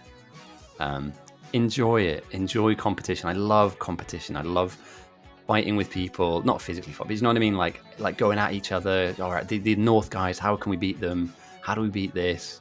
How do we get rid of this? You know, strategizing, that stuff's amazing fun. And I'm still there. You know, I'm still very competitive, but in a much more kind of fun way than I used to be kind of a bit of a dick.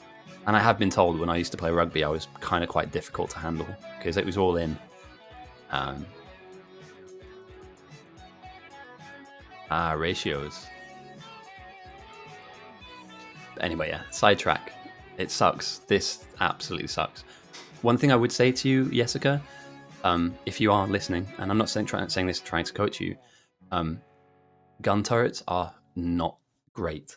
You can create like a flower of them, so where there's a central gun turret that feeds other gun turrets. And for this point in the game, any kind of defense is better than no defense.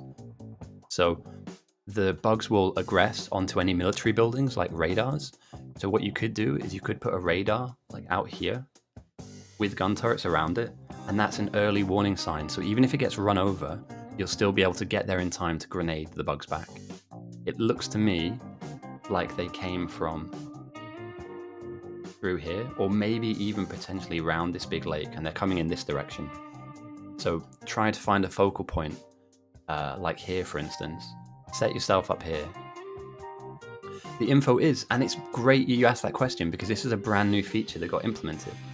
We luckily have a lot more people joining our team, and we have, I think this is Cliff Build, I might be wrong, but this will go into detail, all the little nerdy detail that you could possibly want in terms of what each sign does and the multiplier that it has. So it's from Cliff Build's such a legend, mate. He's a new admin as well for us, and I think he was a bit daunted by the chance to get involved and, you know, being able to implement something like this. And you find that menu by clicking up here on the fish icon, and then you have all of these bars. You might not have like the admin bar, that's just for me and a few of the other admins, but if you head over to feed value, that's where you're able to go. And these games are always on. There's always a game on. So sometimes they're not as populous as others. But these weekend games are normally good numbers. I mean, we've 24 versus 26. There's 50 people all playing Factorio at the same time. I think that's kind of cool. And then there's bloody 70 plus of us watching it. So I'm glad that the YouTube videos are getting out there and people are watching them. 33.9%. Jeez. Yeah, I'm glad the content is reaching people that enjoy the content. I'd hate for the videos to reach the wrong, like car enthusiasts. They're seeing Bite Battles videos. Claw's doing a good job here though, and as you can see, Neuro is having to contend with a large amount of bugs like running into the base. How can you beat this? Second wave coming in as well. Have armor, grab fish, keep yourself healthy, stay alive. The worst thing that can happen now is either one of these two guys goes down because there's another wave coming in. Luckily, it's slightly easier when a third in the back. Oh, no. Oh, bring a friend. Bring a friend to work day. I think many of them could be stream sniping. Although, I think a lot of you guys are from the Doe's channel. I don't know if people stick around if they get raided or not. I'm not sure what like the etiquette is. I normally stay for like an hour. If I raid onto someone, I'll normally stay for an hour or two and just like talk to them and stuff. But I welcome anybody that wants to stick around. Like, I said this at the very beginning. Somebody showed me a picture of them watching the stream with their young child. And I thought that's just such a cool thing. Like, I initially started streaming so that like 2 other people could watch the game. Literal, like genuine. Only 2 other people would come and watch. And it's because they were in a different part of the world. And to have these kind of numbers, it's really heartwarming, you know. Somebody watched this on a ferry. I know somebody watched this on a flight. I've been in a plane. On Factorio, obviously. I've been on a plane, obviously. And yeah, it's just really nice to see that people seem to like what we do here. And I think a lot of it's down to you guys too in chat. You keep things ticking along. If it was just me talking, I can do that. And it's mostly about how great I am, but also about how humble and legendary I am. But majoritively speaking, you guys really do help the conversation shift and move. And oh no, Jessica, you're gonna need a grenade. You're gonna need a grenade. Oh no.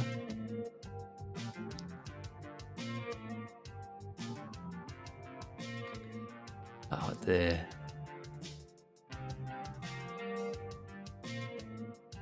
So yeah, this power block is in jeopardy now.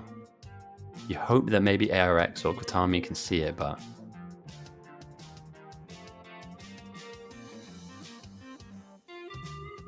yeah, you need to get a grenade onto these now. Now that they've evolved into these medium-sized bugs, a grenade or two will delete them, but you need good armor. And I would humbly... Oh, I need a new joke. I need a new joke. The origins of that is when I came into the server, I did my normal, like, I'm kind of a big deal thing when I wasn't. Oh, no. Guys, the South's power blocks. Got to get there quicker, boys. Like, I'm not blaming or flaming, but if you have players like here, when this is getting attacked, they need to be on top of the bugs fast. It's difficult because when you play the game, your brain does slowly run out of energy. But like, you need an answer to this. And at the moment, pushing the pressure from the north to the south are really struggling as we see one of the outposters go down. It's a long way to run back. Well, it's not too long, but it's long enough to run back to get all your stuff. Oh dear. And that's just one spam base, isn't it? Is that Carl that's sending? Who's the one that's throwing all the signs at the moment? It's Dr. Claw. Oh, okay, yeah, green. He's going for the green. Twice, I think. So this got destroyed. This got melted by the bugs. And then this seems to be, I mean, it's rebuildable, obviously, but you don't want to have to keep putting it back. And what I think I'm seeing here is that we've got a couple of newer players that are overly ambitiously reliant on these guys. And as good as they are at the beginning of the game, they very, very quickly fall off. I think one of the best things you can probably try and do is grab maybe a lot of this stone and turn it into walls. Or produce gun turrets, but it's not really the play. The whole kind of ammo belt gun turret thing is... I like aggression. I like it. We'll play... I think tomorrow is on I'm Too Young to Die, which is the easiest difficulty. And I'm not a narcissist. I'm the narcissist. There's only one of me. Oh mate, it makes me I bumped into some fucking strange people in my life, and I've met people that are like high on their own supply. It's too much. And I've just noticed we're on easy difficulty, obviously, so that the throws and the sends are much more impactful than if we were on piece of cake difficulty or if we were on ITYTD. Tomorrow's game, I believe, is on ITYTD, which means we're going to be going the full distance. We will be seeing rockets and late game signs. However, the South just haven't spammed at all. Like, you could be sending signs back here. Or maybe the plan was for military spam here. In fact, yeah, that was the play from Smiling. They've been beaten to the punch again. The South have not had a good experience like today, and they lost the first game because of poor defense. It looks to me like they're losing again because they don't have any spam anymore. A lot of people play as if they're going to get all the way to the end of the game, and they're not really. Let me quickly, sorry, I've got 20 messages that I haven't...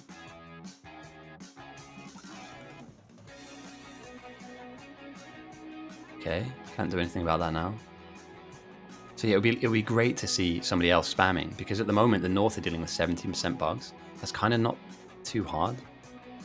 Whereas, and they're easily killed as well, so like, yeah, mate, you've literally said the thing that I was trying to construct that idea in my mind, but I just couldn't. You're so right. Planning for the late game and ignoring the early and mid game will keep you in a position like this, where you're constantly under threat. It also means, and that's not a criticism of these players, it's just the strategy being like, And again, rushing can kill off badly organized teams. But if it doesn't work, rushing can put you behind. And that's always something to keep in mind as well, is that rushing has a time limit on it. You know, green spam has a time limit on it. If you don't get to green spam all the way through the game, eventually it will run out of road. And I don't know where that is, but I'm thinking that we're not far away from it at 41%. I think by the time you get to military spam, 50-ish%. And here, overly reliant on gun turrets, these guys are not going to do the job for you. Grenades is where you want to be, with a lot of fish in hand as well to heal yourself back up. So what do we do? What do we do? Well, we should have plugged this in a long time ago. I don't want to work on coulda, shoulda, wouldas, because, you know, it's hindsight really, isn't it?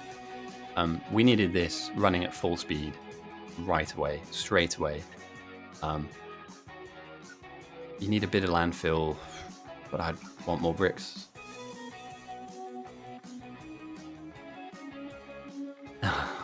Hoarding. Stalling, that's it. The 5 Biter Battles Horsemen of the Apocalypse. Stacking, stealing, stalling, packing, and gridding. I'll go through all of them because they are all equally sins, and they all deserve jail time, lengthy jail time.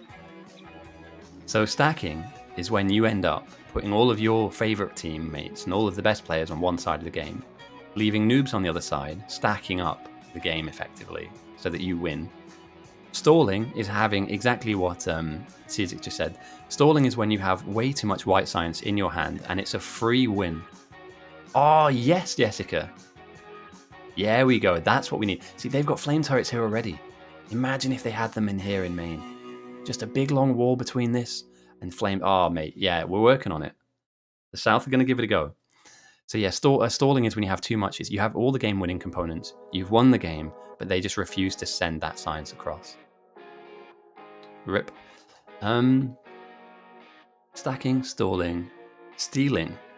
And stealing normally denotes when you're taking things that you didn't make.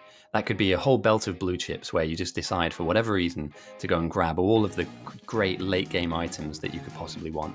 As we can see now, labs are under threat, and this is a very expensive loss for the South. This is wildly expensive. All of that research, well, that's a big loss. I just feel like they've just got no luck today. They've just been lost to the rush. Stallers, stackers, stealers, hackers, people who put repair packs in bots. Don't do that. I will report you to the police in real life for cyber terrorism. So Maltus, welcome. Hope you're having a good evening. Will you be joining us for tomorrow's game? There's another game on tomorrow. North have been sending, on easy difficulty, a little bit of everything, but mostly green. Almost 4.5k, 4.6k and 700 for military. So they have ramped up the pressure to 42%. And the South were quite late on the building of their brick production. Nah, never mind. Tomorrow's game, it'll be... oh, mate, Samaltas is ridiculously fast. We've actually had him on the 1v1 tournaments before. It's unreal. We, tomorrow, have a team of 12 people against our entire server. So 12 Nightmare people versus up to 150, I think. And I'll post that video on YouTube as well, so you can watch it back. It's going to be a big one, though. And these guys have been practicing.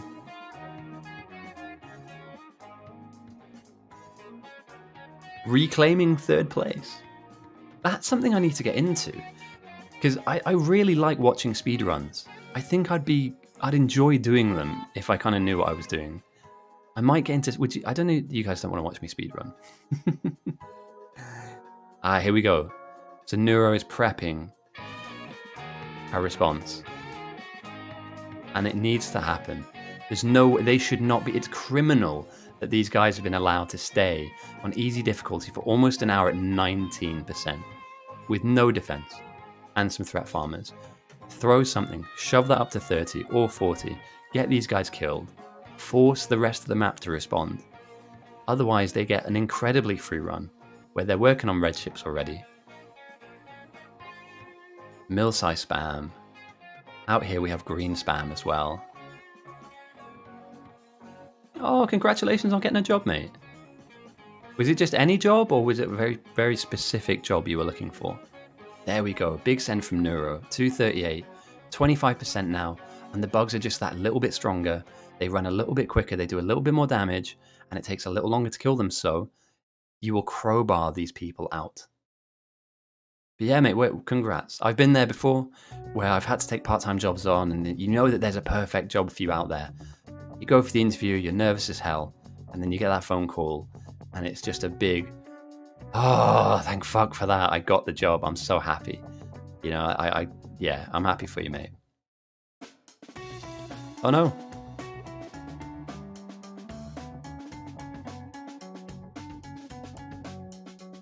Christy died.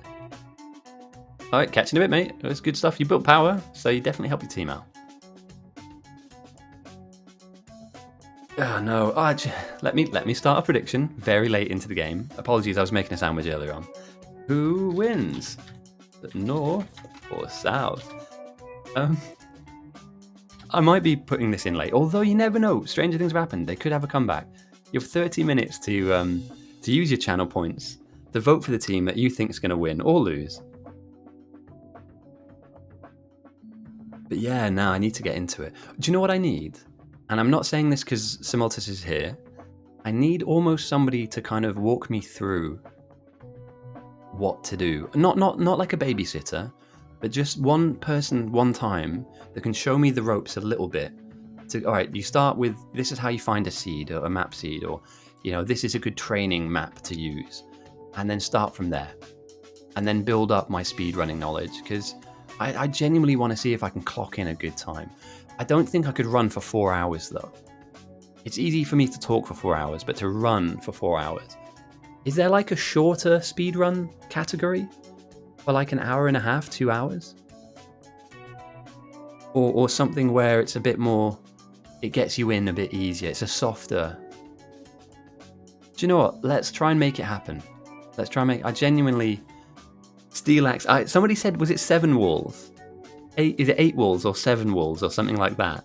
Where that you have to make as many walls as possible. The train speedrun. Okay, an hour and a half. Should I try for 8 walls first? I'm going to say that now. I'm going to regret saying this. That doesn't sound that hard. Got lap is 22 minutes. Oh, mate, I'm going to give it a go. Why not? Why not? I've been wanting to stream during the week as well. Like, I have time to do it.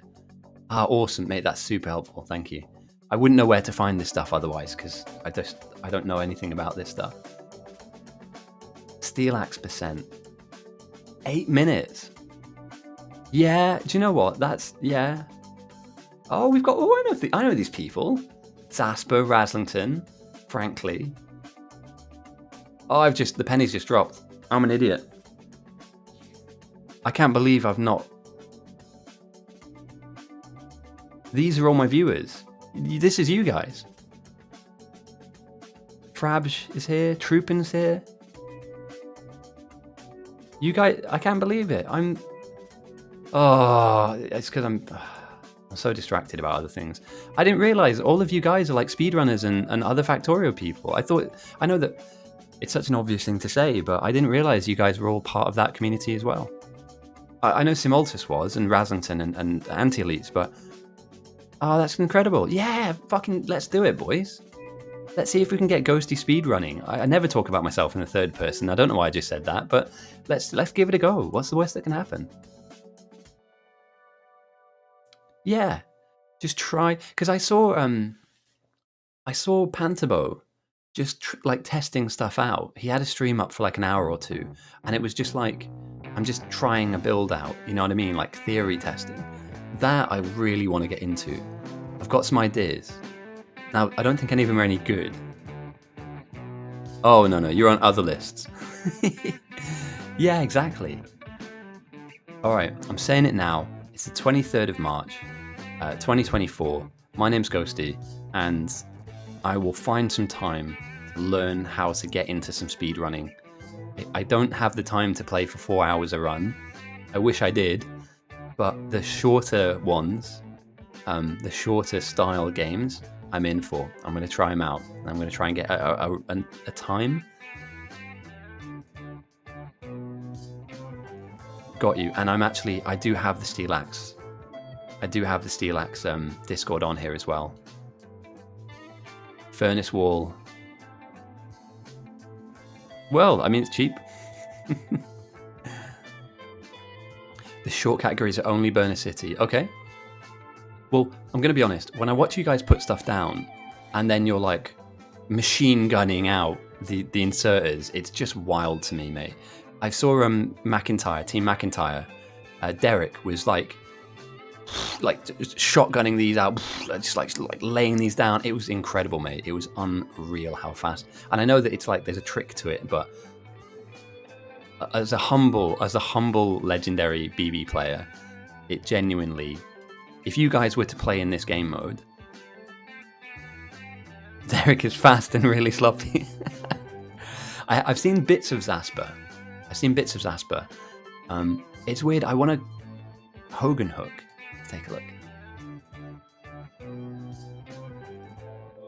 Oh, he plays with the grid. Oh no.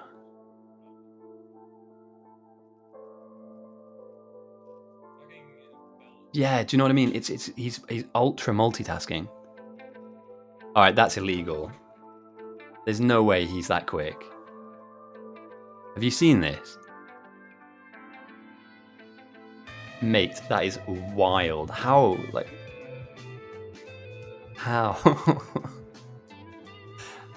How'd you do that? I'm not even just saying that to pump, genuine. How'd you do that? Now, again, I'm not trying to be that good, but that's unreal, mate. And I used to play StarCraft at a very high level. That's just ridiculous. The accuracy. That's what it is. The accuracy of that, as we see big bugs. Ah, right. Okay, so yeah, he's got some keys bound. That makes sense. Because just the speed of that is ridiculous. Welcome, Napoleon. We've got big biters on the cards for the south, and I don't see any flame turrets. And as you can see, they're basically firing tiny little snowballs at the bugs. They're not going down. Big bugs is such a wounder as well. They have any walls anywhere? Much faster. I think that there's transferable skills there, I think that you could potentially take stuff from speedrunning and add it to this. Obviously not every player needs to be a speedrunner to play well in this, but I think that just setting up main or setting up an outpost and being that quick, it has to have an advantage. What I'd love to do, and I'd love to test this out, and maybe we see this tomorrow actually, this is a really good kind of point. We have some pros playing against us tomorrow, and they might have an outpost. We might see a set of speedrunners create an outpost in some part of the map. And if they do, I'm going to try and keep as much of my attention spread amongst what they do as well as what the other people do on our side. But I just want to see what would happen if you had 4 really fast people in one outpost. Let's say Simultus, Anti-Elites, Raslington, Team McIntyre. I don't know if that's the top 4, but they're just the 4 ones that I know. And then, you say to them, right guys, I need you to build a rocket. And, we've identified that just, here is the best spot. Whatever you need, ask for it, but just good luck, crack on. And just see how fast they'd go, mate, honestly. It's a bit of it's not like a freak show or a circus or anything, but yeah, I don't know. A man can dream. Or maybe we set that up. Yeah. Do you know the big thing that they didn't do last time? When we saw a mystery team of 12 people go against the server, they didn't prioritize threat farming at all. They didn't have the bodies available to send anybody to threat farm. And that's where I'm kind of a little bit perplexed as to whether or not another death. So much death on the south, 53%. So many waves coming in. This feels like it's just overwhelming. The pressure that they're being put under. And every time you send a body out to do this, you're not able to progress in your plans out here. So, I mean, they're sending to the north, 31% up north as well. threat farming's going relatively well. I mean, at least they're managing to kind of chip into the numbers a wee bit and just keep dropping it to below 2,000. But yeah, the North are having their fun. They're having their cake and eating it too. And again, hey, Jessica has built more flame turrets than the South main has. How wild is that? Have we ever seen this before as well? I just want to ask the guys that watch every week. We've got a player here that's come all the way out, built an incredible power block, and has then defended it faster than the main base has gotten oil. And I know that it's simple because all they've done is plug you've effectively plugged in, oil deposits to flame towers, but I mean, it's worked. This is good. And you've got defense for your neighbor. Look at that. I love seeing this. I love seeing stuff like this. It's an adaptation.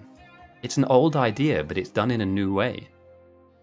I know that you're new to this, Jessica, but this is actually quite groundbreaking in terms of this isn't meta. We don't see people do this, but it's helping. It's actually helping. It's working. And again, you've got these stones. Oh, well, try not to die. Try not to die. Try not to die. Try not to die. Fish.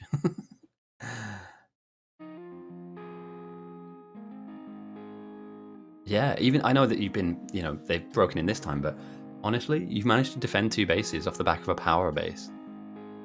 That's kind of wild. Stop sending.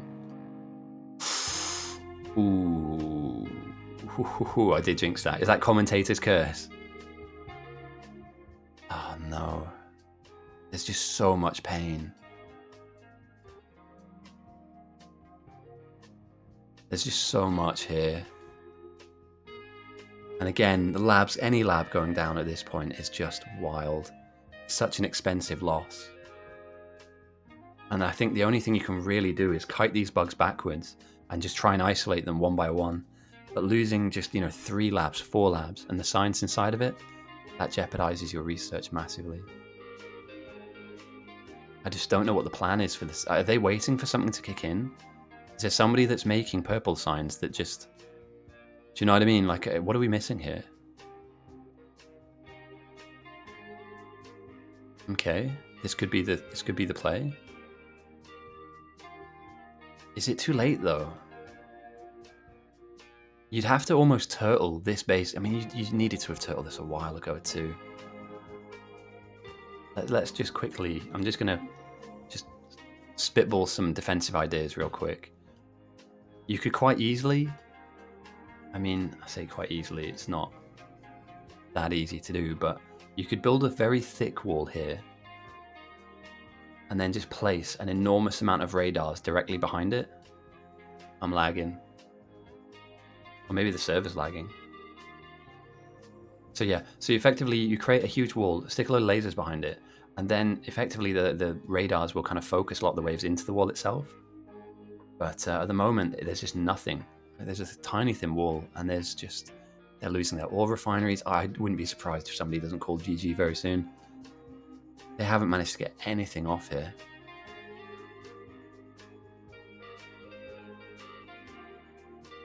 And big biters, especially at this point in the game, and we're at the hour mark now. We're at the hour mark. Oh no! Some of you guys predicted. The South might win. Unfortunately, that might be 4,000 pot noodles thrown into the abyss.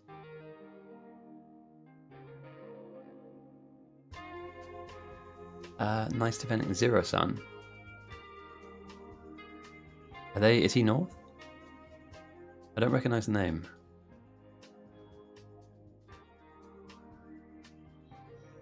No worries, dude. Hey, mate, firstly, congratulations on the job. I know I've said that twice already, but genuine, happy for you, mate. Enjoy the rest of your day. Enjoy the rest of your weekend. Take care, mate. Carl. Oh, this is just absolute carnage. Right. Well, let's see what that 700... an extra 3,000 bugs on the table. 5% increase. The South have had no fun today. This is a fun game mode, by the way. Anybody that's watching that's new, but unfortunately, this is just not fun for the South at all.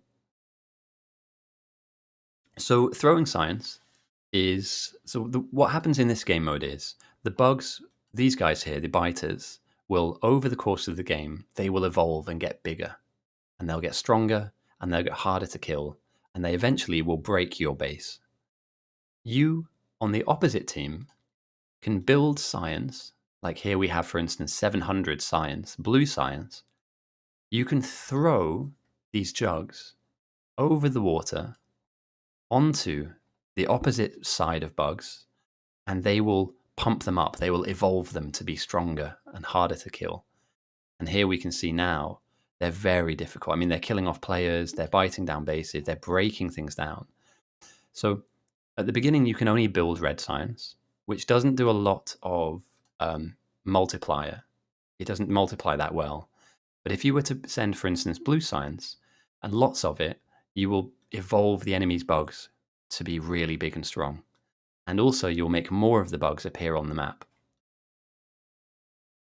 I can, in a way. So if you have a look at this panel on the left, this panel up here is how you send science. When you're in game, you'll see it. At the moment, I'm spectating, so I can't see the panel itself. But I am doing tutorial videos. So one thing I would say is have a look on my YouTube channel. Up very soon, there will be some educational content, and that will go through all of the basics. So we'll be starting off with how to join the server, all the way to how you outpost, and yeah, here we go. I'll just put a link to that up now. If you follow this channel, or just keep it in mind. Now, so throwing means you have it in your inventory, and then you click on the panel of buttons up here.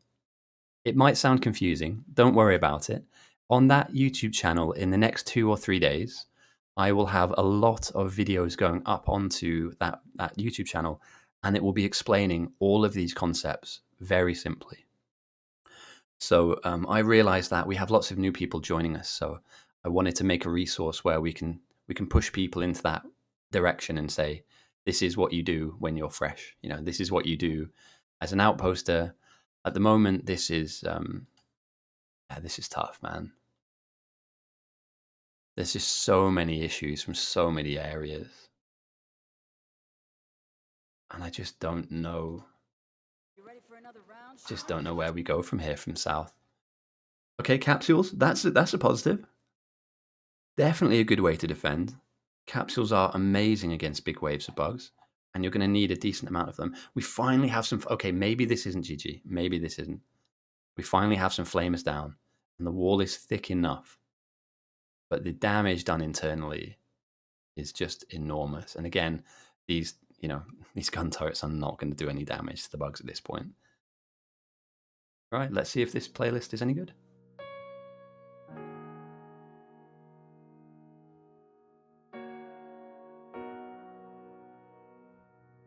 So yeah, to answer your question, and to any of the new guys out there, I'm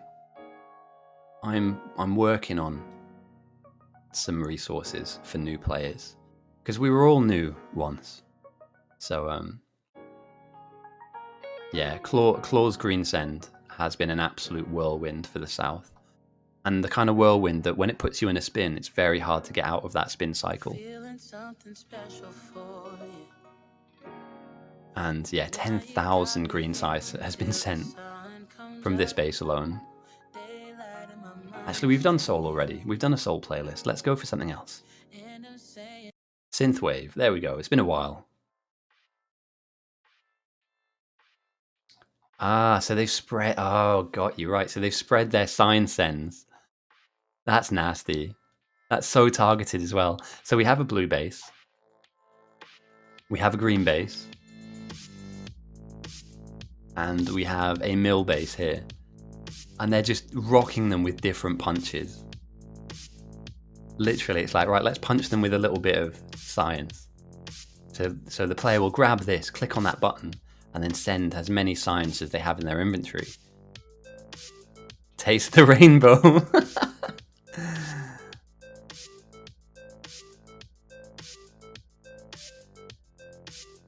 That's a terrible joke. I'm sorry I made it. Oh my god, they are getting rocked. It's like a big uppercut has been thrown their way. And at the moment, you know, South are surviving, but there's so many bodies here. Do they have any spam? Do they have anything that is looking like? Kind of, I guess. Is this enough?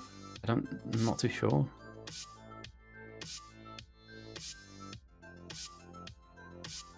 Oh, I never would. Reset. Ooh, okay. Here's a little bit of spice. These guys are closing in now, 44%, and they're on top of a base. So the North aren't. There's more. The North are at the Claw, Dr. Claw, is about to figure out what it's like to be under this kind of pressure. His base is getting attacked from multiple directions, and they've seen it. They've spotted it, and he's doing a very good job of kiting backwards. Running backwards a little bit, throwing a grenade, finding backwards. No, the players can only see parts of the map. And that's where scouting and vision is a real... Information, intelligence is a really big thing in this game. So if I'm on the south, I don't see everything open like this. When you grab fish from the ocean, you can send the fish to gain vision. And when you send the fish to gain vision, you'll gain random vision of the map. So some people like to scan at certain times to see if they have an advantage, you know, to see if they're ahead in their defense or if there are any gaps, you know, if the wall is good or if the defense is weak. And scouting is huge. It's a very big part of our game. And actually, I think a massively underrated part of the game as well. So here we go. Yeah, spotting for rushes is very, very important.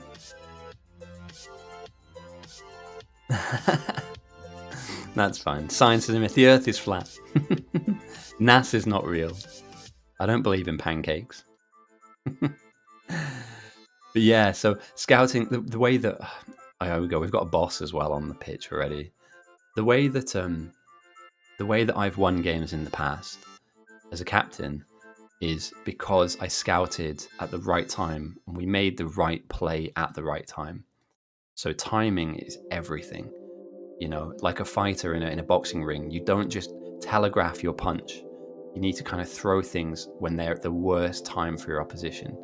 You know, you need to throw an uppercut when it will work, not just because you can throw an uppercut. And at the moment, the North have thrown the right punch at the right time, and there are bugs in the middle of their production line on the South. In the middle of their red ships, they have a big boss. So yeah, it's stranger things have happened. I've seen games like this where a team has won off the back of how much chaos this is. But Jesus, boys and girls, they have so much work to do. There is so much work to do. And I hope that maybe, just maybe, if they optimize this, there's the potential that the North eventually gets swallowed up by large bugs. And again, they come down in waves. They don't necessarily always come down where your walls are. They can also come around, and they can come to the sides as well. So it's not like, or it's not as if. And if the South win this, the North are losing a lot of channel points. Or whoever's bet on the North is going to be losing a lot. 22,000 pot noodles are at stake here, boys and girls. If the North lose, that is. But again, they're getting through, and the walls are thin, and the defenses are weak, and the upgrades aren't there. And I just worry, you know, we're closing in on getting laser turrets, but, you know, who's going to make them? Where are they going to go?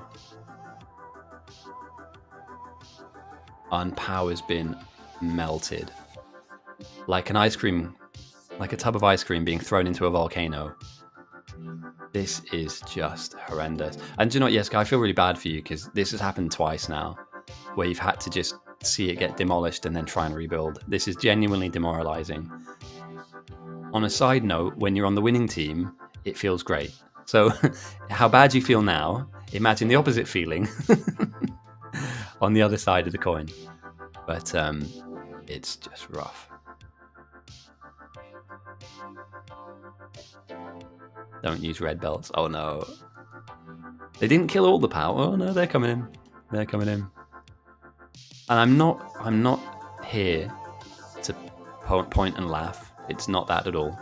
But this happens so often that the North have spotted people out here on solo outposts and, you know, unmanned outposts, and they've gone, we can kill these things off. You know, we can get these things to be killed off.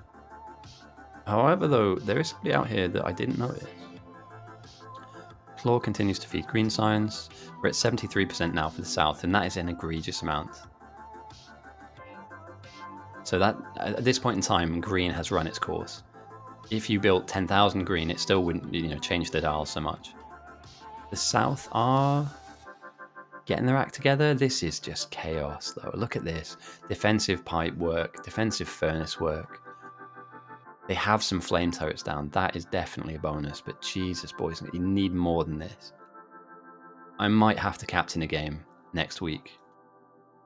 I'm going to go and captain a game. It's time. We're 3 months into the year as well. I should have captained one by now. But yeah, I think we need to kind of avoid these things at all costs. And as you see, an enormous amount of bugs are about to bump into, basically nothing.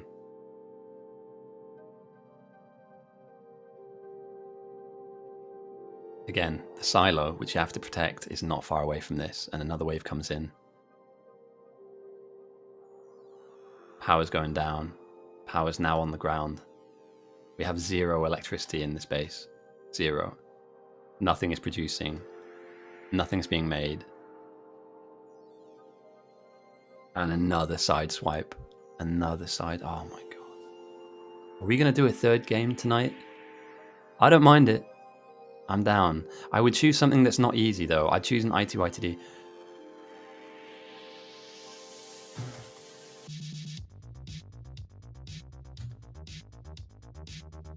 Oh, this is just...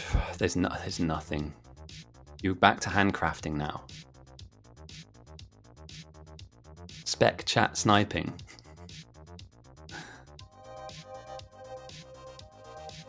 It's... yeah. But here's what we have, though. We have good strategies. A concerted effort for 1 green sign spammer, 1 mill sign spammer, 1 blue sign spammer, and that's it. Stonks. Meanwhile, they were researching in the background too. Let's see what they're working on. They're working on purple signs, lab upgrades. They had people up north building up their defenses. I focused a lot on the south because the south are dying. But the north have done a good job here. They're at 50%, which isn't anywhere near as bad as 73, but they have that buffer, that wall, and it's a double wall as well. Keep the bugs at bay. They have double flamers as well, and then these bugs will just sit and DPS as they try and break down a wall they're not strong enough to kill off.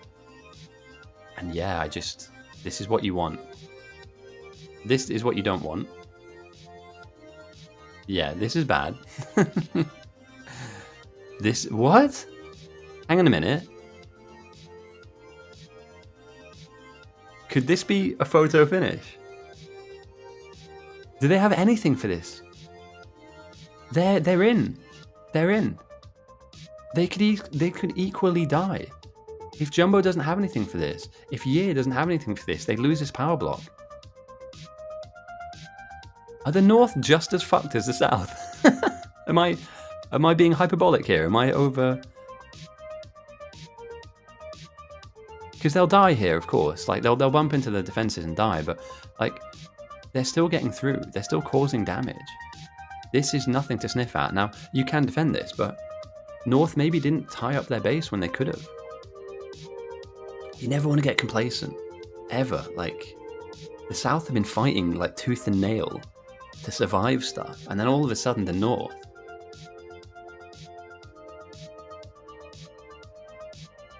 Yeah, but here's my thinking, right? And again, I'm not saying this just to say it to try and bring some drama in. You're fine here, you're fine here, you're kind of okay here, right? Okay, everything in yellow you're not super happy about. See what I'm saying? Like, they can still make it round and through. Slam into your power blocks. They can still make it here, by the way. And let's take a look on the south in terms of defense. I think they can still make it through here, here, and here. But they've opted for a much more compact base because I don't think they're really going to build anything beyond where they're at. Red is fine. And because it's a smaller design, it's a smaller size, you can make it quicker to any problem areas.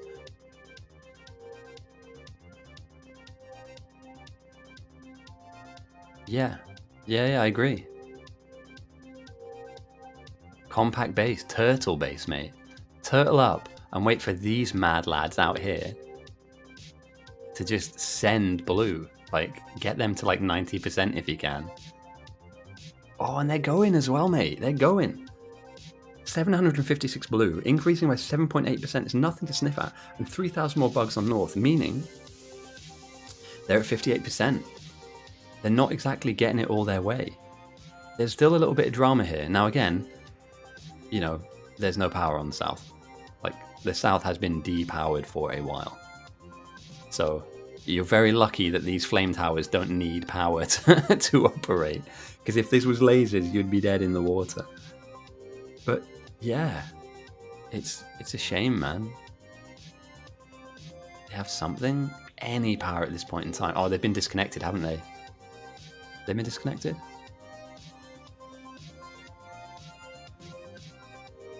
The turntables are turning. I shit you not. The little power base that could. This is all the South have now for power at the moment. They need to rebuild, but the thing that's floating them at the moment is this. And we have a bug attack with the boss. Oh no. Oh my face. So the South now, yeah, they're losing parts of the only thing that's keeping them in the game right now. Do they have any capsules for this? Grenades are not going to do the trick. There we go, boys. That's what we need. Fordecker's in with clutch. Carl throws 1,000 blue, 77% on the South Point 7 as well. The boss is slowly going down, ticking down to the poison damage, but this is a lot of stuff to lose. It's a lot of stuff that's disconnected. Goes down. The blue jug's still ticking. At a really nice rate as well, like really quick. I know that they've got 2 builds here, but genuinely speaking, if they can keep this stuff alive, this is the only hope the South have. The only hope. There's nothing else. You just need capsule production. And power is slowly but surely being like resurrected in this space. They've melted it here. It got melted over here. And it slowly just coughs itself back into life. But these bosses are way too strong at the moment.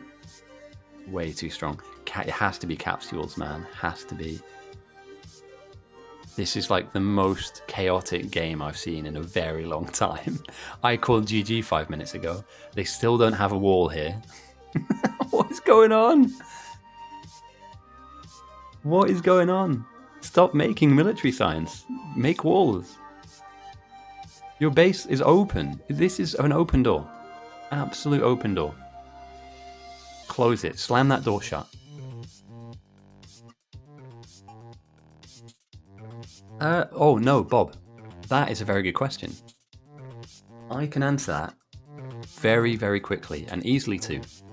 There is a defensive structure in this game mode, which I believe Sticklord, I think it's Sticklord, is a pioneer of. What you do is you build an elaborate train loop. Let's just say, for instance, the red is the train loop.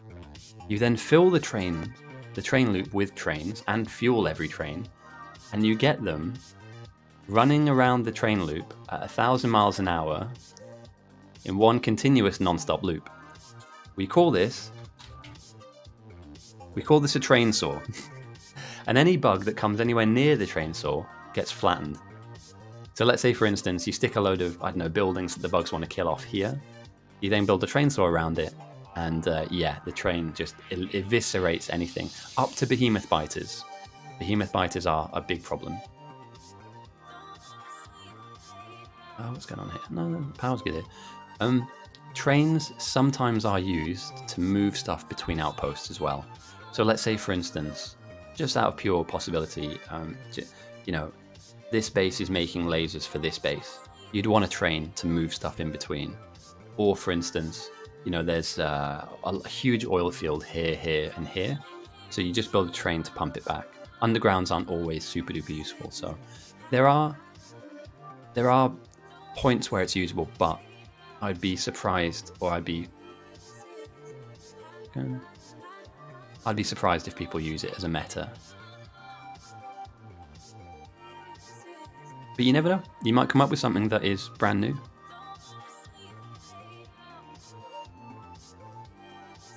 I mean, I think you can kind of spot new players though in that respect. So red belts on this game mode are kind of not frowned upon, but they're not particularly useful. You're not going to catch a lot of heat by building them, but people will tell you not to purely on the basis that they're just not very useful. They're resource intensive, and you don't need belts to go that quick, unless you need them very specifically to go quick in certain areas, certain builds, and that's a whole different conversation. All right, the blue Psy. The North are on 62% now, and there are bugs creeping in. Not only are there bugs creeping in, the bugs that are creeping in are difficult to deal with, and a single radar will not be enough. Is this the end of the full rush that the North have been in? Because the North still can, if they want to, build purple. But do you think Gamershock with a couple of poison capsules can defeat this? If he has enough, he needs to be careful. They're quick. And if he goes down here... Oh, this is the best music for this as well. Holy shit. Sorry. I don't want to revel in somebody else's failure or death, but... we're going to watch packs of bugs just detonate a base. So say goodbye to all of this. And unless Carl has everything... Oh... Flamer turrets are being built here.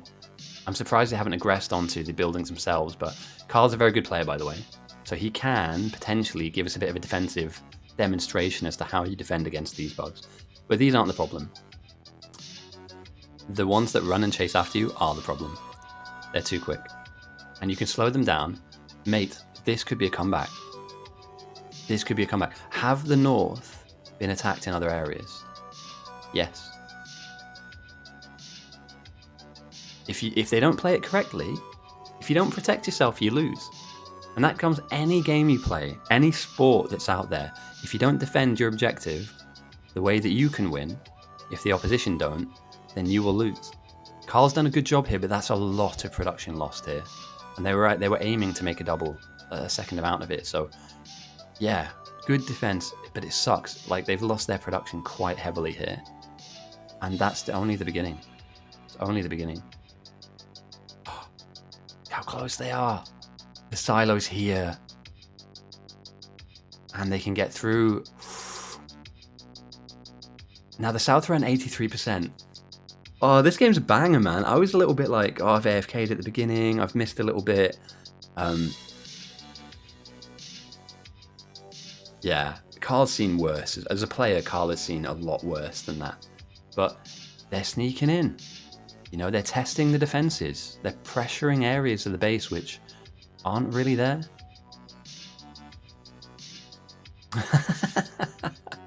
Controversial.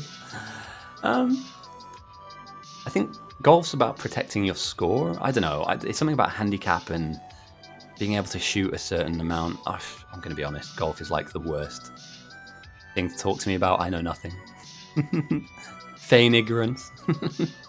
No hablo español. But for there to be a comeback, there needs to be a bigger wall here, for sure. No doubt in my mind, if you don't defend this, the size of the bugs and the state they're in at the moment, they will just walk over this. It needs to be thicker. It needs to be at this level, at least. You know, once we get to 90, we're dealing with behemoths. And as you can see, almost all of the pack now are big. 83%, 16,000 on the table at any given time. There's a hole in the wall, Plumpcat. Please plug that hole. Please plug that hole. They're in for free. Oh, no. Is that considered grief?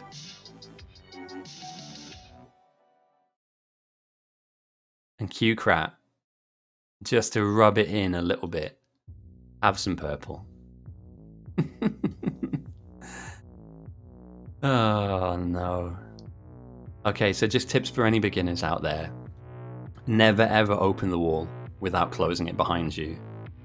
The pain bow continue. Just don't do this, please. I'm not saying that to insult the person that did. Plumpcat is a good player, but there is a front door for them to just walk through now. And believe me, they will go with the path of least resistance. They're coming in. Luckily, the wave is split off, but if that wave made it all the way to the bottom of the map and killed off your silo, you'd have to make an argument for grief there. It's unintentional and it's not malicious, but it's, close this up, boys. Do not give them a free entry to your base. You've done so much good work defending and getting here. Don't do anything other than keep it safe, keep it solid. Yeah, you hate to see it. If anything, though, it adds a bit of drama to the game, a bit of jeopardy. I'm rooting for the South. They've had it rough for a while. I'm rooting for the South. Not to say that I'll join the South, because I think I'm just going to commentate this one. Another breach. What tends to happen in situations like this is that the bugs will flood through one particular hole that they've made, and then some will stick around just naturally and widen the gap. So as you can see here, they'll be punching a hole directly through this part of the wall. The next group that come in will have an area that they can kind of flood through. So it's like water. They will go through path of least resistance. If I join now, the South win, 100%, because I know what to do. And it's all the things that we've been speaking about, thicken the wall, and if that means that you prioritize wall production right now over military science production, do it, because there is no game. Research is great and everything, but there is no game if you don't have that. 68%, we're 0.9% off of a very nice evolution on the north. Thicken your wall at any cost. Get those flamer turrets doubled, so instead of having a single one here, double them up. Find points of weakness. Look at your base. Where are we weak? Is that acceptable? At 86%. If the answer is no, do something about it. Thicken it up, make it bigger, make it stronger. It's like that Kanye West song. I can't remember the name of it. Work out where you're weak and strengthen it. Because they'll come and hit you at the worst point possible. Like where your wall is too thick, and there'll be 3 bosses. Right?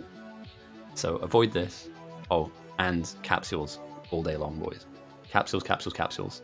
You need them, they work for you, they're really good. And they do a lot of heavy lifting. Yes, sorry, the Daft Punk song, not the Kanye. Yeah, that one. I forget the name, but it's something about being strong and fast and hard and I don't know. Q-Crat with another purple sends. It's difficult, isn't it? They're almost at 90. Behemoths are upon us. Is the base ready for it? I just don't think so. What we're witnessing here is a slow burn death, I think. And it's a shame because they've had a gallant effort. This has been a really, really good defensive effort from the South. You can't take anything away from them. They're being active. They're reacting to the different areas of their base that are being attacked, but it's just a little too late. You need some capsules to go down here, for instance. The North haven't had it easy, though. And I believe that if they can keep pushing the Evo up from the South to the North, and that only comes from here, really, if I'm being honest, we may be looking at some counterplay, but can we have a view from a player? I don't know how I'd do that. I could follow somebody around. One day, I'm going to play. I've already mentioned this before, but it will be a very different stream though, guys. You won't be able to see the whole map. And I tend to do one job for a long period of time so that it's done correctly. And I don't know if that's something you'd want to watch. But we're going to play and we're going to win. I did that a while ago. I got into a game and we won. And I said from the very beginning, if we do X, Y, and Z, we win the game. I might find the video of that, actually. Because I was really confident from the very start of the game. It was like, right, I'm going to do... Oh, behemoths. I'll watch any shite. I'm glad to know that the quality content that's being put out here is... it's time I played. I think as I talk a big game, and I'm more than happy to back that up. So, I'm a man of my word, you know. Tomorrow's game is going to be good fun as well. The first thing I want to mention to anybody that's new is there's a huge game on tomorrow, so please come back and watch that. I'll be doing the commentary on it, and it's going to be wild. We have 12 professional players up against Everlord streaming. Oh, mate, he's quality. He's French, I think. Might be getting that wrong. Oh, we can raid him. Oh, that'd be awesome. Let's see. Sorry, I'm just checking real quick to see who's on. We could raid him.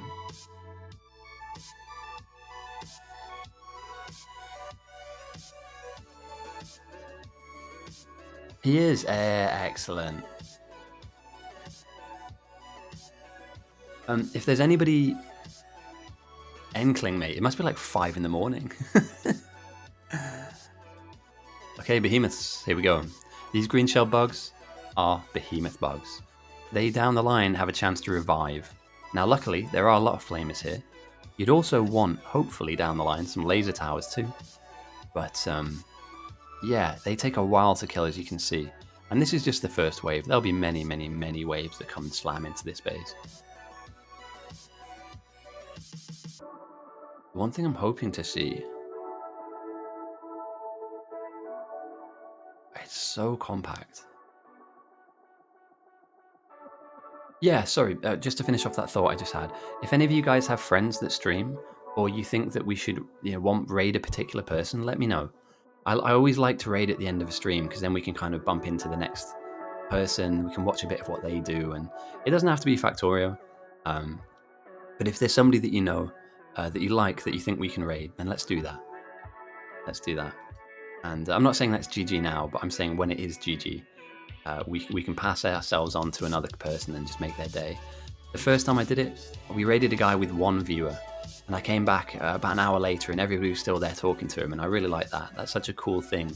He genuinely was like, he didn't look very happy, and then when he saw that we had loads of people coming in, it's like, oh, awesome. And he just kind of perked up a bit, and I think it made his day. So I'm all about that. I'm all about good vibes. So hopefully, when we're done here, and just feel free to say hello. You know, nobody's asking you to subscribe to people or to follow, etc. Just say hello. You can see his POV. I'll just put it. Have you got a link to his? Have you got a link to his game? Spacely. And here is the age-old debate. And it's a topic that we're covering quite frequently in the admin channel. Yeah, if you want to have a look at a player's perspective, check out Everlord. He used to be involved in the championship side of things when we had teams and stuff. EBC, I think it was called, Bite Battles Champions. But yeah, check his stream out. I'm sure he'd welcome. In fact, I'm going to check him out. And I'm going to send him a follow. I'm going to write in his chat, what up, nerd? No, I'm not going to do that. It's all in French. Okay. I'm going to avoid that because I don't know what's being said. HY speed, anti-patience, and anti. Yeah, I like the 3. I'll flip a coin. Anti-elites was one of our first money tournament winners when we hosted the 1v1 tournaments. And I've still got videos of those up on the old channel. He won a couple €100, I think, which is nothing to sniff at. It's a very good amount of money, you know, for playing a video game. I know it's nothing like ESL or, you know, any of the major tournaments, but it's still good that we have like people willing to kind of compete for that. Yeah. Oh, okay. Should we raid anti-elites? Yeah, let's raid anti. Because I heard there's some rivalry. I think it's friendly rivalry though, right? It's not like unfriendly.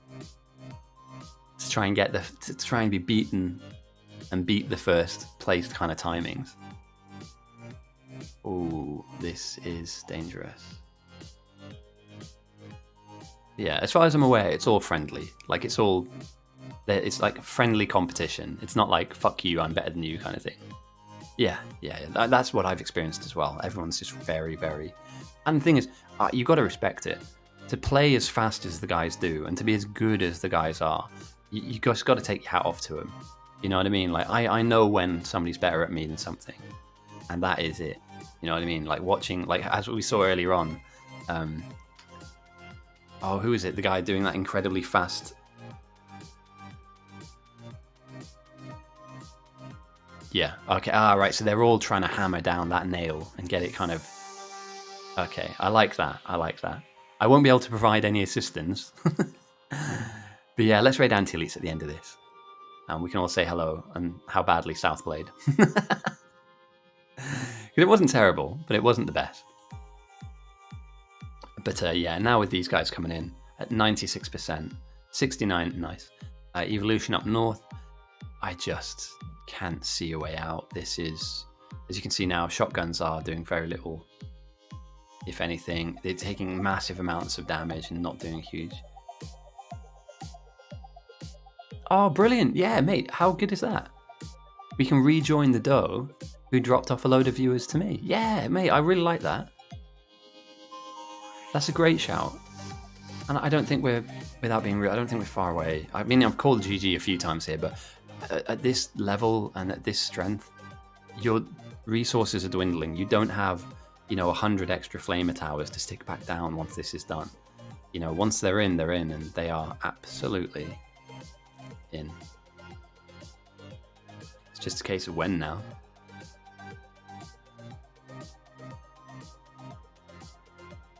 I mean, they have good capsule production. I mean, there are capsules being made, so that's one bonus, I guess. The problem with behemoths as well, when they're this big and this strong, they can one-tap you. These acid puddles are highly, highly damaging. And kiting through poison is definitely the way to go here. Slowing them down, poisoning them, slowing them down, poisoning them. What you have to remember is there's another wave behind that. There's another wave behind that. There's a wave slamming into the side here. It's chaos. It's so hard to play against this. And another open door. I don't know why. Oh, no. And that's, yeah. How tragic is that? We talked about trains. This would be perfect time for a train to exist. That is really, really tragic. Cute Meow Meow has done a really good job here. Made a good amount of lasers, to be honest, and I think they're running them back. That's a hero play if I've ever seen one. If Cute Meow Meow can make this happen, that's huge. Oh, but we've got boss. Oh my god. It's like a film. Help is on its way. Will we survive in time? What do we think? Do you think that these bugs will kill the game off?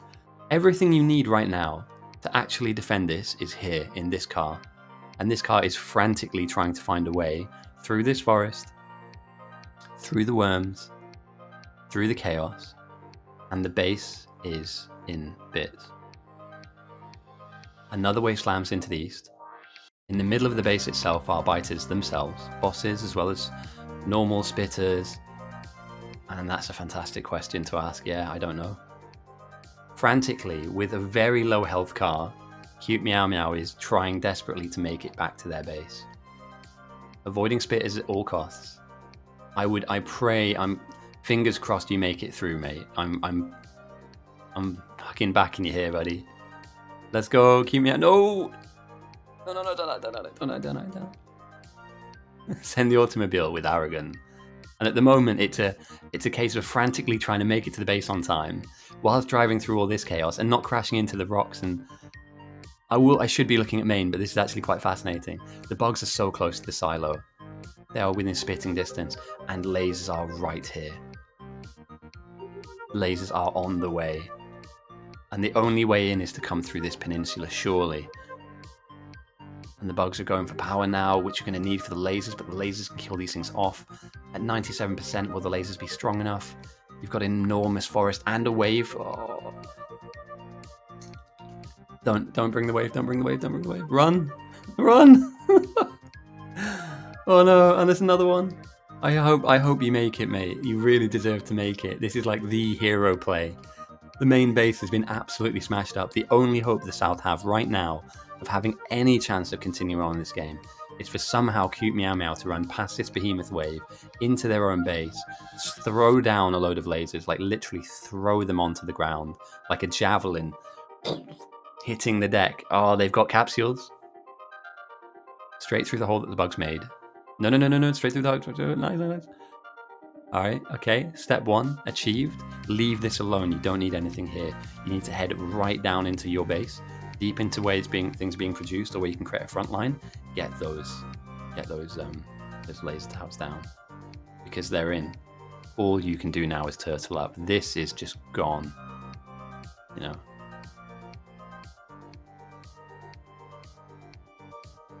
What a hero play. Here they are, with walls on top. Need a bit more power, but that's fine. But then how many does Meow Meow have? Because these will eventually go down, right? I mean, they're not invincible. The walls are slowly but surely killing them off. That was like dodging bullets. Genuinely, that was like fucking hero play, mate. Power's not great. Do they have any up? They have one upgrade. Are they going for those laser upgrades? Yeah, they have to. They absolutely have to just try and get laser upgrades down now. And with that said, how many more lasers do they have? Enough to fight that off? And how'd you get back here? Because there's a box with 33 more. This is so tragic. Firstly, for the South, MVP are the defenders. Whoever's been defending in South main base, MVP for sure. But I just want to give a huge shout out to Cute Meow Meow. I've never seen them play before. This could be one of those shadow accounts they were talking about earlier on. But that is one hell of a play. If those lasers somehow manage to allow the North to get broken into and maybe even lose, that's huge. But I just don't think so. I know smurfing. Apparently we had some smurfs yesterday. But yeah, we're closing in on 100% now for the South, and this base has been abandoned. The blue spam has been abandoned. The wall is holier than the Pope at the moment, and you really are just making a statement by defending now. It's not over until I am dead. It's not over because you've beaten me, or because you've gotten through my wall, or because there are bugs all over my stuff. It's over when I stop. And yeah, that's not far from here. Which is such a shame. It's been a great, chaotic game.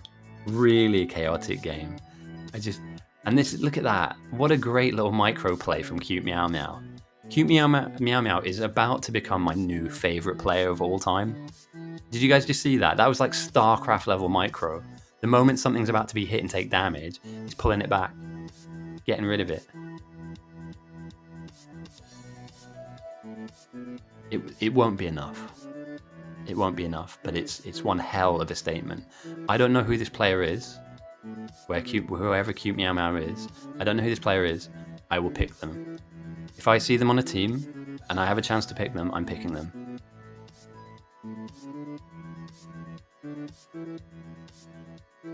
And they're in at the side as well. This is, unfortunately, there's not a huge amount you can do from here. Yeah, RIP. But what a hell of a play. No, you just got to respect it. You got to respect it. They went all the way out there to build lasers, and then they run back, giving you the only chance you have at stabilizing. Okay, we have some polls. Special game. Oh, yes, please. I'm going to play. What a game. Poor defense, Jack Hasm. Poor defense. On both games. I think that neither team have done the best job ever, but the South on this and the last didn't really prioritize walls, and the other team were ramping the pressure the whole way through. So it was this constant, like, small sends of green, then small sends of, we call it Taste the Pain Bow.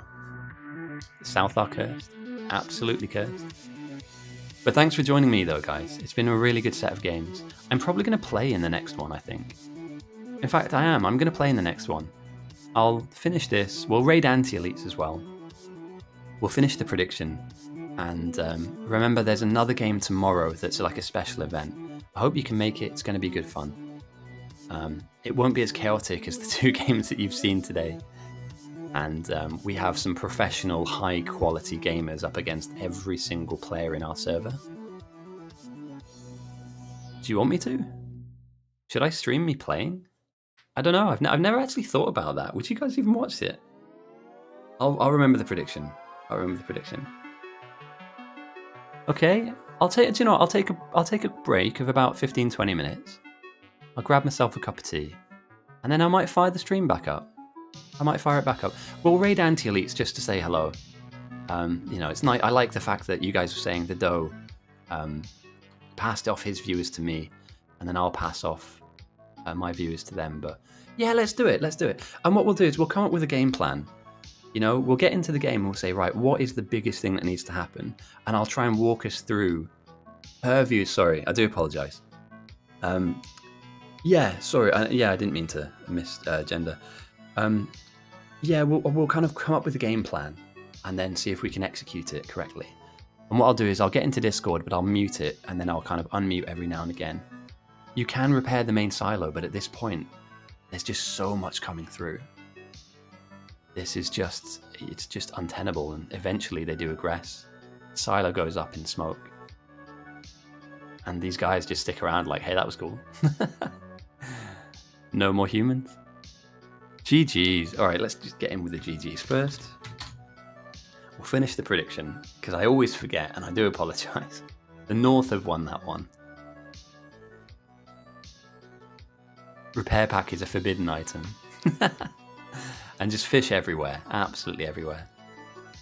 Oh, awesome. Well, do you know what? We'll raid, I'll take a break, and then we'll fire it back up and we'll get into the next game. And we'll play for a little bit. We'll try and get something going on. No, it's just good to know. It's good to know. Yeah, it's the thing is you don't know until you know, that kind of thing. So. Right, let us raid Sabelair. Thank you for the follow. Unfortunately, this is the end of the stream. However, there is one tomorrow again, and I'm going to be booting this back up in about 15 minutes time. We're going to play some, so join me if you want to. I won't take it personally if you don't. And thank you for following me again. Big event tomorrow. Let's raid anti-elites. Oh, that's awesome, mate. Thank you for the follow. Let's find the raid button. There we go. Boom. All right. Hey, man. Thank you for joining me. As always, we're going to raid Anti, and I'll be back up online in about 20 minutes, 15-20 minutes. I just need to take a break, really. So, yeah. I'll see you guys around. Take it easy.